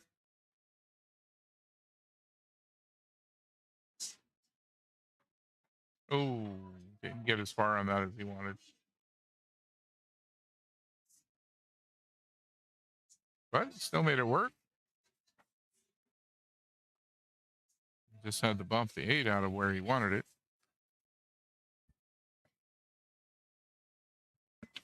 Still makes it work.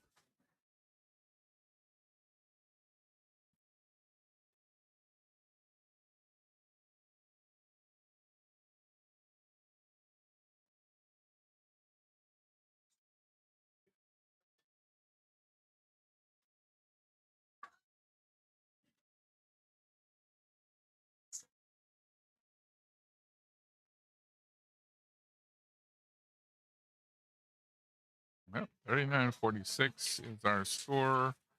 That puts Tyler within 9 points of finishing up.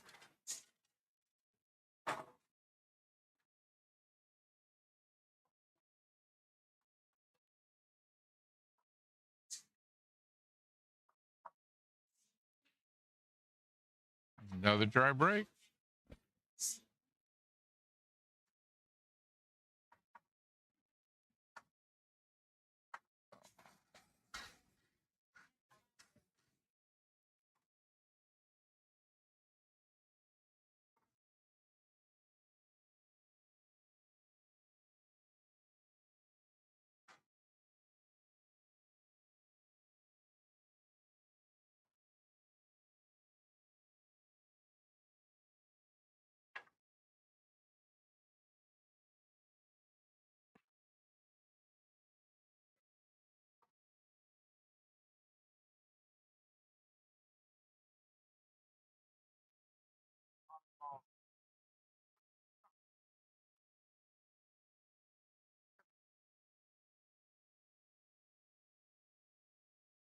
Let's see if Tyler can get this in past the 6. No, he doesn't even really seem to have tried for it. Unless he really misaimed.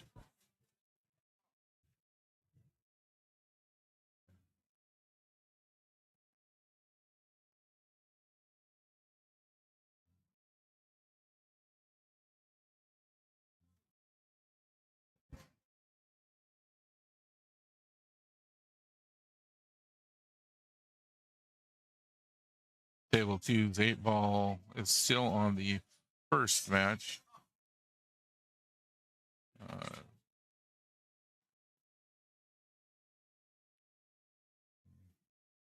Really curious how that's going. So that's my team over there as well.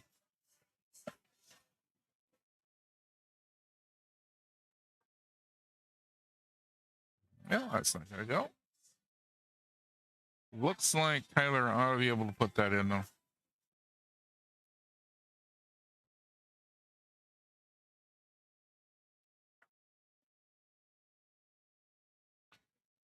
I think he was trying to get further back down the table for this 3-ball, try and get it into the side.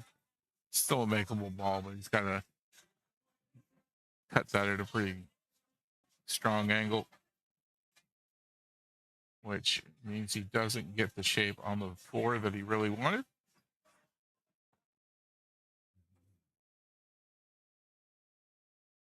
Made it work anyway.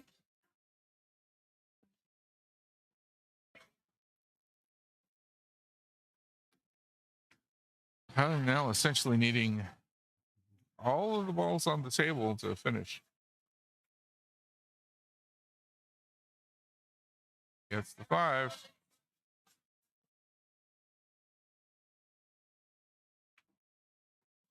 And the 6.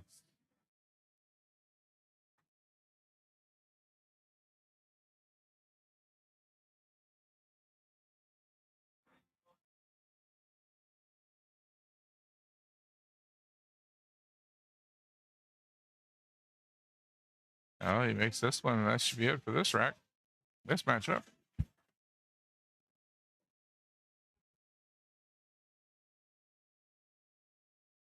All right, and Jason getting to 40 points means that is a 14-6.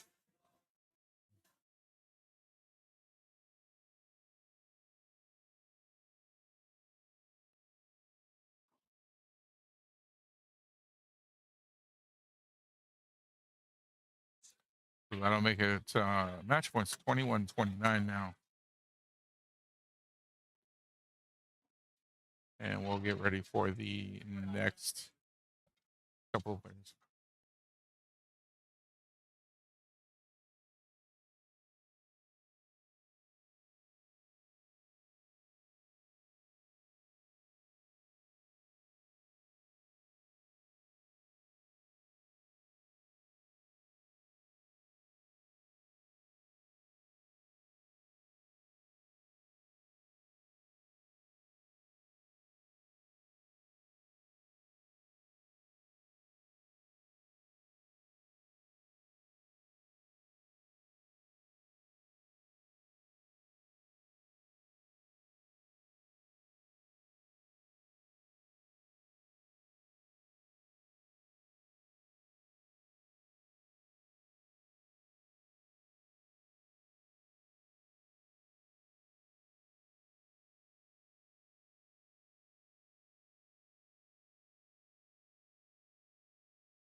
All right, Colin versus Jack. Jack's nickname apparently is Mole. But we're going to go with Jack for the stream here. Both skill level 4s, both going to be going for 31 points. On the 8-ball side of things for my team up there on table 2, we are now ahead 2-0 after the first match between Jason and I'm not sure who he was playing against.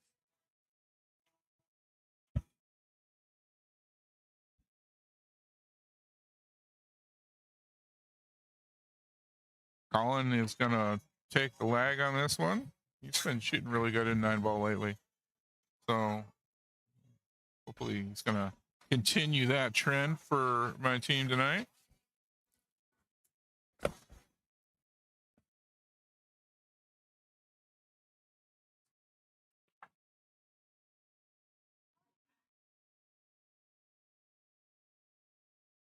Dry break. Couple of clusters on the table there. We'll have to work through.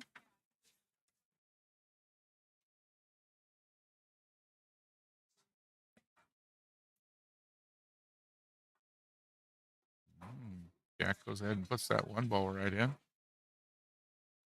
Gonna have to kick it to 2 though, hiding behind the 5. Good hit. Oh, unfortunately leaves it right in the pocket. And Colin's going to do his best to capitalize on that.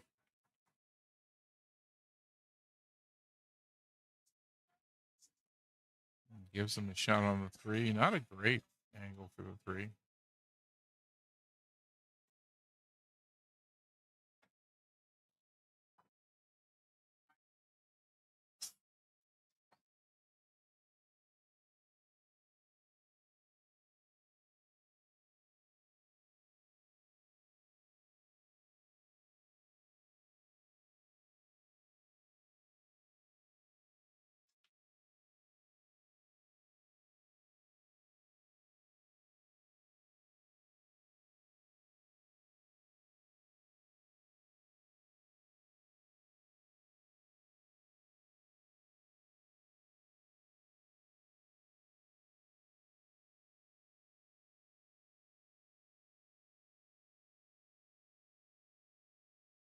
Oh, just missing that kick shot. I'll be ball in hand for Jack.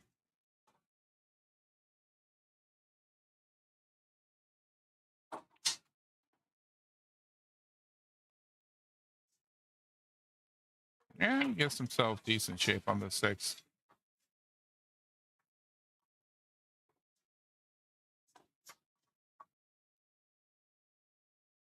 Jerry, I'm not sure what you. Oh, I see what you mean on that. 23-29 doesn't add up. Let me see if I can check on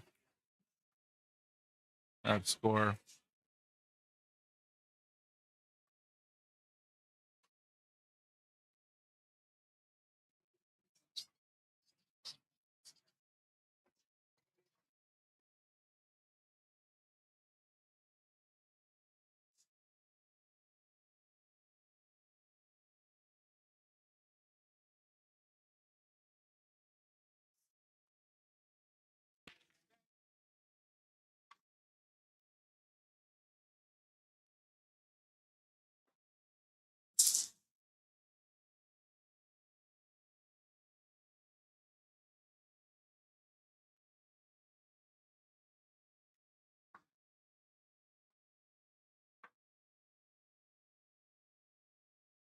All right, let me double check on things here.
So here we go.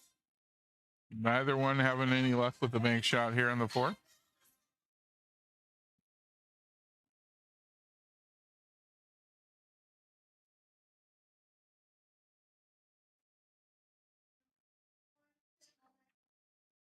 There we go. Nice long straight shot for Jack down to the corner.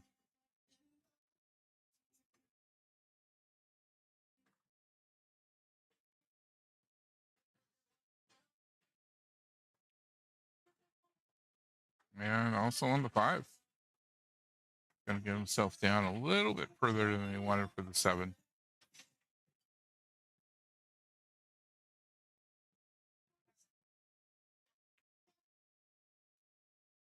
Oh, that bank worked.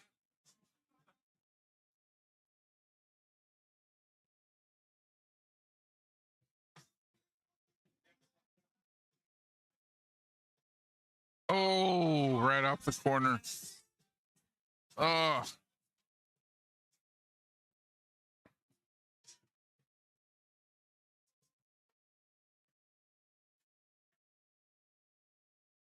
Yep. Trying to give that one to Jack there. That was Colin's shot.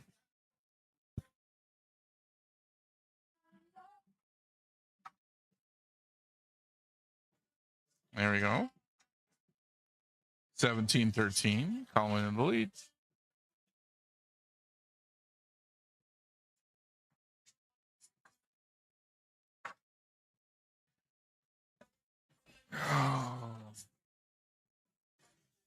So, for those of you that know Max Fowler, Stroking of Billiards, he suggested this really great Cuban sandwich shop down the street for lunch. My team all went and grabbed Cubans, and I'm going to blame him for the fact that I really want a nap right now. Fantastic sandwich. I don't know the name of the restaurant, but just down the road here from the Moose Lodge.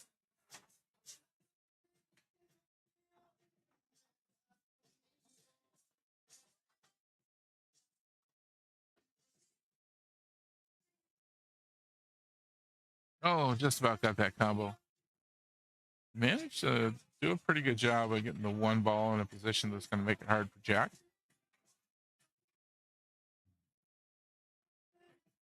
Good hit. Oh, 8 ball. Oh, bounced it off the 8 ball and right into the pocket. It's a ball in hand for Colin. Did such a good job of getting that 1 ball. It always sucks when the cue ball in. Feels like a betrayal. You know what I mean? Like, why you got to do that to me? Oh, ball in hand.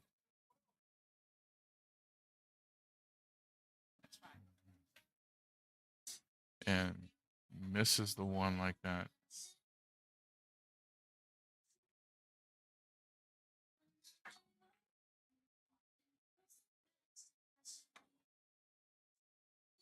Well, Jack trying for the 1-9 combo, just about got it.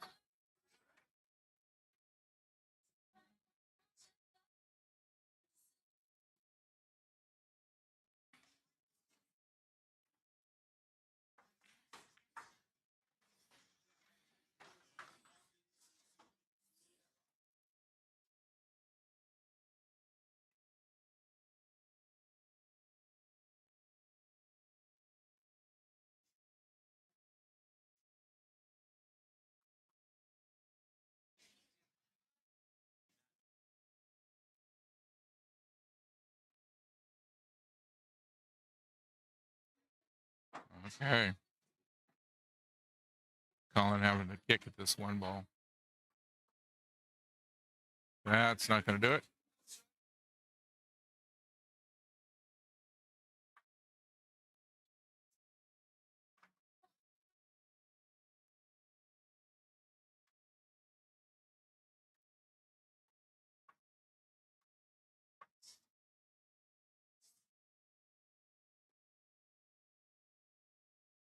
Well, Jack pops that one in. Yeah. And comments to himself, why so hard, right afterwards. Yeah. Did not need that much power on that one. And he knows it. Oh, beautiful bank shot. Oh, what? No reward. No reward on a beautiful bank shot. Oh my gosh, behind the 7.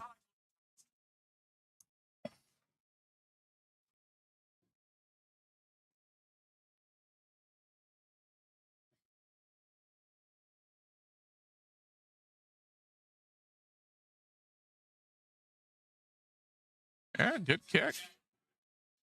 Good kick.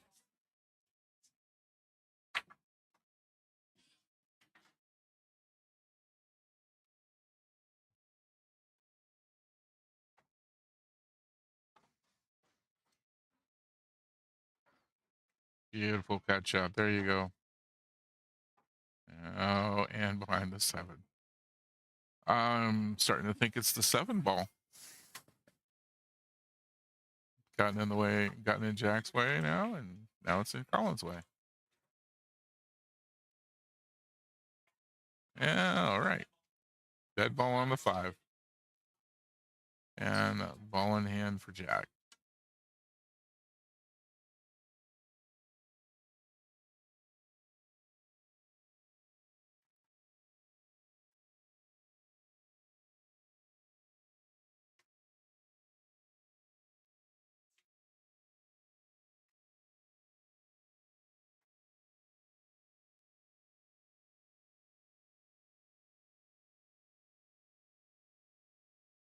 Oh.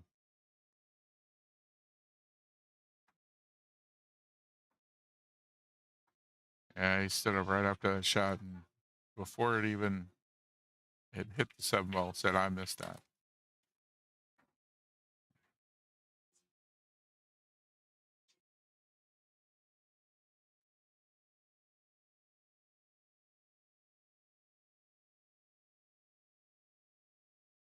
Flirting with the scratch there for Colin.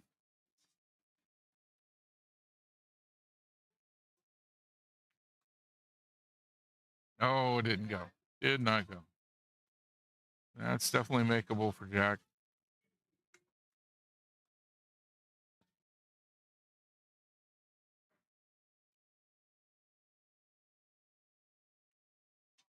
Oh my gosh, it hangs in the pocket. Oh, wow. Oh.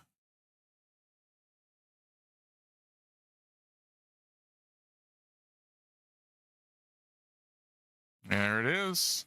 That's 23-16 now. 1 dead ball so far.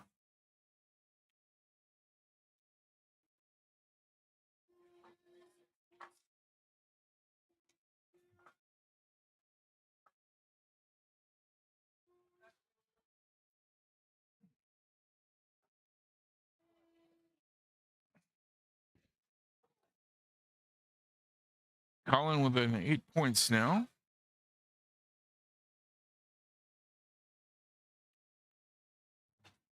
Jack and needing 15.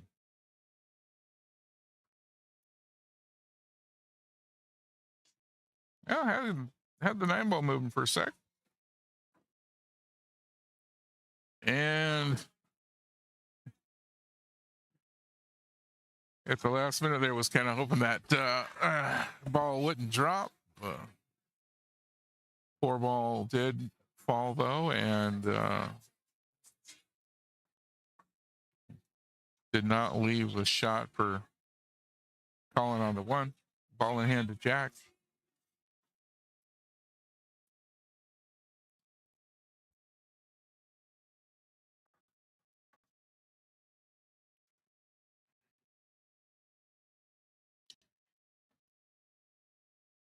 Now he's looking at that 3-7. He knows he's going to have to break it up. He doesn't have to break it up on the shot though.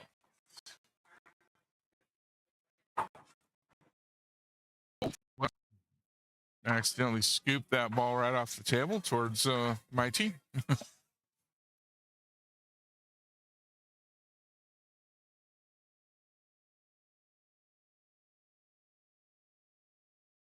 Nobody hurt.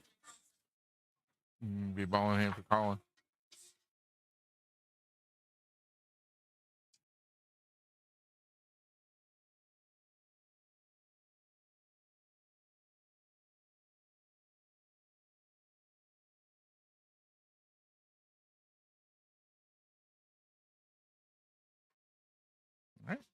1 ball in. Got a good line on the 2. Should give him shape to hit the 3. If not, put it in. Oh, only if it comes back more.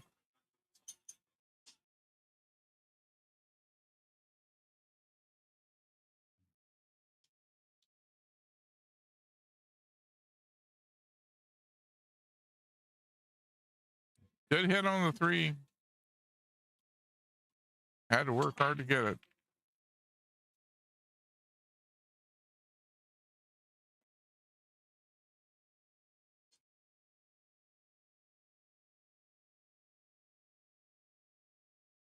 Oh, just missed that. Into the side. Gets awful close to the 3 ball with the cue. Let's see what Colin tries to do with this. Oh, he's going to get a timeout as well. Timeouts for all. Timeout going on both tables 1 and 2 at the same time.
Had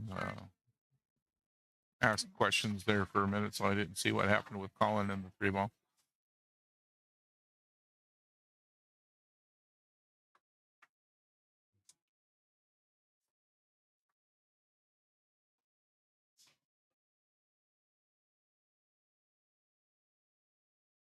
Oh, no good.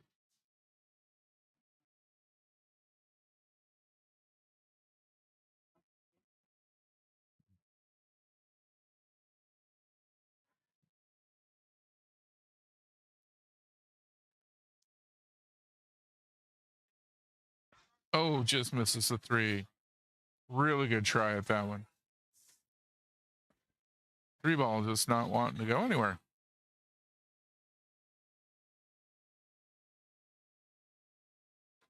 And there we go, finally.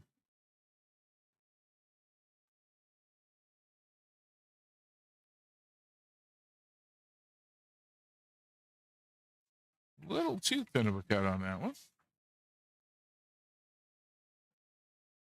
Yeah, gonna line it up for Jack though.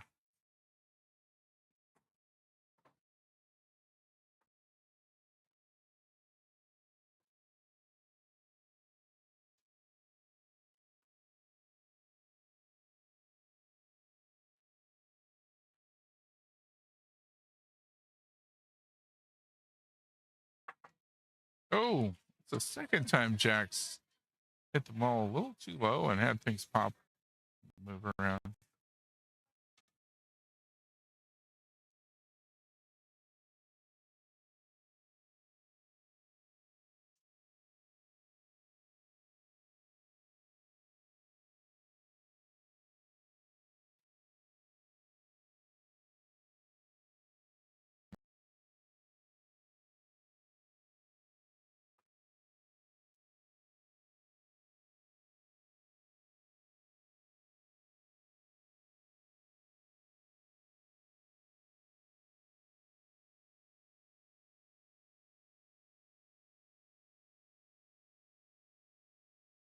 Oh, Jack's gonna get 2 for on that one.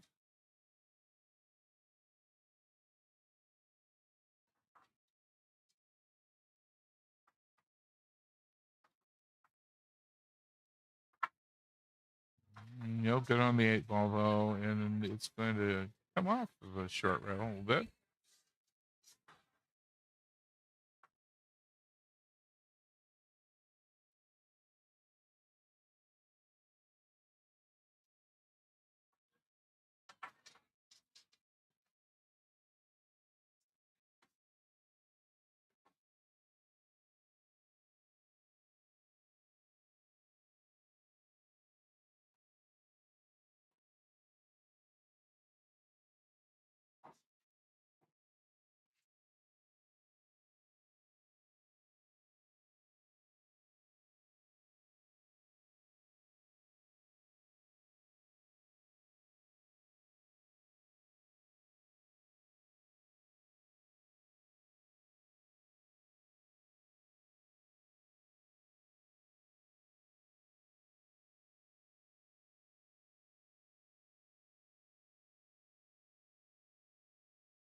Okay.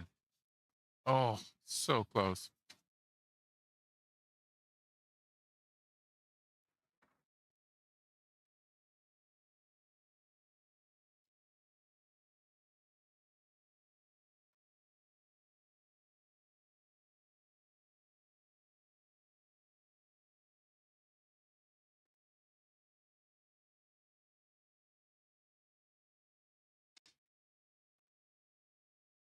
There goes the 8.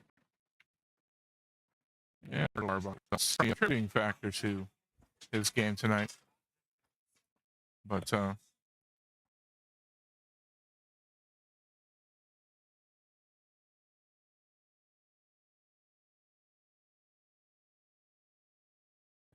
yeah, he's not having the best time. He's not having the best time on the table.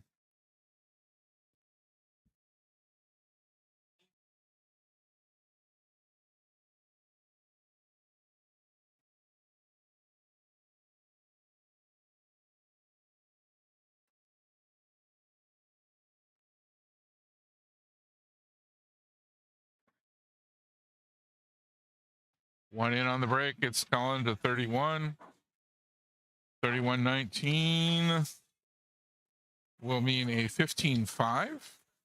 So that'll be 36-24.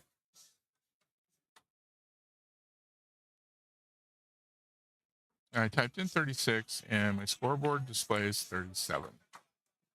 What in the world?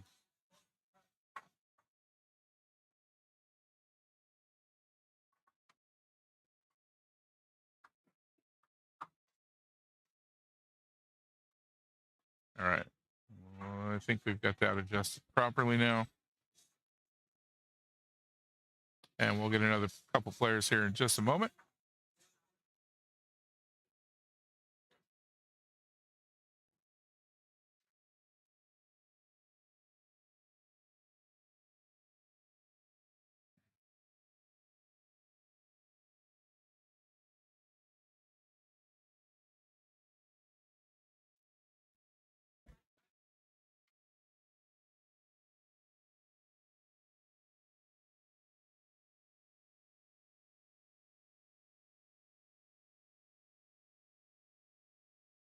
And now it just changed to 38-24. I touched nothing. Might be time for some new scoreboard. Might be time for some new scoreboard software there. I set it at 36-24. Touched absolutely nothing. Turned around, look, it said 38-24.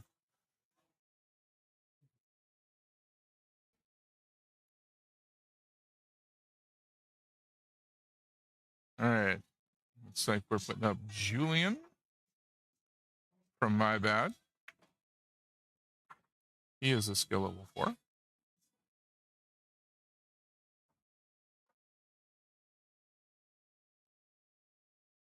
Double check on that. I'm calling these off by memory for myself for the My Bad team. Yep, he's a 4. Okay.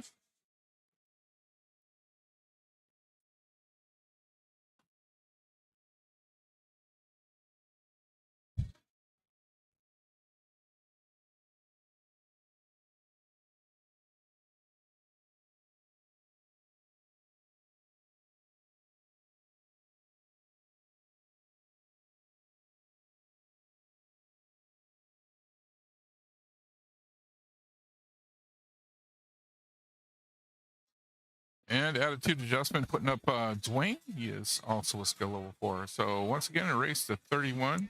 And once again, my scoreboard has changed the team score for my team. It keeps trying to add 2 points, and I don't know why.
Oh, dry break for Dwayne.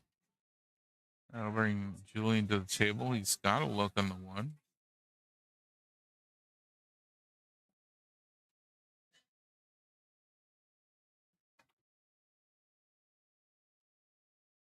And doesn't make it.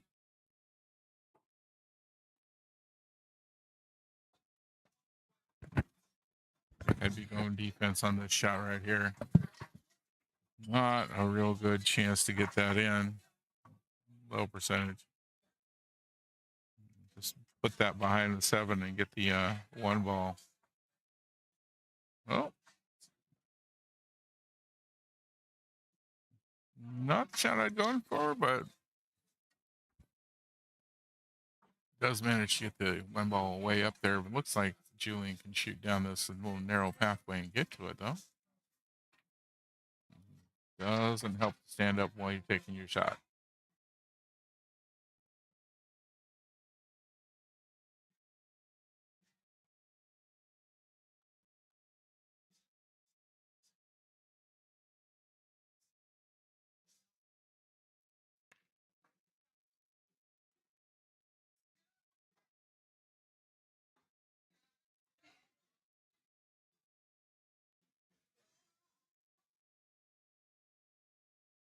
And the 1 ball finally goes in. Julian getting the first point of the match. Now, once again, got to look at the 2, but not one that looks like he's going to get it anywhere.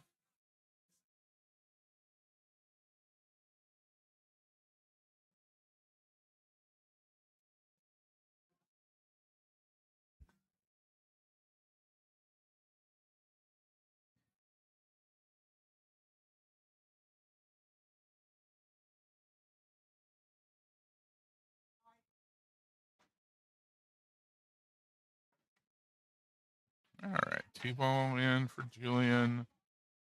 Gonna have to take that 3 all the way up.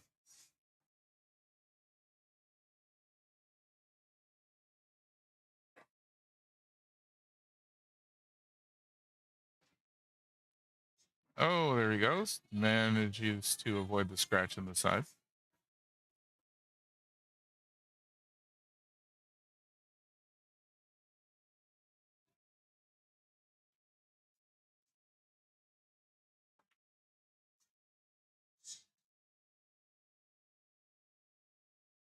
Well,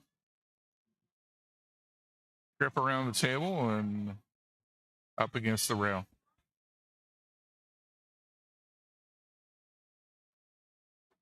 Nice bank shot.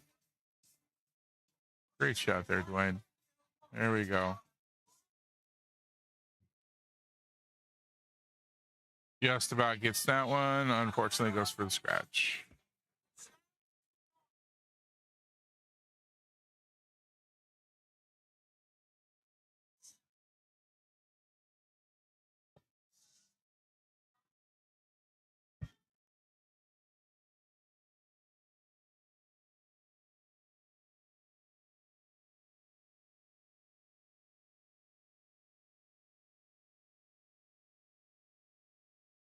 Five ball finally.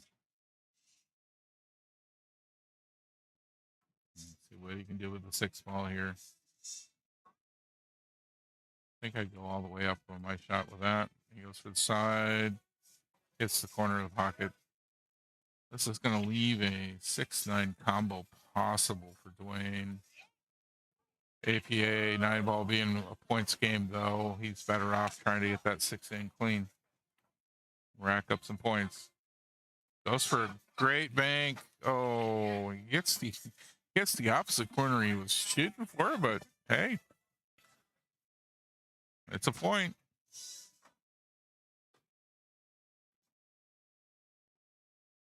No, it's gonna drift.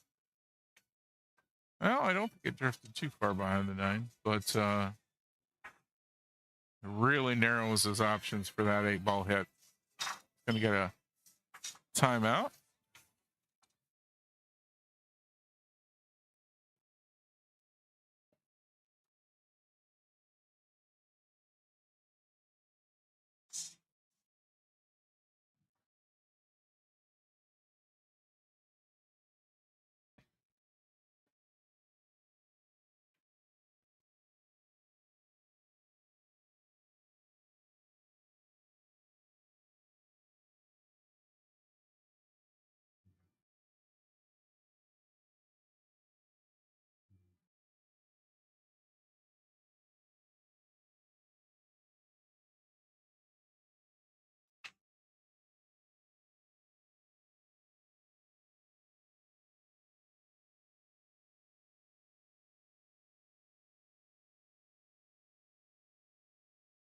All right. Just going for a good hit on that one. Mission accomplished. Decent defense. Obviously, Julian can hit that, but he's going to have to try and bank it to get it somewhere. And that's a long shot.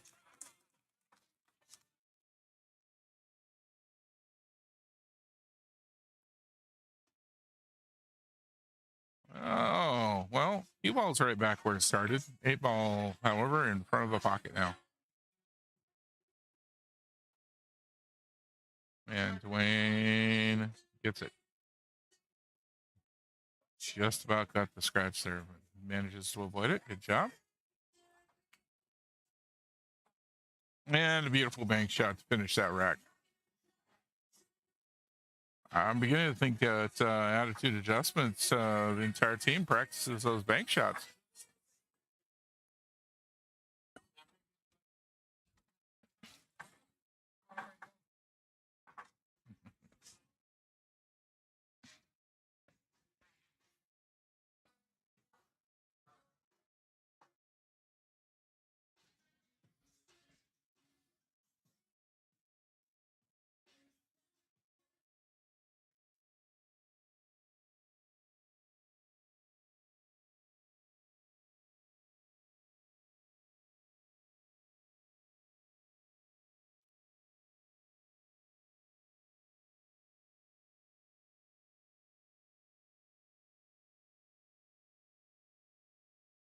Another dry break.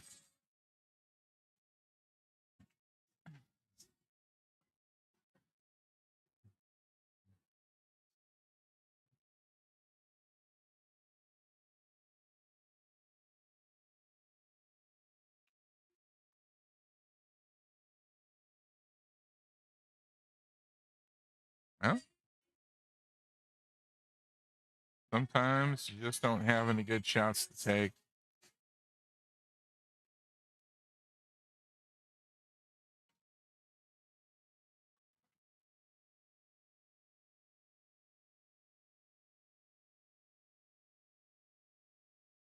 Dwayne making the most of that one, though.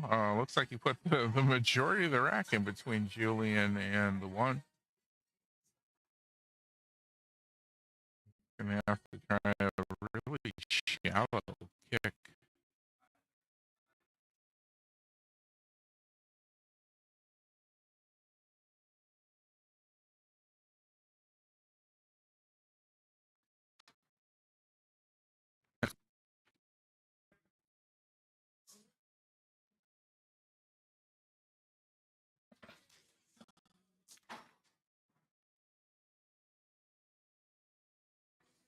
One ball in finally for Dwayne.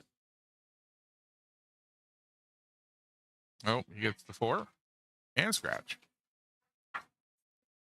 And no, Julian doesn't get ball in hand twice for that.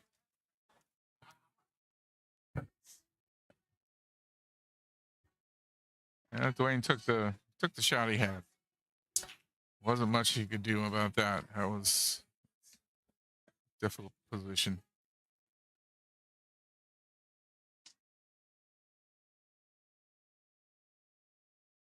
Julian getting lined up on this too. Nice. Oh, drifted too far down though.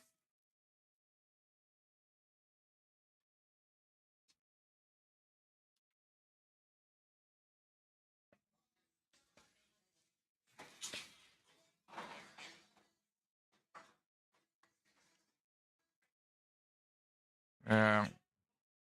Flipped the 4 on its way by. Almost. Did it? Hard to see. Julian saying it was clean. Okay. I couldn't tell. He was kind of in the way. I thought he maybe clipped it. Once again, no clear shot on the 3 though for Julian.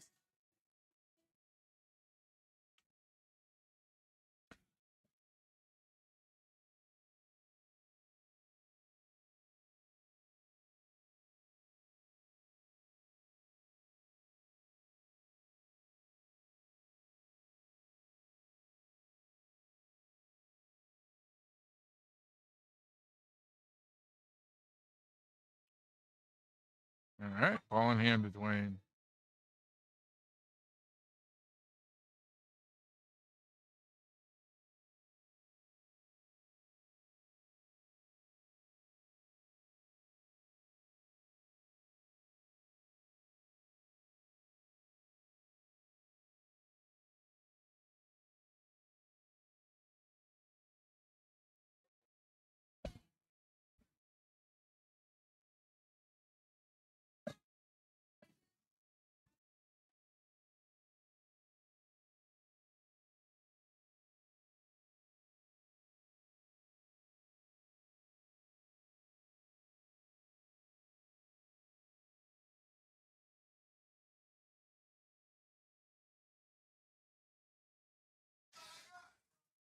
Oh, no good on that 4 ball.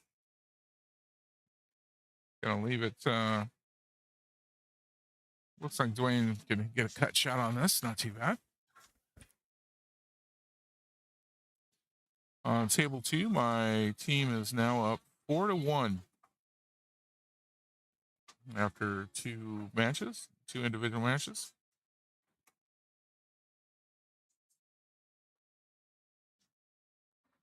Dwayne doing a great job here on the table now. Looks like he's finally getting warmed up and ready to go.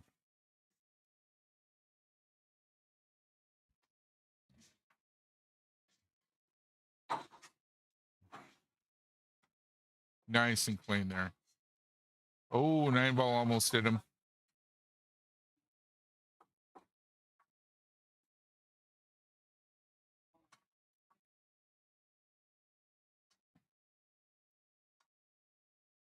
All right. Julian's got a good shot at this 8. It goes by the 9 for that corner pocket. I don't think should have too much problem there.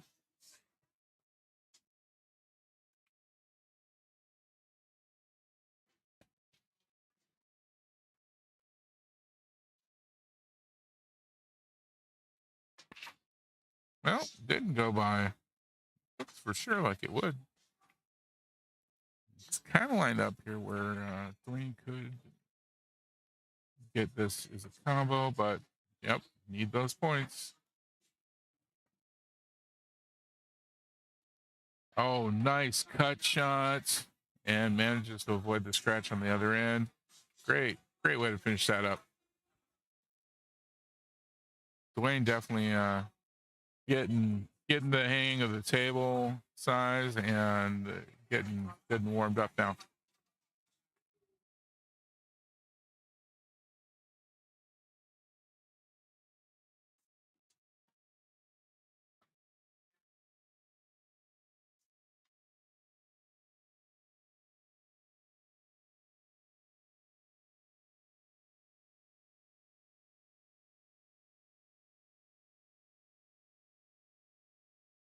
All right, rack 3.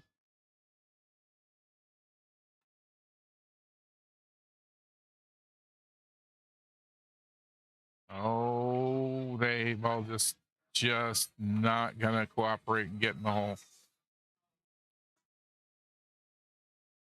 Well, it should be a 1-8 combo into the corner. Hit that a little hard.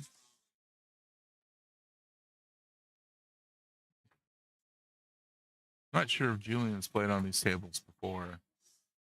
He might have. He's also on the Boats and Holes team. He might have been on these tables for them.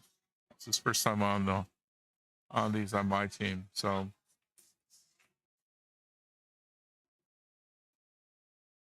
he's used to playing at this size because this is what we've got to work with at Mad Hippo. At diamond tables instead, but same size. Really?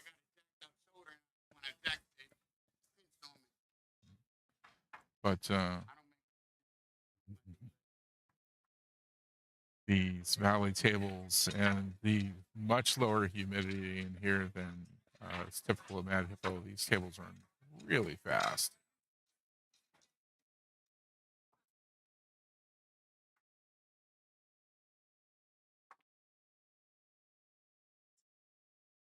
Well, that's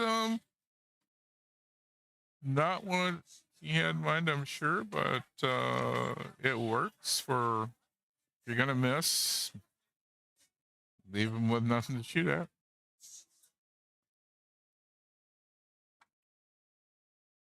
Oh, Dwayne making a wow.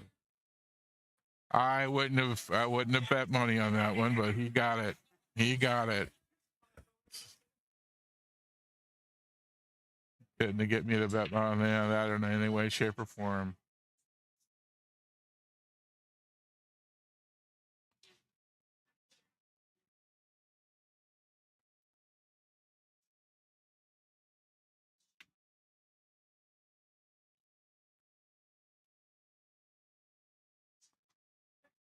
Yeah. Chase that two around a little bit.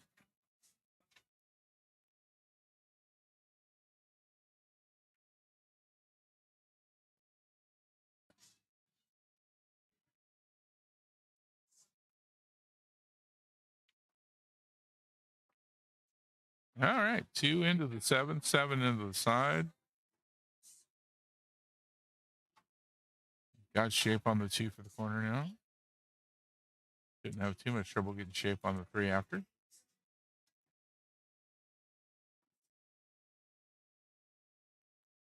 And I will stand corrected. He can hit it, but I wouldn't have wanted it in this direction of it. So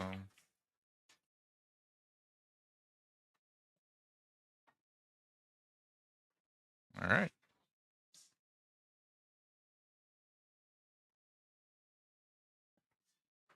I hate shooting combos in 9-ball. I just every time I shoot a combo in 9-ball, there's a little coach in my ear going, "What are you doing? What are you doing?"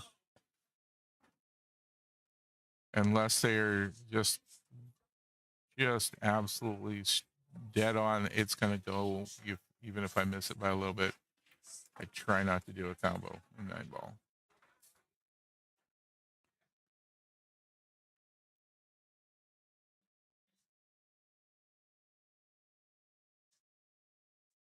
Yes, Dwayne going for that 9-ball. Get it. Did manage to get a good leave so that Dwayne doesn't have a good shot at it.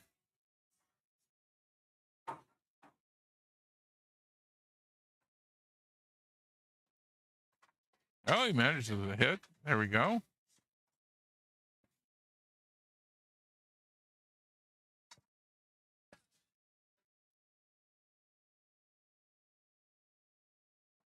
And the 6th ball. Oh, dead wall.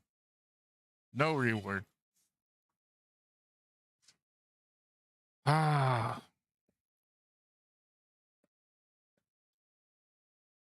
So frustrating when you get a good cut shot like that and the cue ball finds its way to pocket.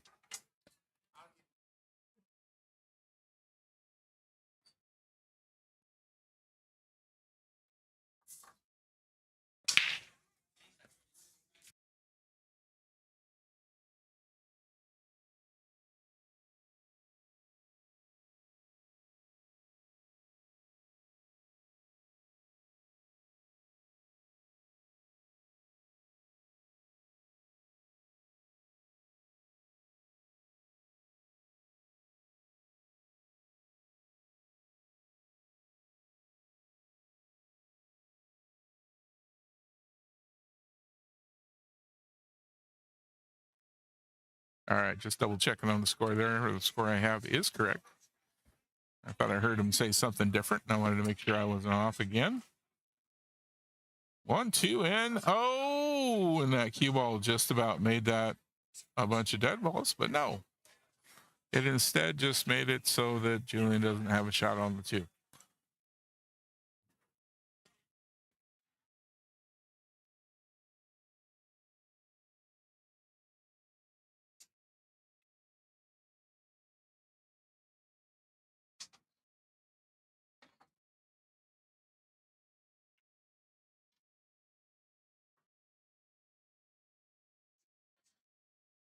Oh, excuse me, I got that wrong. 2 in. There we go.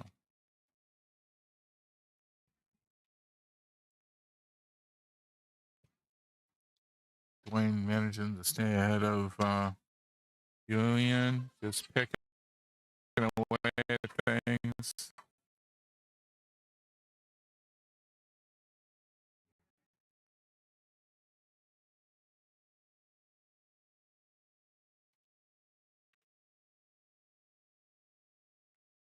And my scoreboard just froze. All right, I might be having to see what's going on.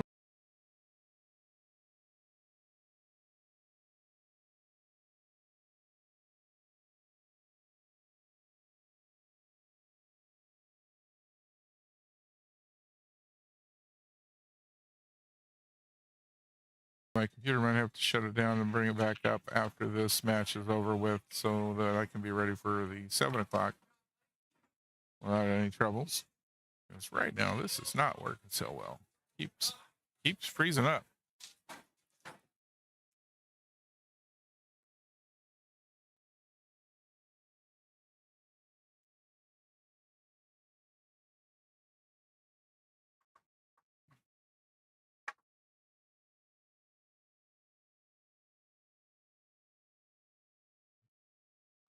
All right, calling ball in hand on himself for that one.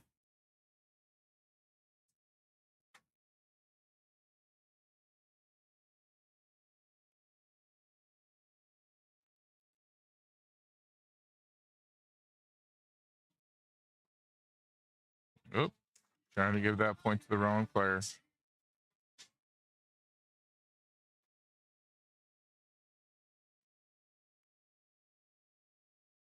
A little further than he wanted to be on that. He's gonna have to either. Looks like he's gonna try and cut that in. Nope. Getting off both tips of the pocket.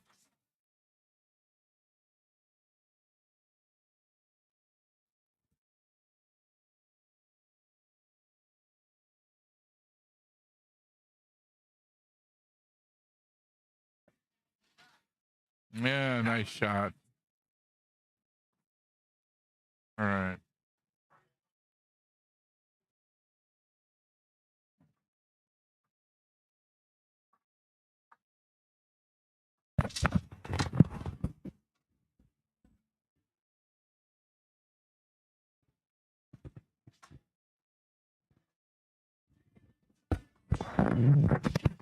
Well, amazingly, it looks like I have the score right. Computer keeps seeming to have glitches here and want to crash on me.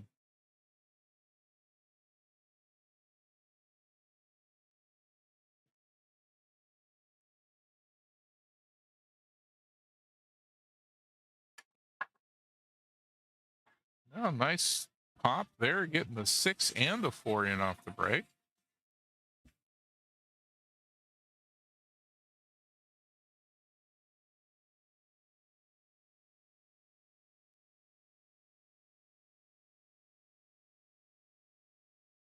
Oh, going for the bank.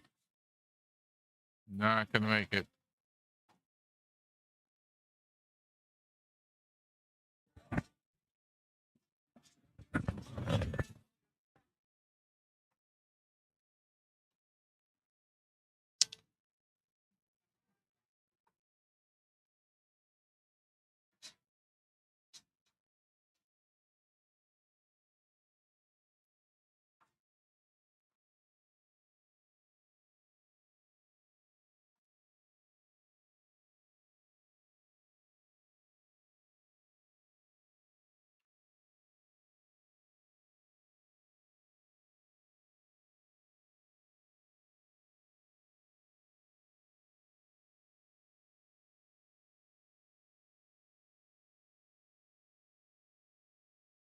All right, going to give Dwayne another shot at this 2 ball.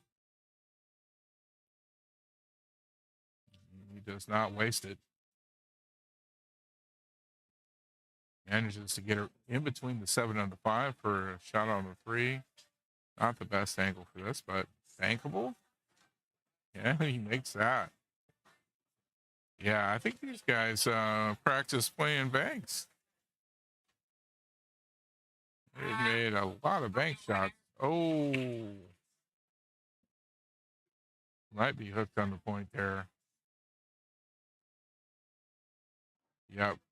Julian shaking his head. That's hooked on the point. He can't shoot directly at the 5. Nice kick shot.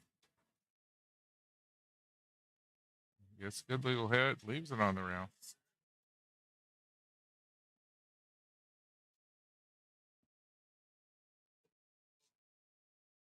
Oh, Dwayne's going to put the 9 away. There we go. 1, 2, 3. 2 dead balls. 27-19. He should only need 4 more.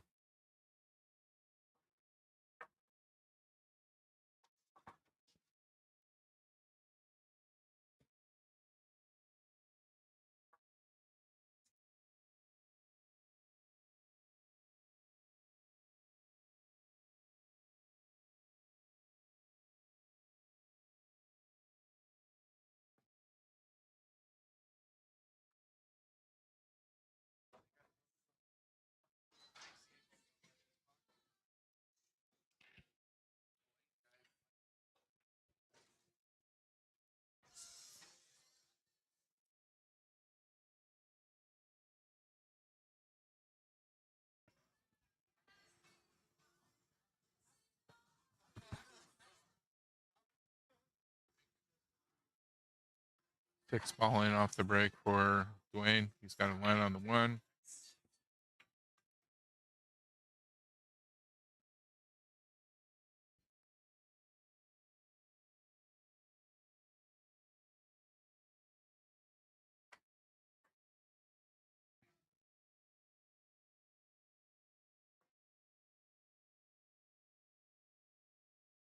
Oh, gonna leave that in front of the pocket. That should make an easy cut shot into the side for Dwayne here. And he makes it down to the 2.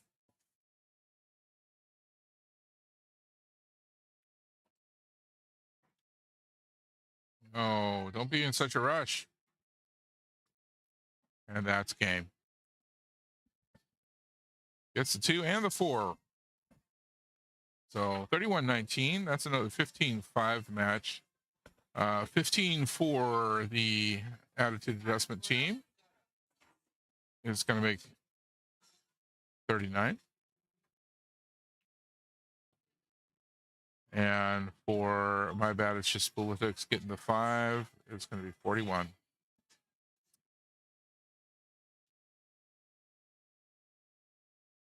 So 39, 41.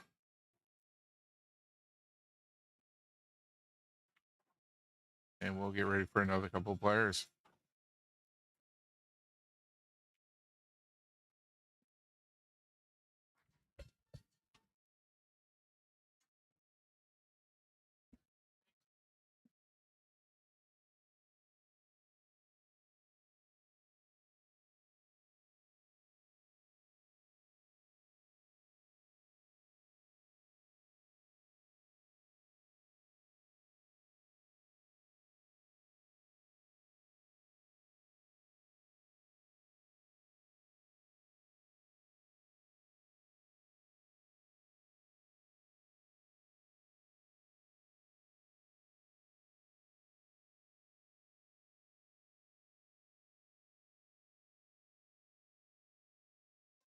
Don't know what it is about this scoreboard software. Just keep wanting to add to my team's score, but I'll keep correcting it.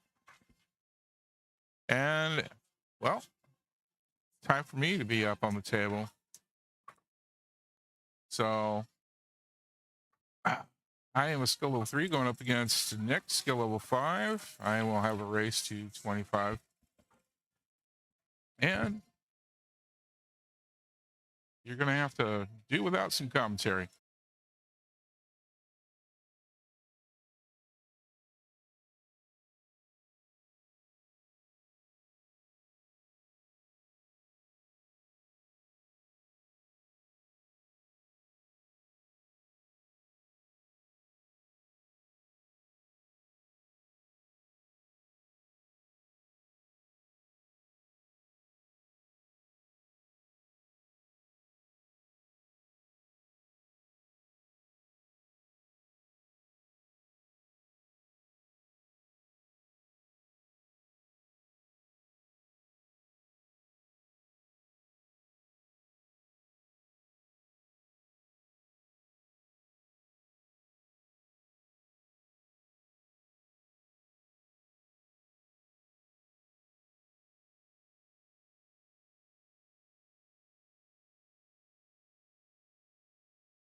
Just gonna push this forward, right?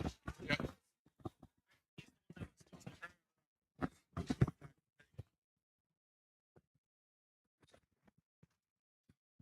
All right. What's up, all you cool cats and kittens? This is Max from Stroking and Billiards. I'm going to be taking over for Jim for just a sec. And speaking of commentator's curse, I believe Jim just scratched.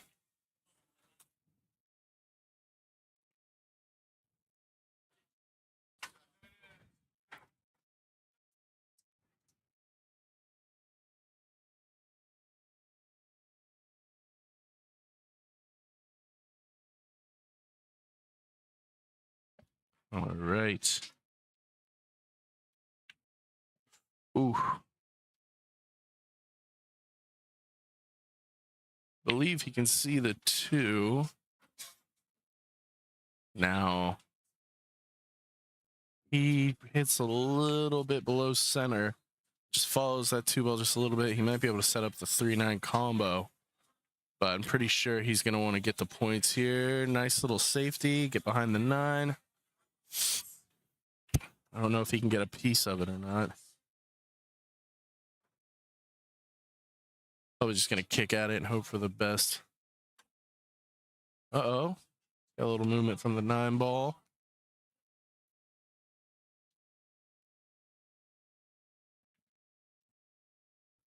Shout out to the Moose Lodge for letting us throw this little shindig.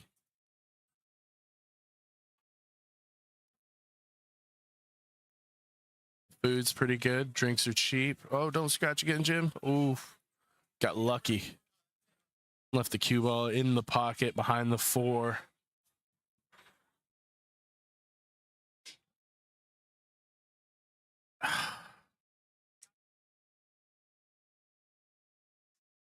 Only thing I can even imagine is kicking off the side rail. Actually, exactly what he just pointed to, because if he tries to go behind the 5, he's going to hit the 7 ball, and that's exactly what he just told his teammate.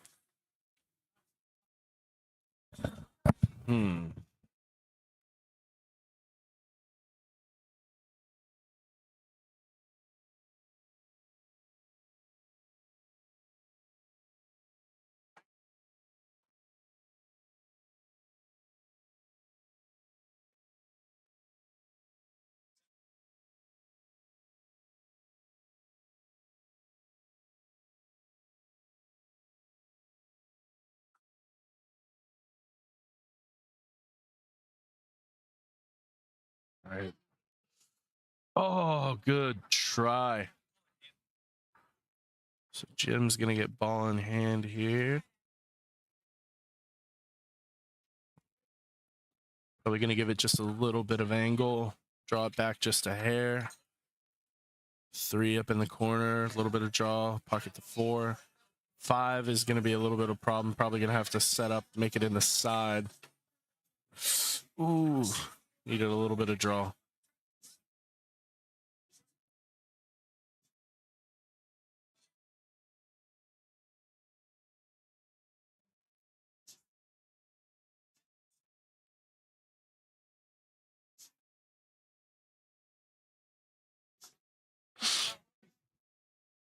All right.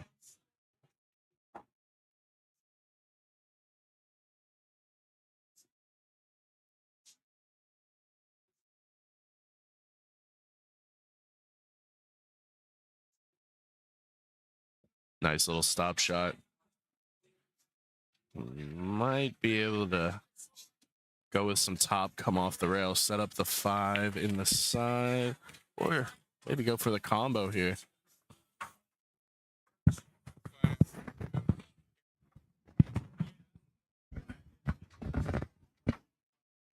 I think he's going for the combo, or is he gonna try to kiss the 5 and make the 6?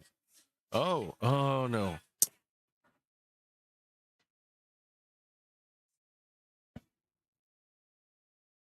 I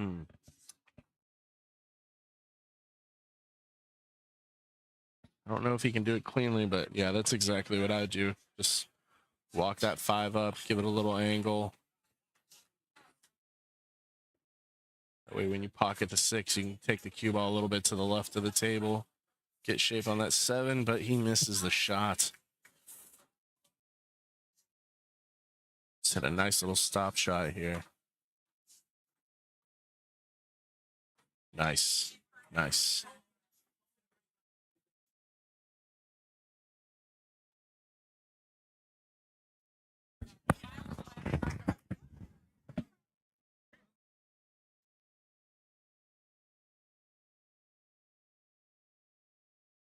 All right. Oh. Tough leave for Jim, though.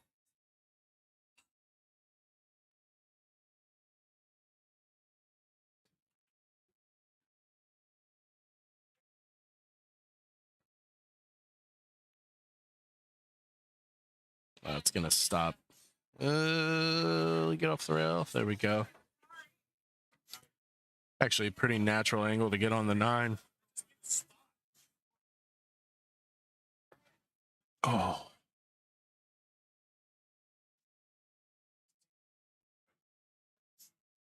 Their 5, Nick, was just telling their team captain that he's nervous.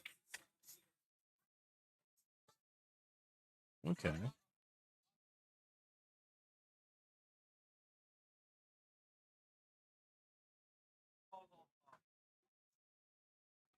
Good try, Jim.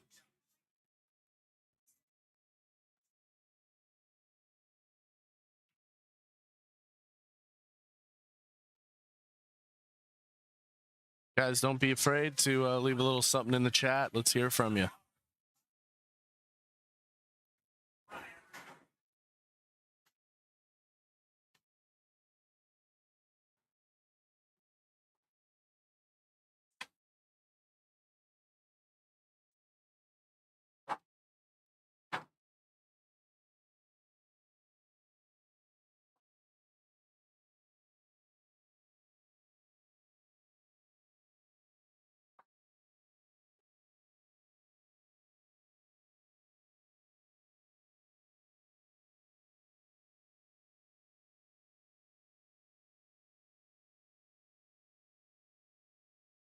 All right, so it is 8-2.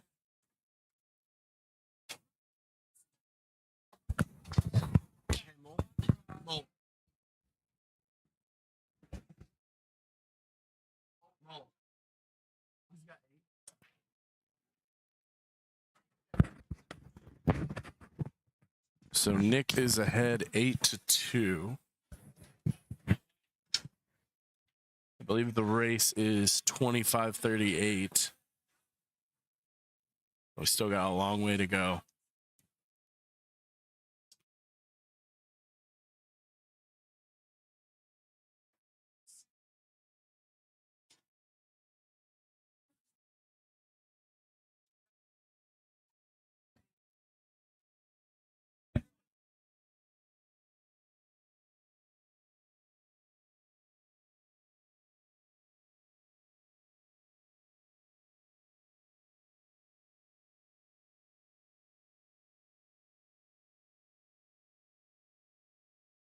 Wow. Got an early 9 there.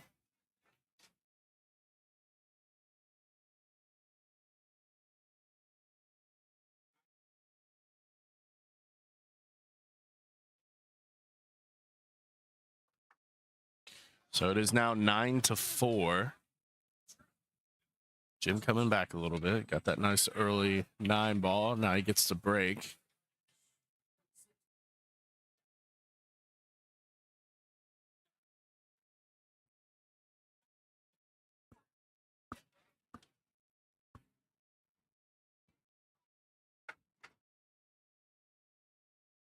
Jim's a big, strong guy, so I'm expecting a powerful break here. Oh, wow. Okay. Nice and smooth. Don't ever judge a book by its cover. Jeez Louise. 3 on the break. Sort of a tough run out here.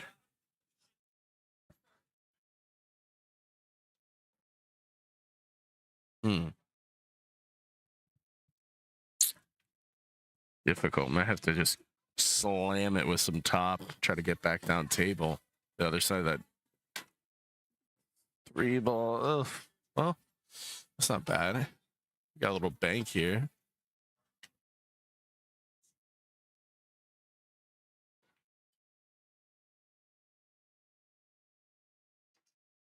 Not a bad leave.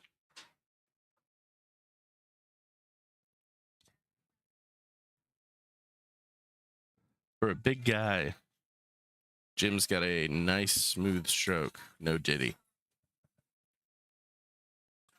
Ooh, nice little safety.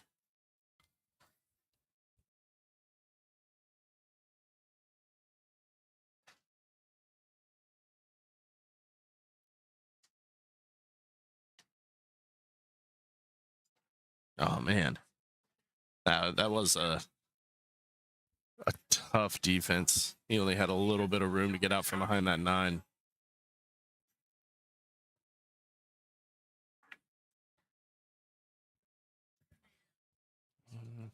It's right on the rail. I'd bring it off the rail just a hair.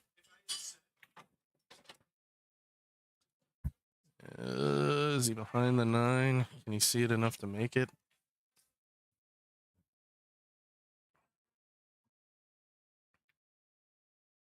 Ooh.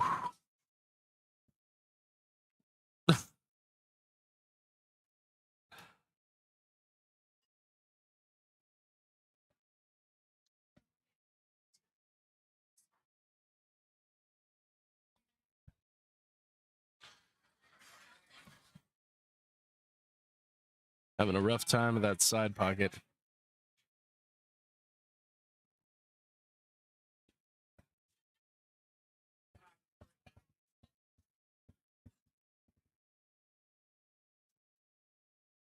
Oh.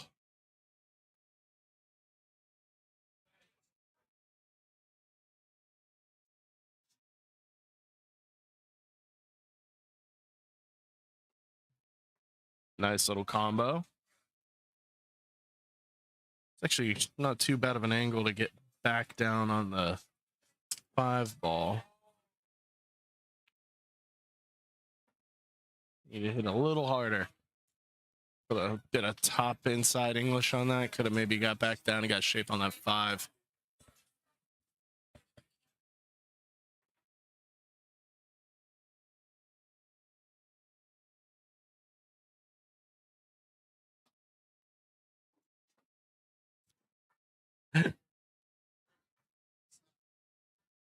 uh, good attitude on both these players. I love it when somebody can, we all make mistakes in this game, even the pros, and it's kind of nice when somebody scratches and you can just laugh about it, not take it too serious. We are in a tournament, but it's nice, when people aren't slamming their sticks after they scratch.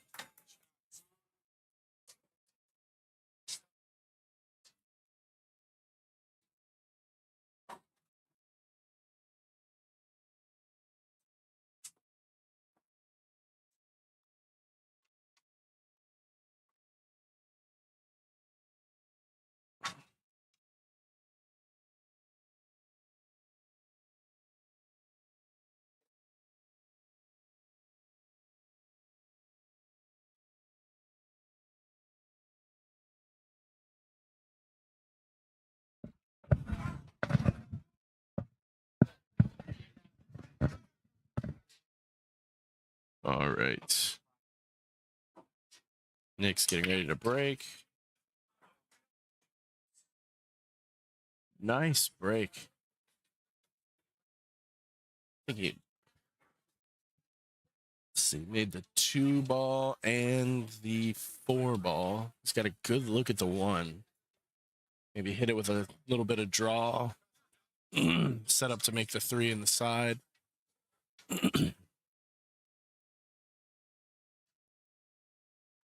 Okay.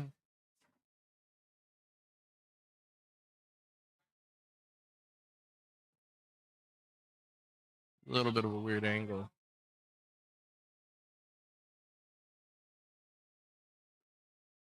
Oh, I was worried about him getting behind the 9.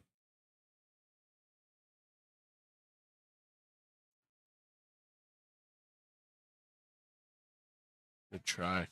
Good hit.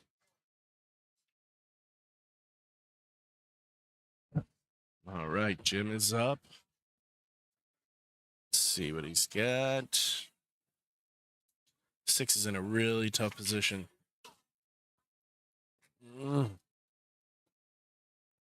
I know he's not going to try to walk it up into the corner because that is 100% a scratch shot. I think he just realized it. Maybe go for a little kick here.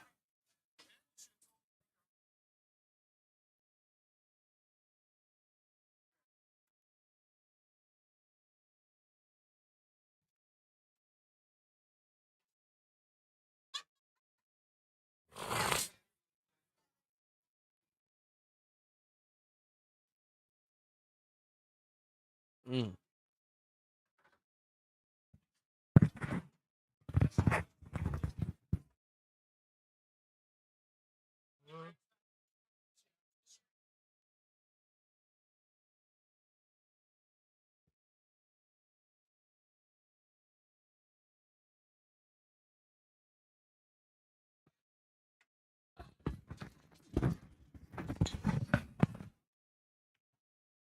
Oh, wow. Great shot on the 7, or comboing the 6 into the 7.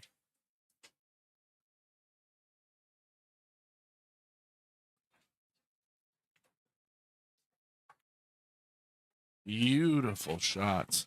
A little bit of center ball, stun shot. Get over to the rail, set up for the 8.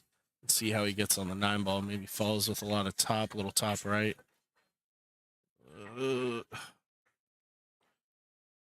All right, we got a little bank here.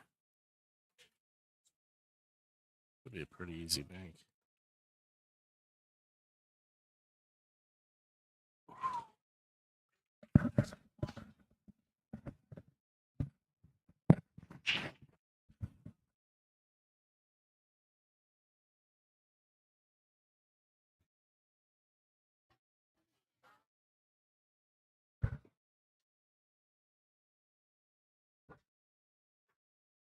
Nice shot by Jim.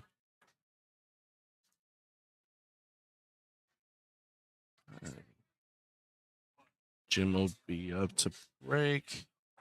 Score is now 21-13. So Jim needs 12. Nick needs 17.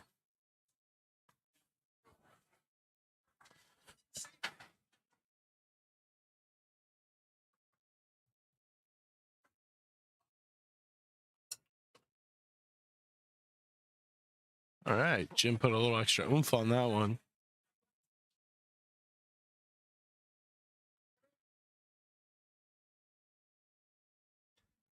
Sunk the 4 ball.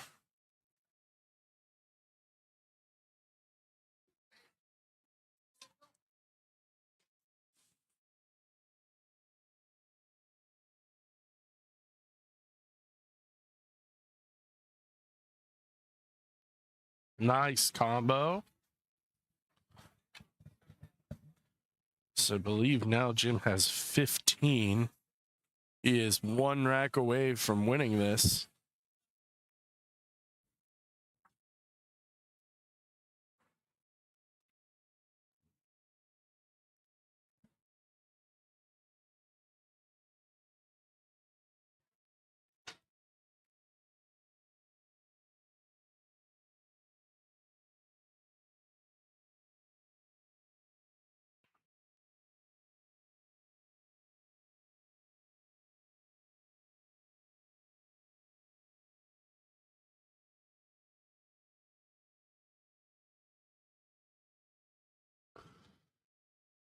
Wow, good hit. All right, 3 made contact with the rail, so got a legal hit.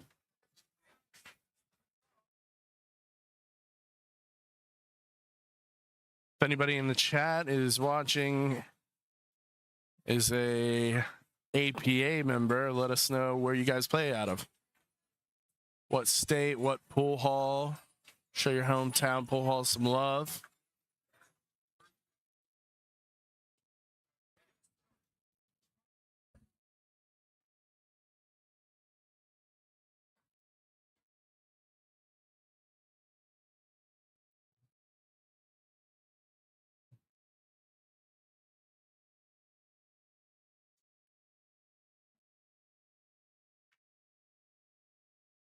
Wow, another good hit. Left Jim a look. Pretty tough shot. I think both of them seem a little bit like scratch shots, to be honest. That was close. All right.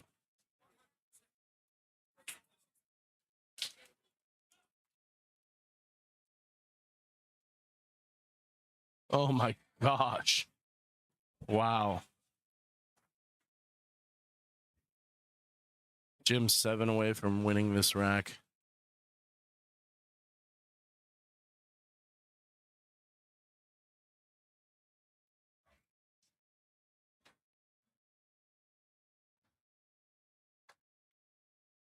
Oh my God.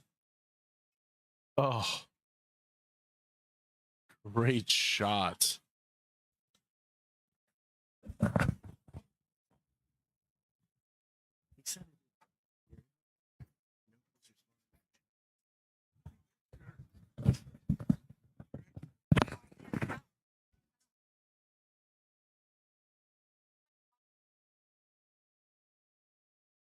Nice shooting, Jim.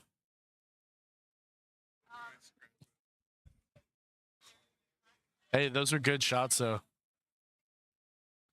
All right, so Nick has ball in hand.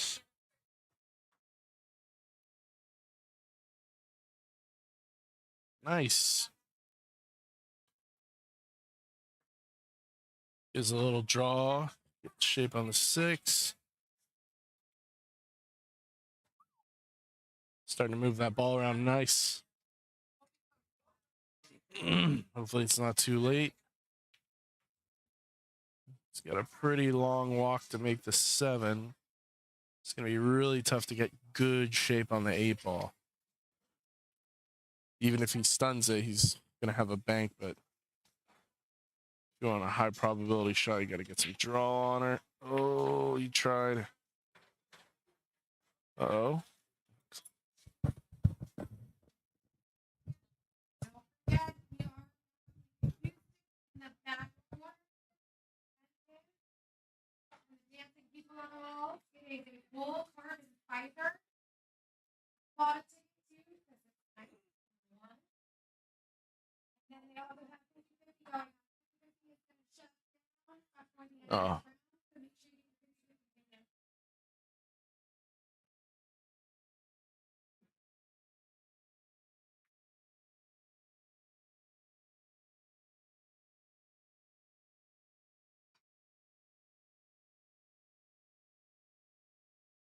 All right. See where this 9 ball is going. Captain calls a timeout.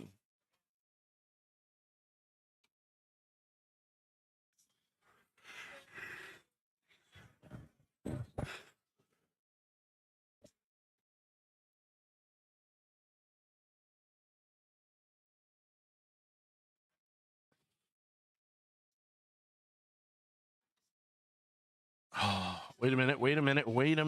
Oh, nope. Oh.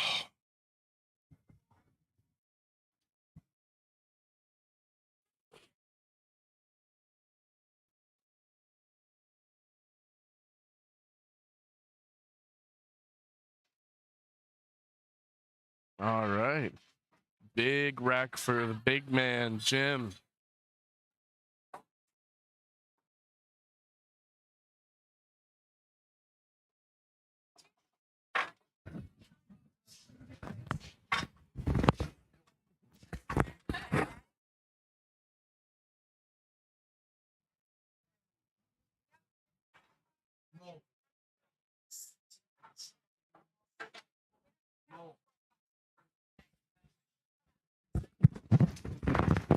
So Jim only needs 2 balls to finish this off. Oh my gosh. Oh, and he left Nick dirty. Cue ball sitting in the pocket. Nice little cluster blocking the 1 ball.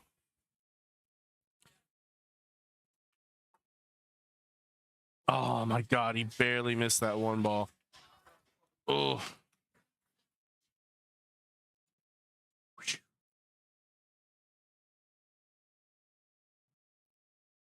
Very smart. Jason Eastman, high-level player on the team, calls a timeout. Jim only needs 2 more balls, so good idea taking the timeout early, guiding him through this run out, getting those crucial last 2 points. If you can go ahead and cut it now, that's a big win.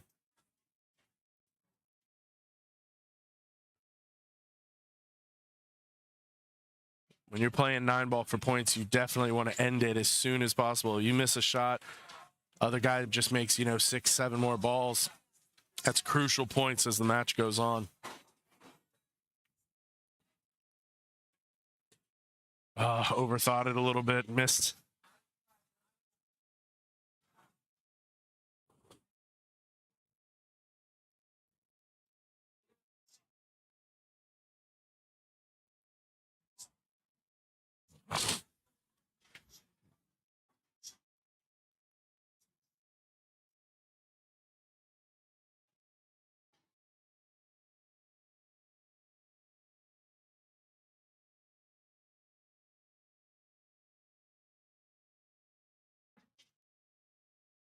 All right, here we go.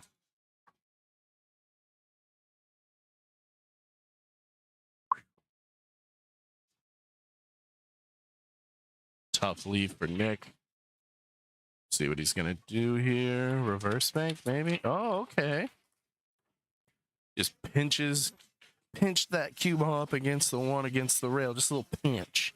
Gave a little pinch. Oh. You know what? If maybe not. I was gonna say if he hit that a little harder, it might have went, but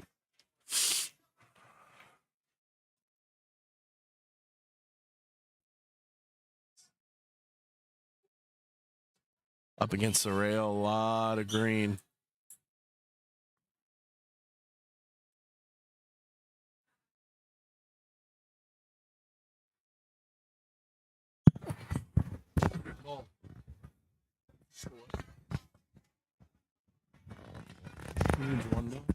How many's Nick have?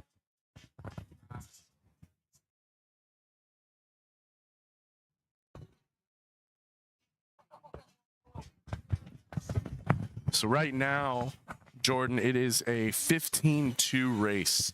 Nick needs 15, Jim needs 2.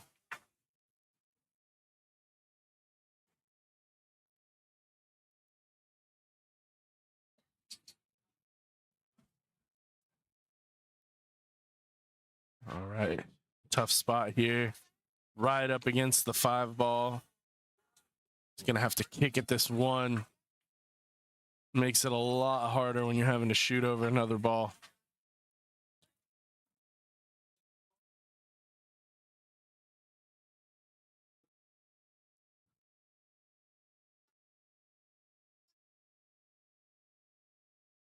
All right.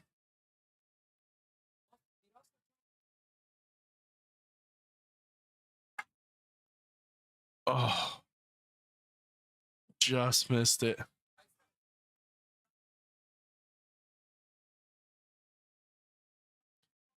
I believe that the bridge hit the 5-ball.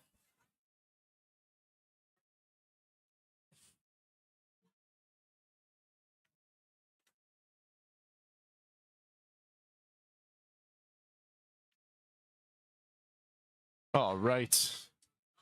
One more for the big guy, and this is all she wrote. See if he can end it right now. Off the 9. That is the match. Your winner, the big man. What comes next, own?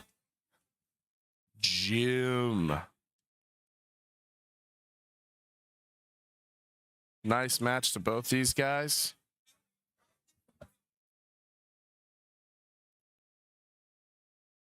$23-25. Jim walks away with the dub. The old W sandwich. Noise. Schnoise. Schnoise. All right, guys. This has been Max from Stroking It Billiards. Thank y'all for letting me commentate for a little bit. I'm going to be handing this back over to Jim. Thanks, Max. Appreciate you. All right. Thank you so much, Max, for doing that one. That means my team wins for Nineball on table two. My team won their match, so my 8-ball team is in world qualifiers. Thanks, everybody. Really appreciate you watching. I'm a little out of breath. Next match is going to start at 7 o'clock, so we'll be back then.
Doesn't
need to pick up yet.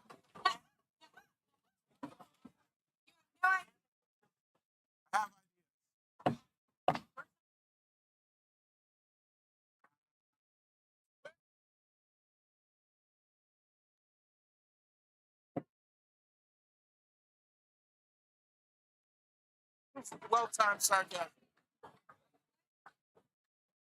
My sense of combat.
All right, the whole bathroom is open for practice.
All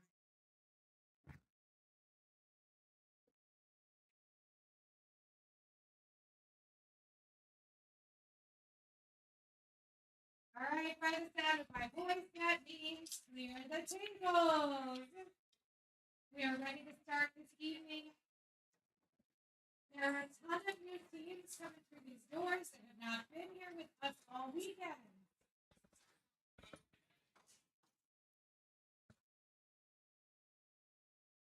I've been here 7 out of the last 10 days, so I'm thrilled to be here again.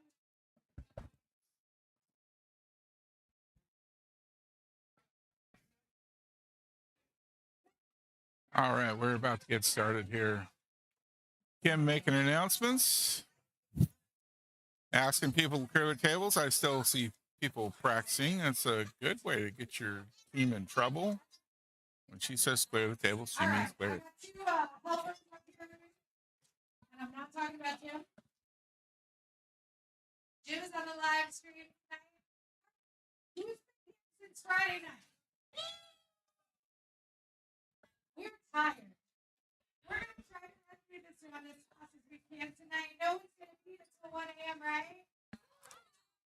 And when you get up off your table, there's going to be no scratch on the table, right? Right. Because Ronnie doesn't want to clean it up. He will chase you down. All right. The rules for today are pretty simple. Most of you guys have been in tournaments before. This is an extension of playoffs. We don't do anything too seriously, but we do take on the rules of world qualifiers. With that being said, I found out that cert forms do not have to happen at tri-cups. So we're not doing them at tri-cups anymore. So those of you that didn't sign anything, you don't have to. Yeah. Yeah. Ronnie, you're going to forfeit your team by playing when you're supposed to be? Thank you. All right. There are no male ones and twos. You guys are used to that.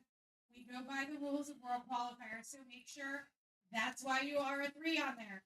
If you are female and you're bumped up to a 3 and you've never been a 3, please come check with me because the default in the system is male.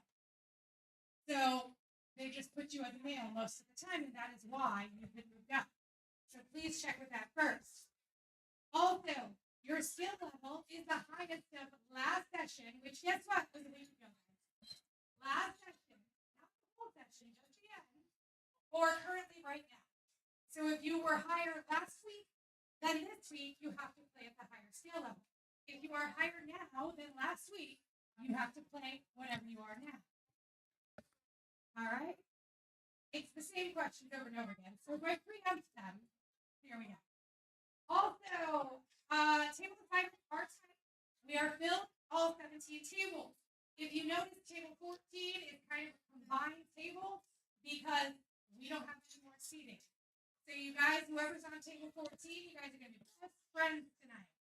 And they're all going to sit together on one big happy table. I don't know who it is yet, so we'll see. What else?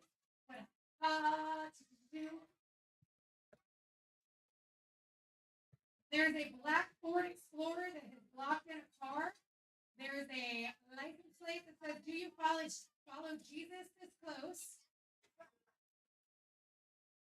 That might be somebody in the restaurant. I'm just saying.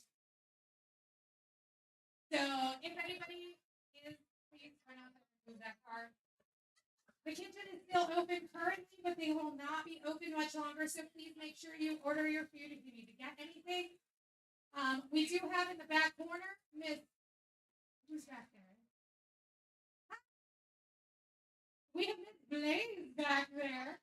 She's selling tickets. It's changed hands a few times. Miss is back there. But she's selling tickets. We have a bull carbon fiber that we are raffling off. So if you want that cue, get a ticket. We will also be doing a 50-50 drawing. We've given away over $500 this weekend, so get in on that. Do we have any questions before we start? Now, the rules are always the same. You're still going with the regular APA rules. They don't change. You also only get one timeout, and forfeits are a 20-0. You guys remember that? And no electronics. So don't get up there with your smartwatch or any of that stuff. All right, I'm going to call out the table assignments. I did my best to put your team, if you have common players, very close to each other. If I did not succeed with one of your players, I am sorry. But I promise I did my best. There are a lot of common players. All right. We got table 11 on table 12. Flamin' $9 and NWA. Table 13, Whereby Cooler, Jugs and Chugs. Table 14, Jugaholics and Aftermath. Table No, 15, Starting it's no electronics. Table Yeah. 16, Starting Up English, give me a break. Table 17, That's What She Said, and Ballbusters. All right, over here on the live stream, we've got Pool Party back again and Boats and Holes. Table 1. Table 2, Straight Shooters and Time to Have Fun. Not bad. Sorry. Table 3, Lucky Shots and Out for Fun.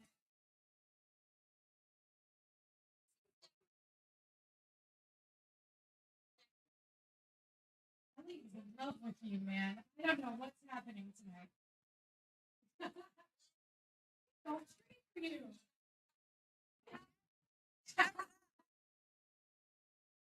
Table 4, Randy's team and the Shit Show. Table 5, Never Say Never and Randy's team. Yeah, just go to your table, guys. We'll bring it up. I think I'll know who's who on your team, but huh? You know you love it. Come on. Table 6, just the tip -9.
All right, we're getting ready to get started here with Pool Party back again, going up against Boats and Holes. Both of these teams are out of Mount Hippo.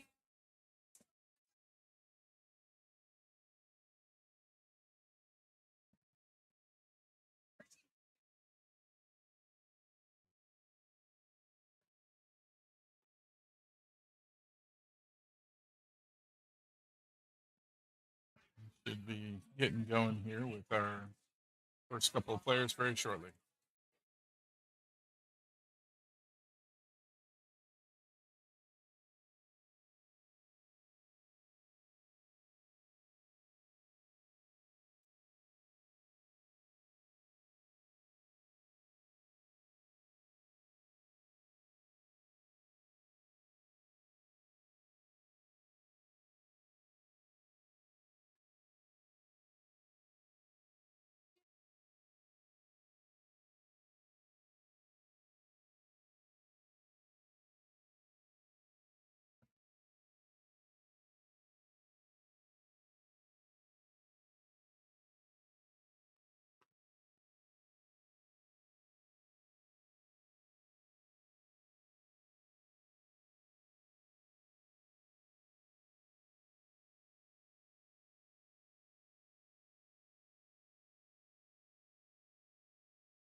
anybody have a Black Explorer, we're gonna have to call a tow truck. So if you have one, please check this out.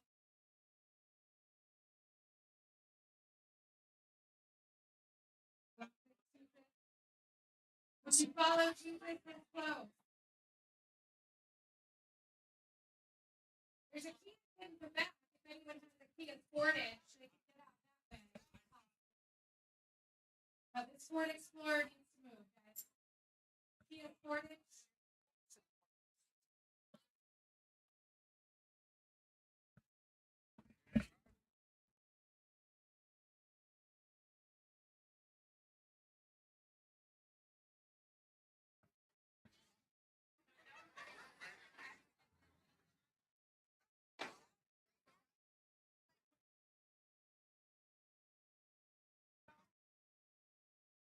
If I have to come back.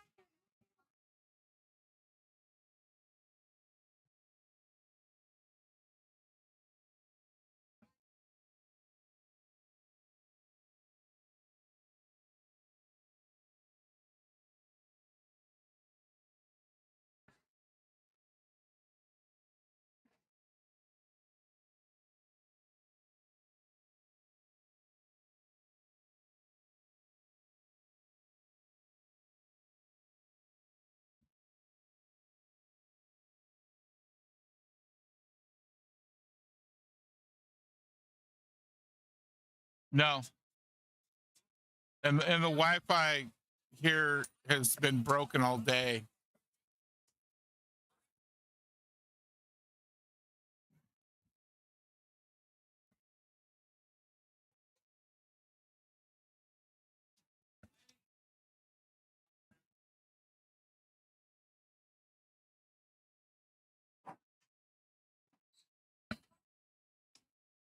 Joe, you up?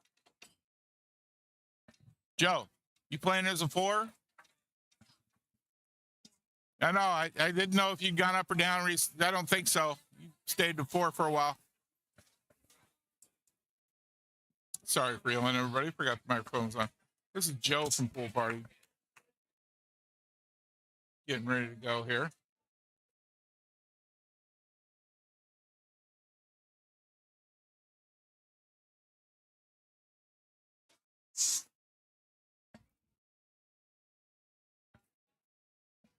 All right. Well, let's see who Boats and Holds is going to put up.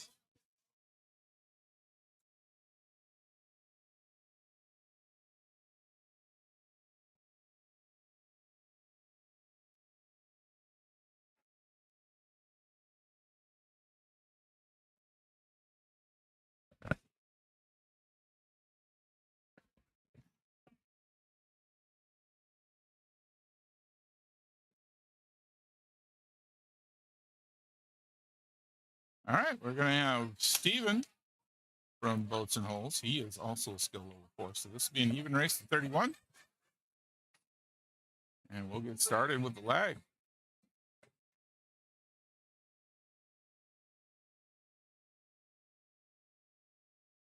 All right. Steven's going to win the lag on that one. Steven is on my Tuesday night 9-ball team out of Mad Hippo. That's a destination division.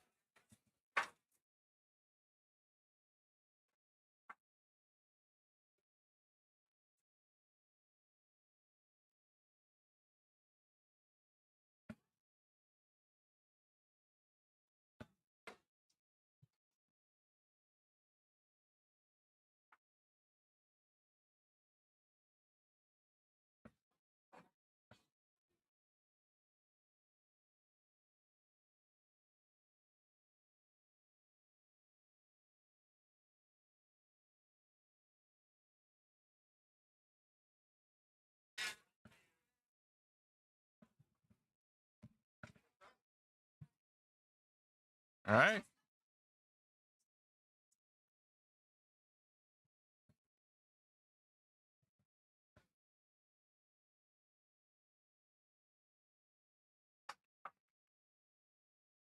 Nice break.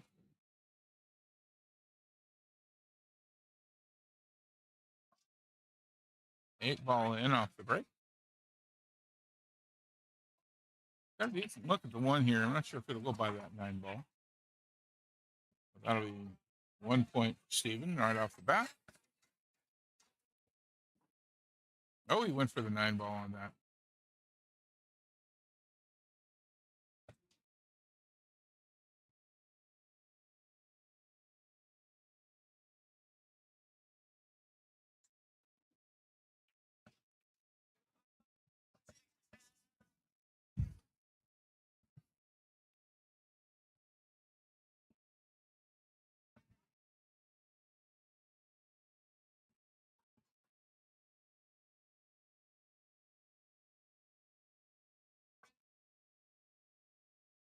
Oh, gets the 6-ball.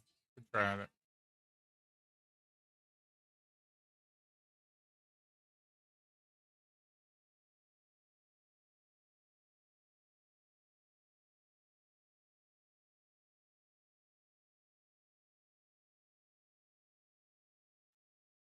All right, Steven with ball in hand. Looks like he's going to try and get this in. Possibly it's a combo with 7.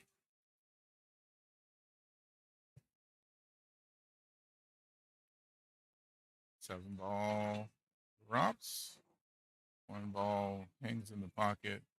Steven needs to get back to that 2-ball.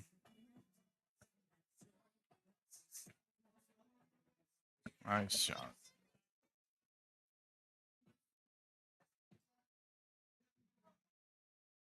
Oh, great shot. 4 and the 9.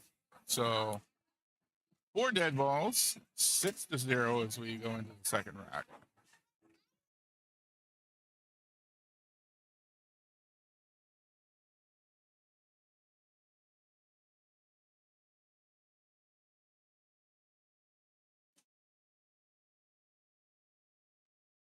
Missing an 8-ball. Have an extra 8-ball if you're missing one. 5.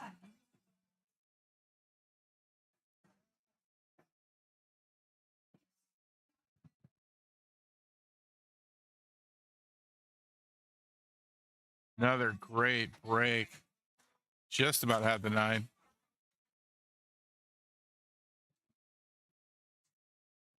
Two balls right off the break.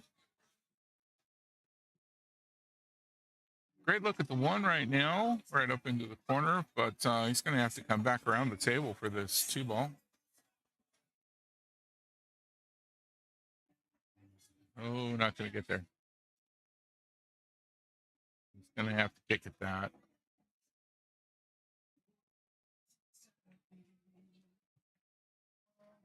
Good hit. And he's going to get at least partial coverage by the 3, so no straight shot for Joe.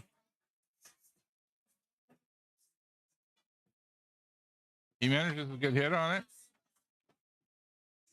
Leaves it right up against the 2-ball.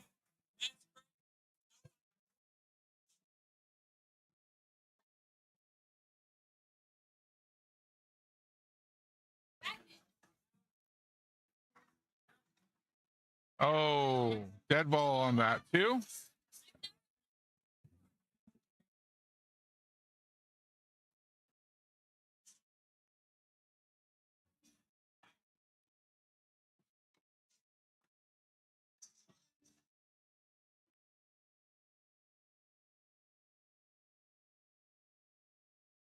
And Joe finally getting himself some points on the board.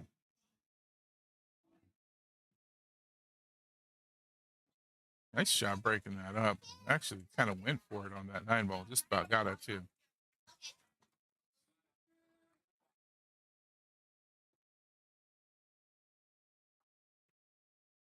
Yeah, 7-ball moved a little bit more than Joe really wanted. I think Steven's going to have a good amount of it to hit. It's not enough to put it in that lower left corner, but oh, getting a timeout.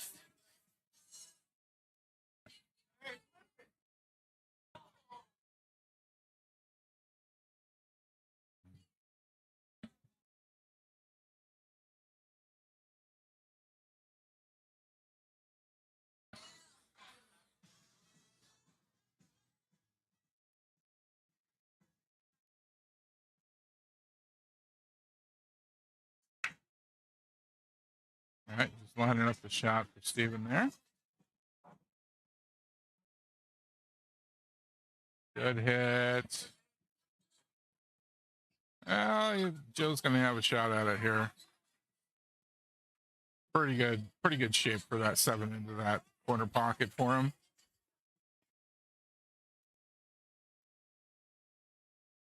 Oh, missed it.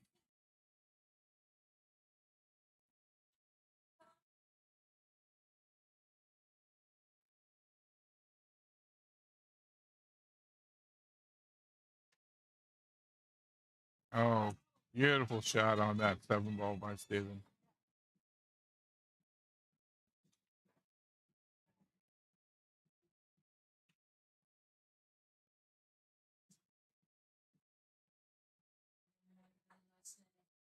Doesn't get the cut on the 8 ball though.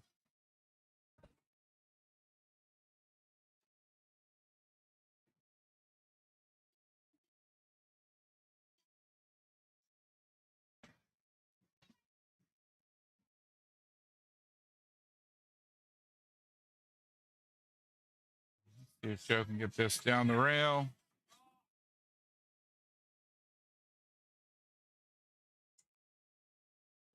Nice shot. Give himself decent shape on the 9 ball as well.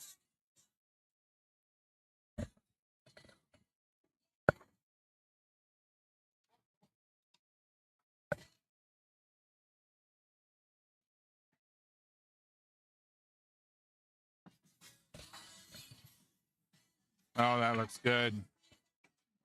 All right, Joe finally getting himself some points there. Bringing back 5 to 10 now.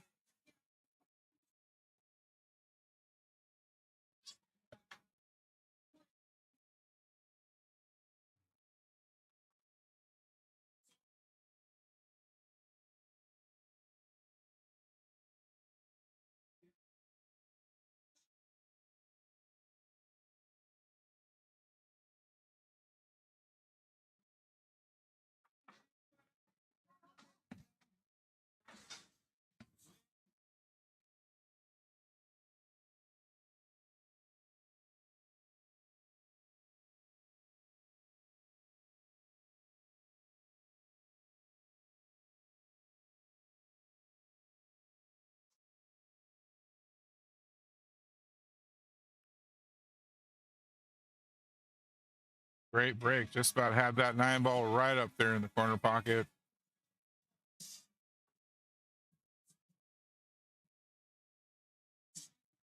Unfortunately, nothing going in.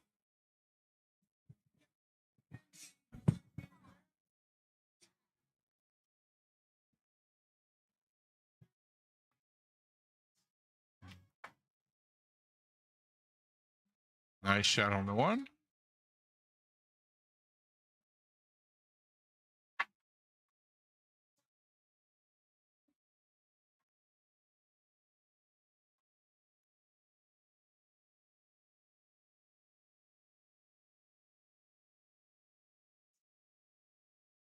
Well, that didn't quite give away Steven wanted it. Looks like Joe should be able to make that a 2-3 combo.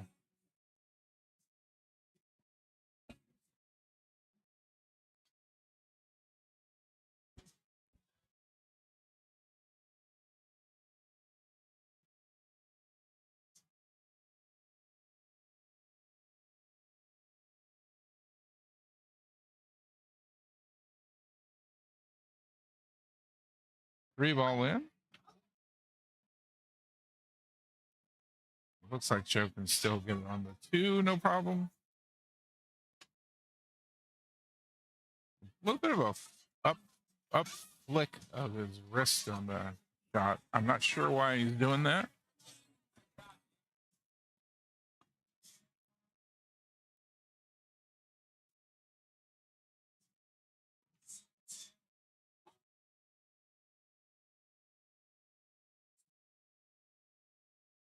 Four ball in.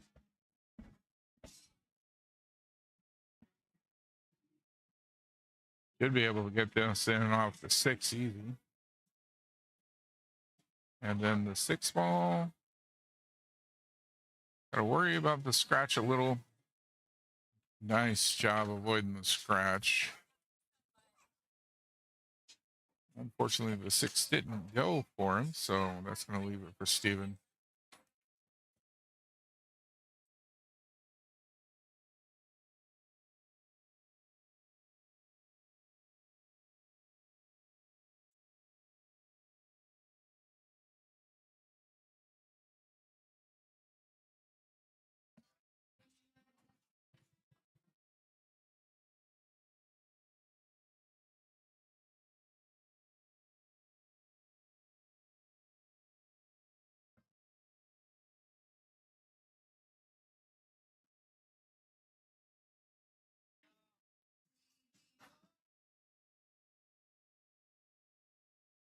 Looks like Steven's going to finish this one up. There we go. That'll finish up 9-16 now.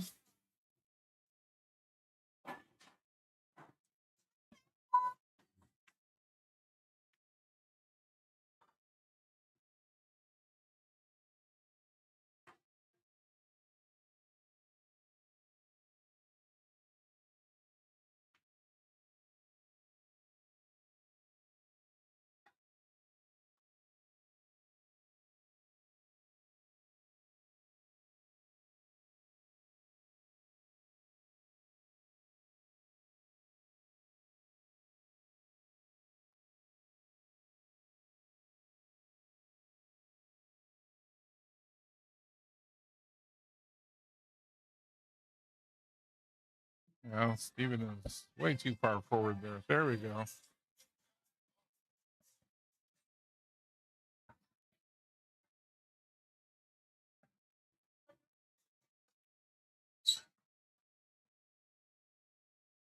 Now, scratch on the break, so that 2 ball is going to be dead. Good ball in hand to Joe.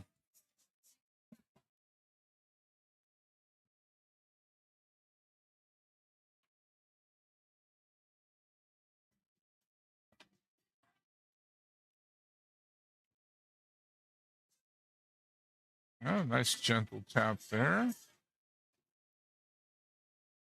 A little bit firmer on the 1 ball in order to get on the 3.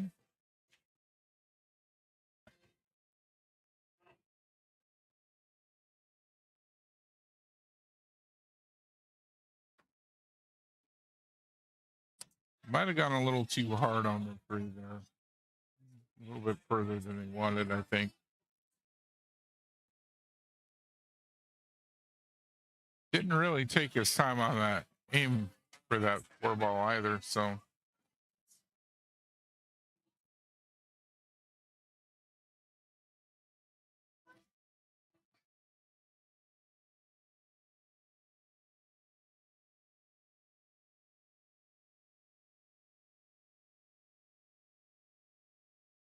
Oh, Steven comes around for the 6.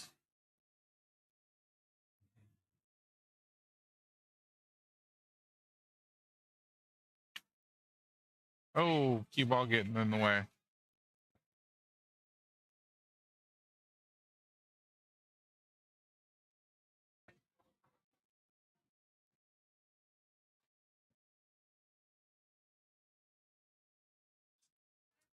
Oh, no good on the 6 for Joe there. Didn't have an easy shot, but looks like Steven should be able to cut that in and bounce off the short rail for the 7. All right, connects with the 9, and it gets in the way.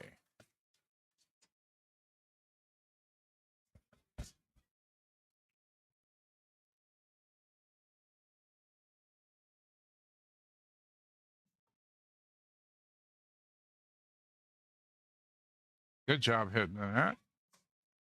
Good kick.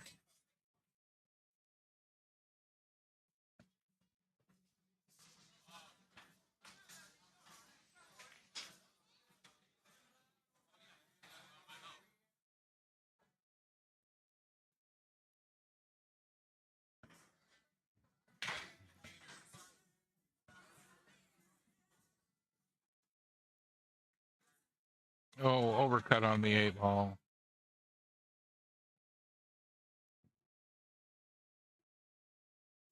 Well, that's going to make a difficult shot for Steven. I mean, he can hit it easy enough, but that's about all he can do with it easily.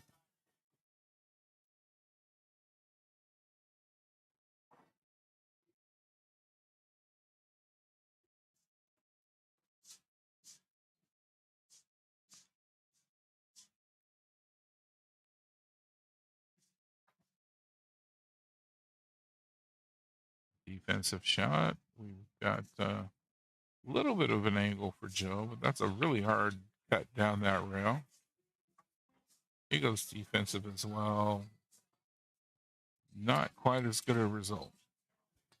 Calling for somebody to watch the shot.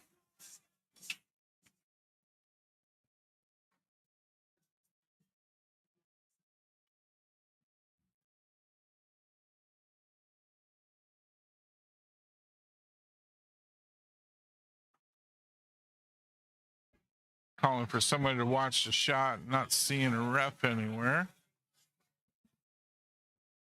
There he comes. Ronnie McNish back in the ref's uniform for the evening shift here.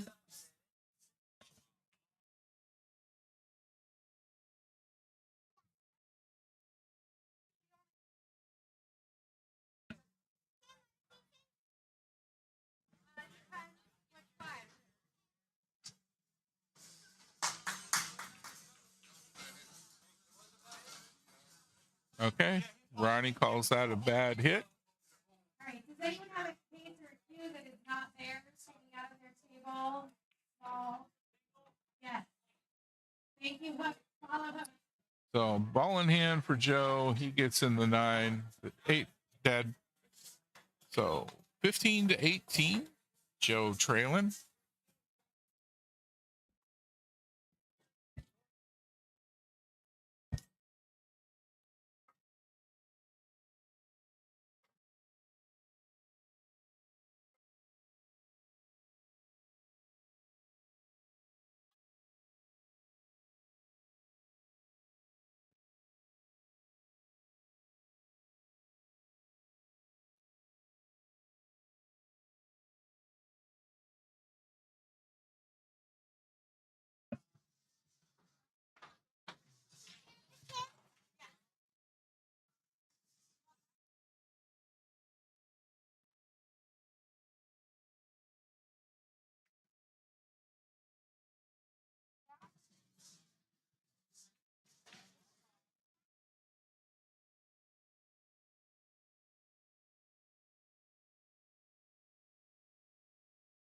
Joe asking for Steven to tighten the rack up a little bit.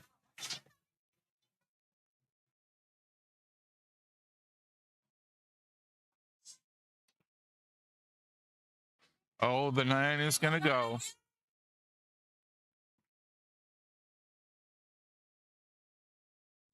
All right. 7 dead, which ties Joe up with Steven 18-18.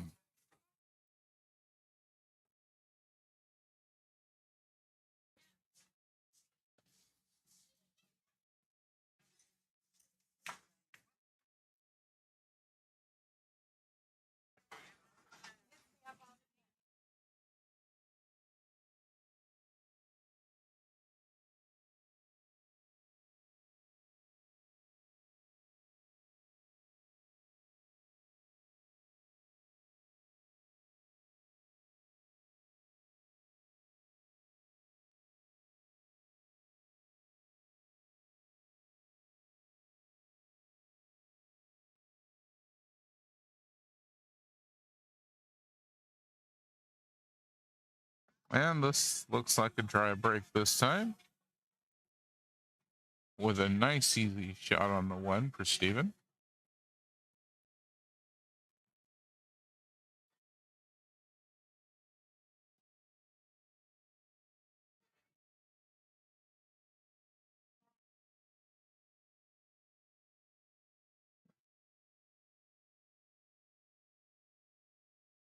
A shot on the 2 should go no problem past the 7.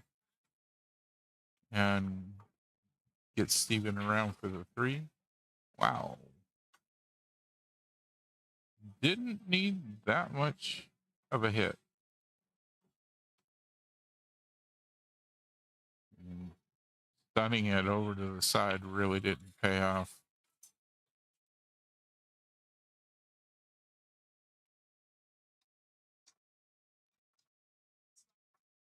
Okay. That'll be ball in hand to Joe now.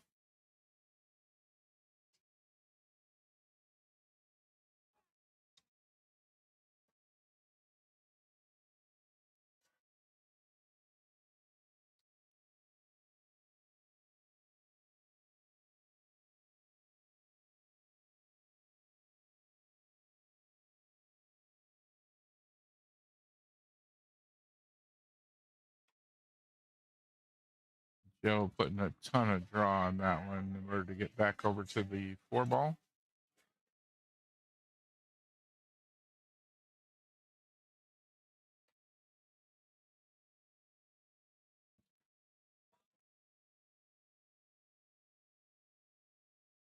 Joe and Steven both pretty big fans of using a lot of draw whenever they can.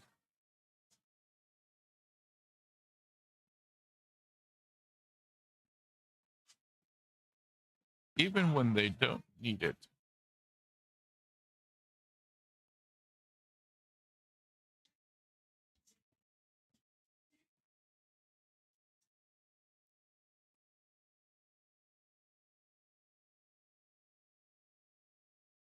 Good contact on the 5. Unfortunately, it's going to leave E-ball right where Joe can get it for Steven. He shouldn't have too much trouble going from this to the 6-8 combo. Oh, didn't get the 5.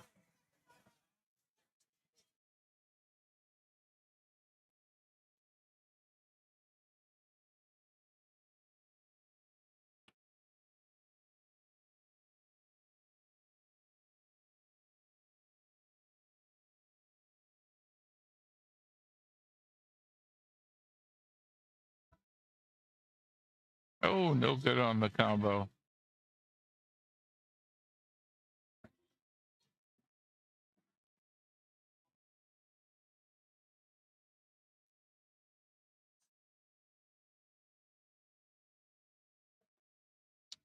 All right, Joe gets the cut.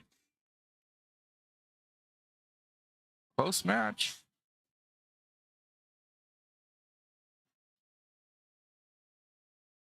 Oh, the 9 ball deflected the 7. Not sure if that was really headed for the pocket, but it was close.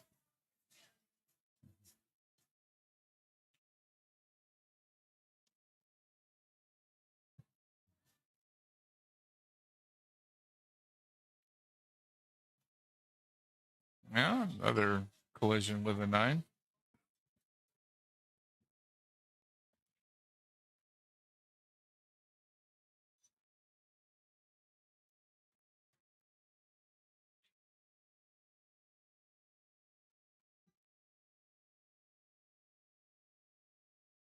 Still chasing that 7 ball. It's definitely cuttable into that upper left pocket there, but the tangent line is, if he's lucky, will run him into the 9 ball and not just straight into the pocket. He goes for the bank instead.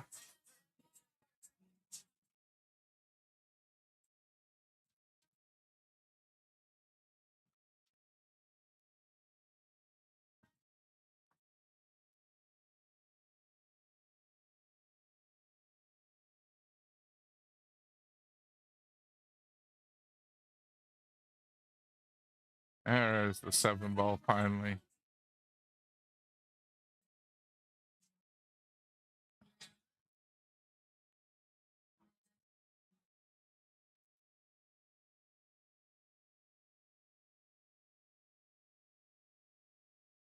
And the 8 kind of wants to bump that a little. Yeah, there we go. Nice. Got himself a nice angle on that now.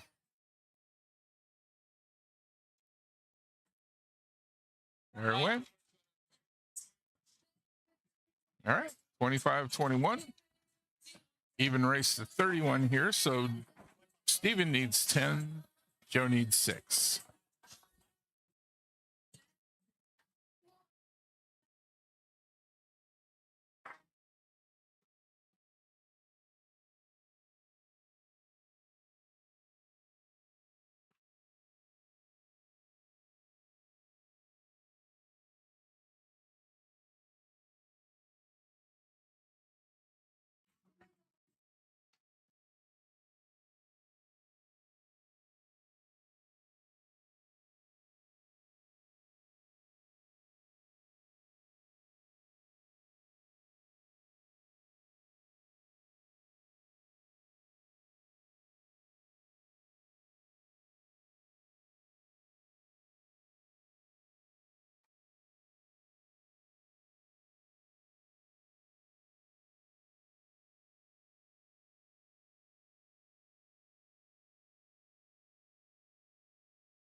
Nineball headed for the upper left corner pocket, but deflected. And dry break now.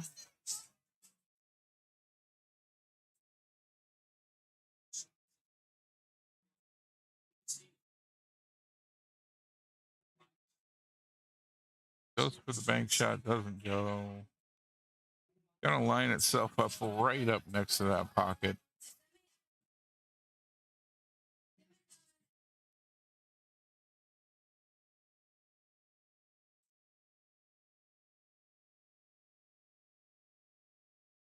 Not sure why Joe's shacking up on this the way he is. He just didn't need that much power or to put any kind of spin on that.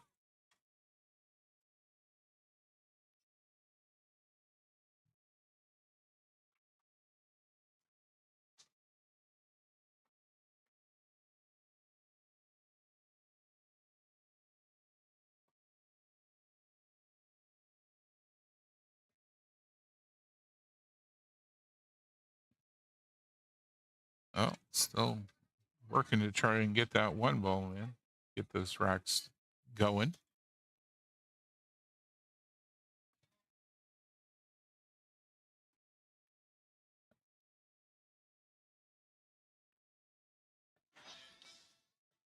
Terry, Osceola County encompasses a lot of small towns in Central Florida. One of the biggest is Kissimmee, so just south of Orlando and towards the east coast from Orlando, really. Don't. But Kissimmee, Poinciana, a couple of the biggest cities in the county.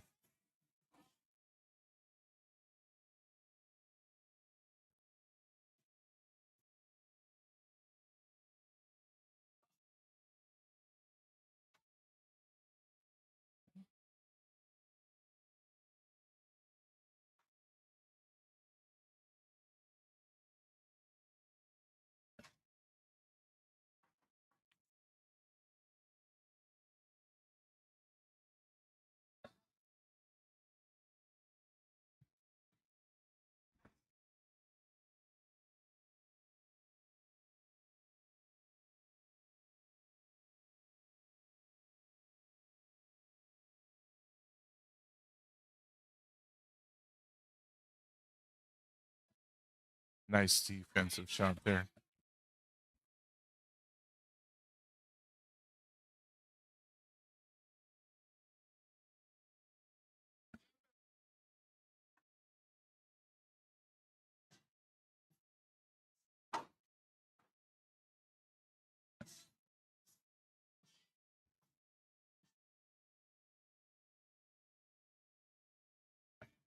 Yeah, getting the timeout.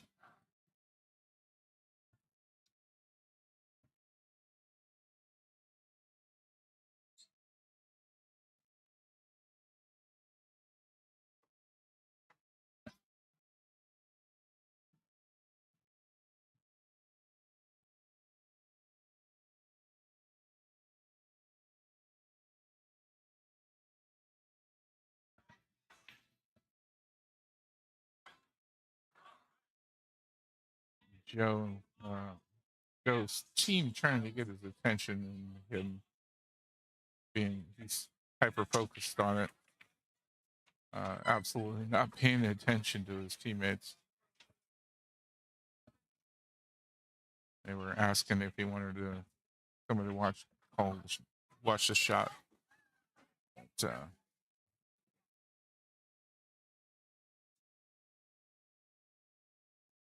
oh, definitely gonna want to have somebody watch this shot.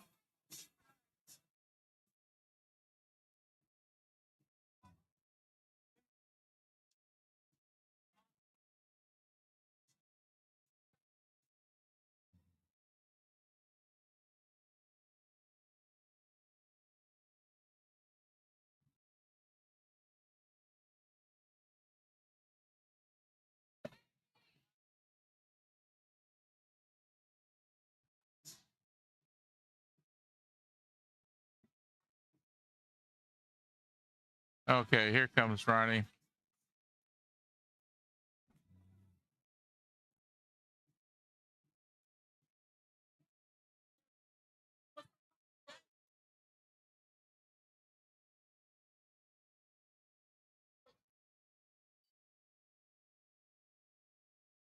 This is a really tough spot here. If Steven can hit this clean, it's going to be a new nickname of the Magician.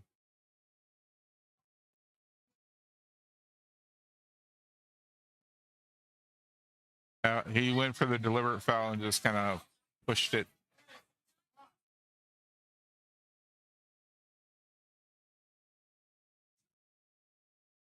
Oh, all right, Terry. Nice.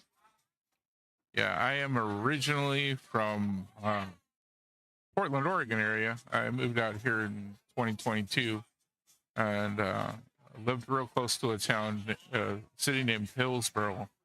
And as I was headed south here in Florida towards Orlando, went past Hillsboro, and I was like, did I just travel all this way to just somehow magically wind up back where I started?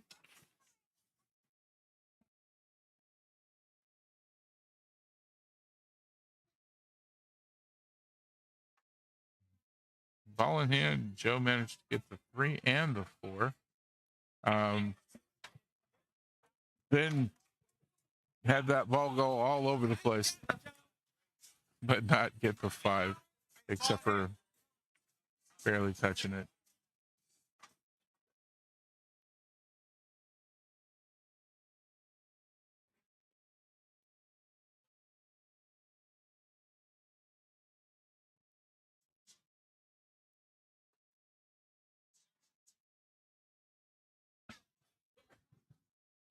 Needed to go a little further with that one.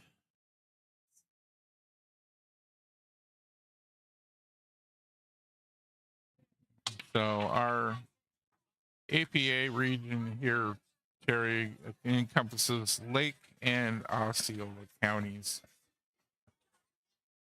which I've always found a little strange because they barely touch it at a point. They have 2 corners that meet.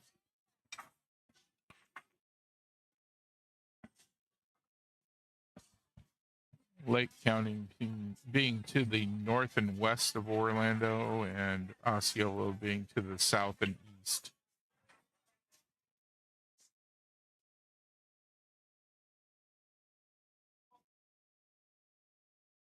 Oh, misjudged that angle.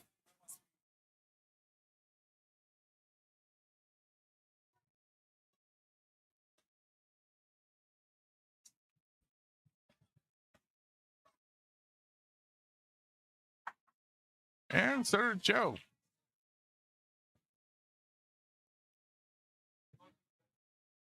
Joe apologizing to his teammates when he missed that one.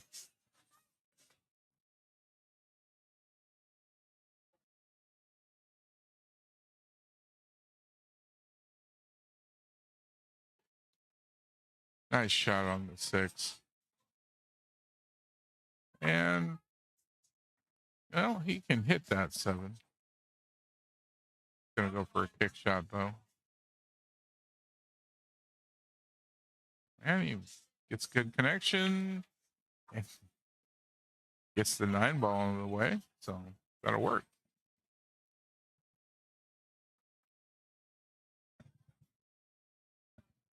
Yeah, Joe has that when he's really trying to put a top on the ball, he flicks his cue up.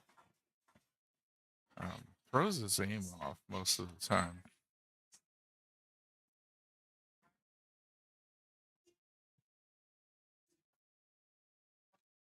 I play with and against both of these teams, so know all the players pretty well.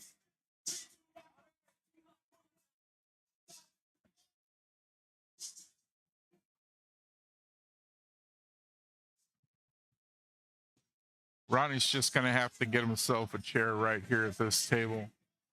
We've got 17 tables completely full tonight.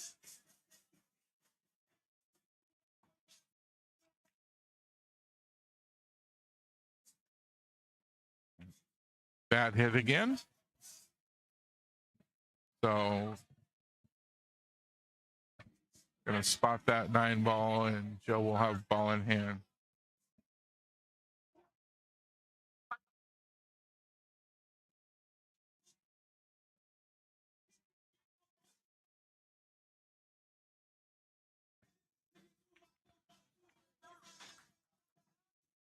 And that'll get to 31 for Joe and finish up this one. Even made it to 25 though, so as a 4, that means that's a 13-7 game.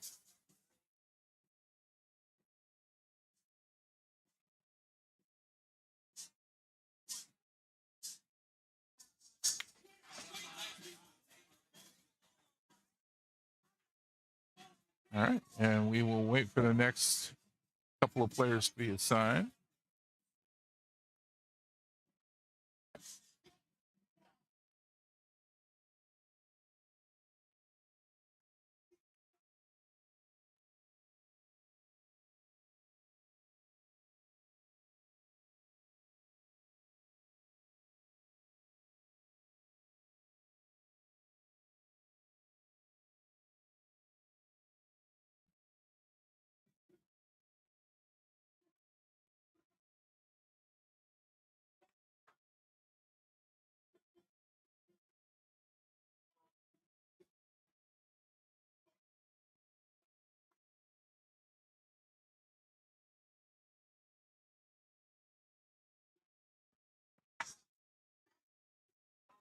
So for Boats and Holds, we're getting Javi.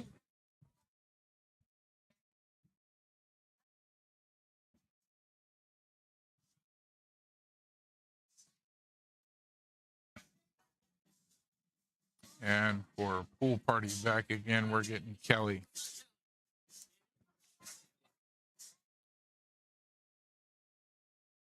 Both skill level 4s again.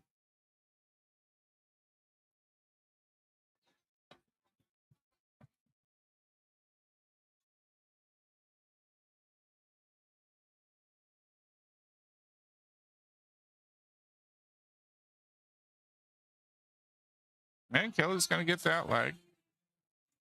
Nicely done.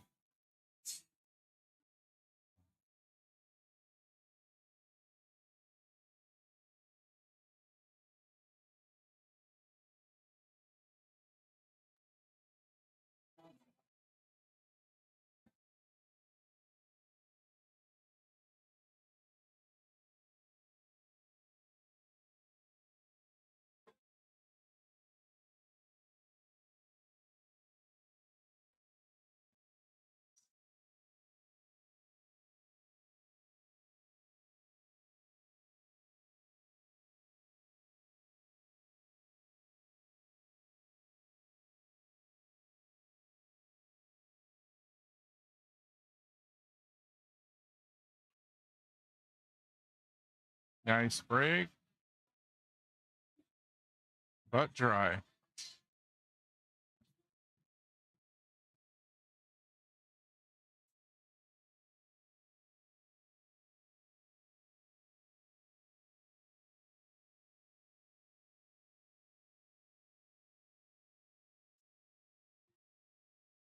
Well, probably managed to get connected with the one ball there. He left it for Kelly, though.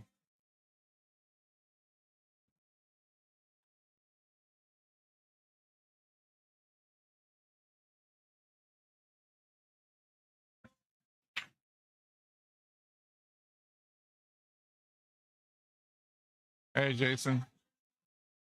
Good. Be nice to have somebody else talking on this besides me. Kelly went completely undefeated last session in Nineball.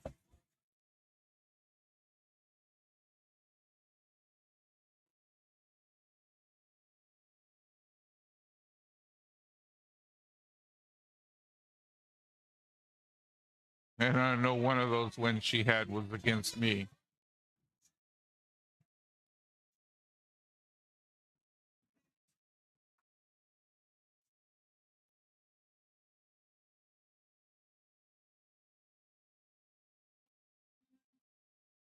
Oh, Javi going for a nice defense.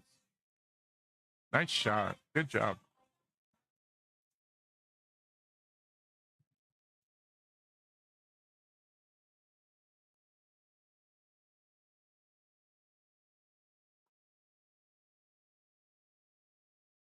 Looks like Kelly can see the side of it.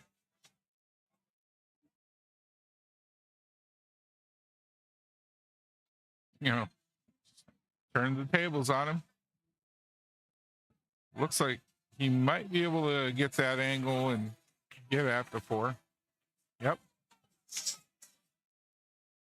No scratches on it.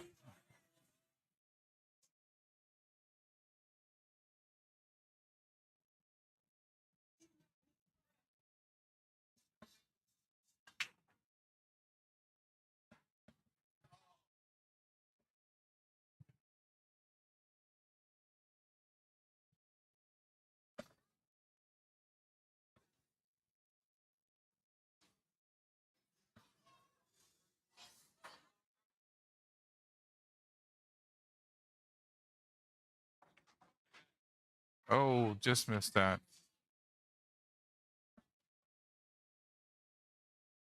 Not the sort of thing I usually see Kelly miss.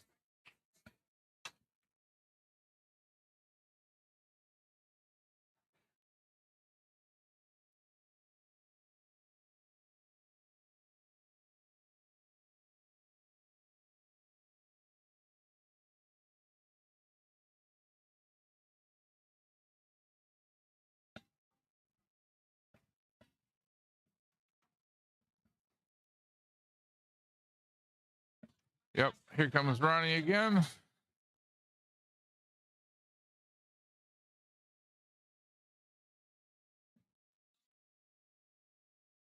Ronnie's spending an awful lot of time at this table.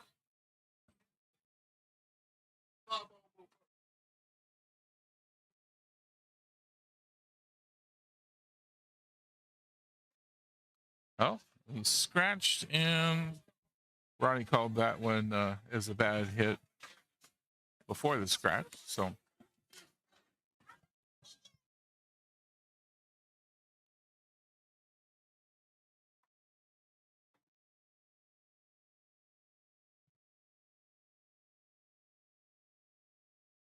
nice shot.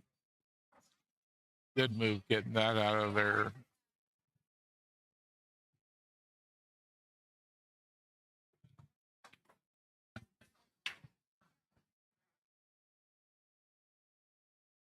Oh, this is going to be the hard one.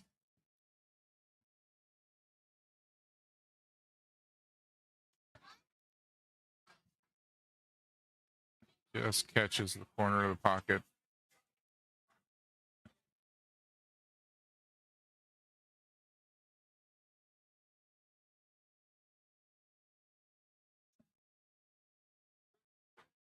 Oh, how he gets that 7, misses the scratch. Good job.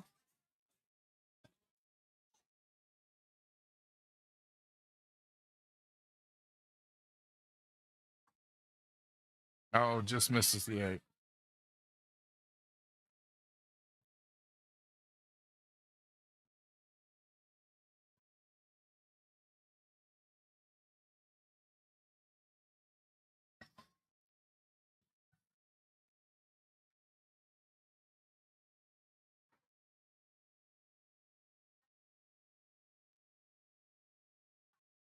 And off the corner again.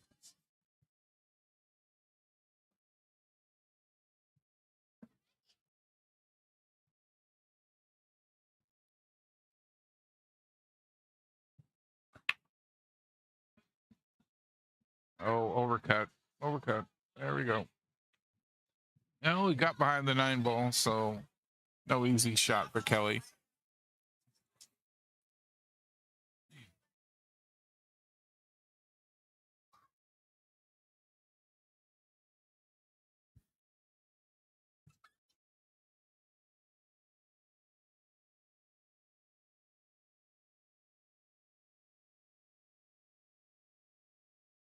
Opting for the kick all the way down and up.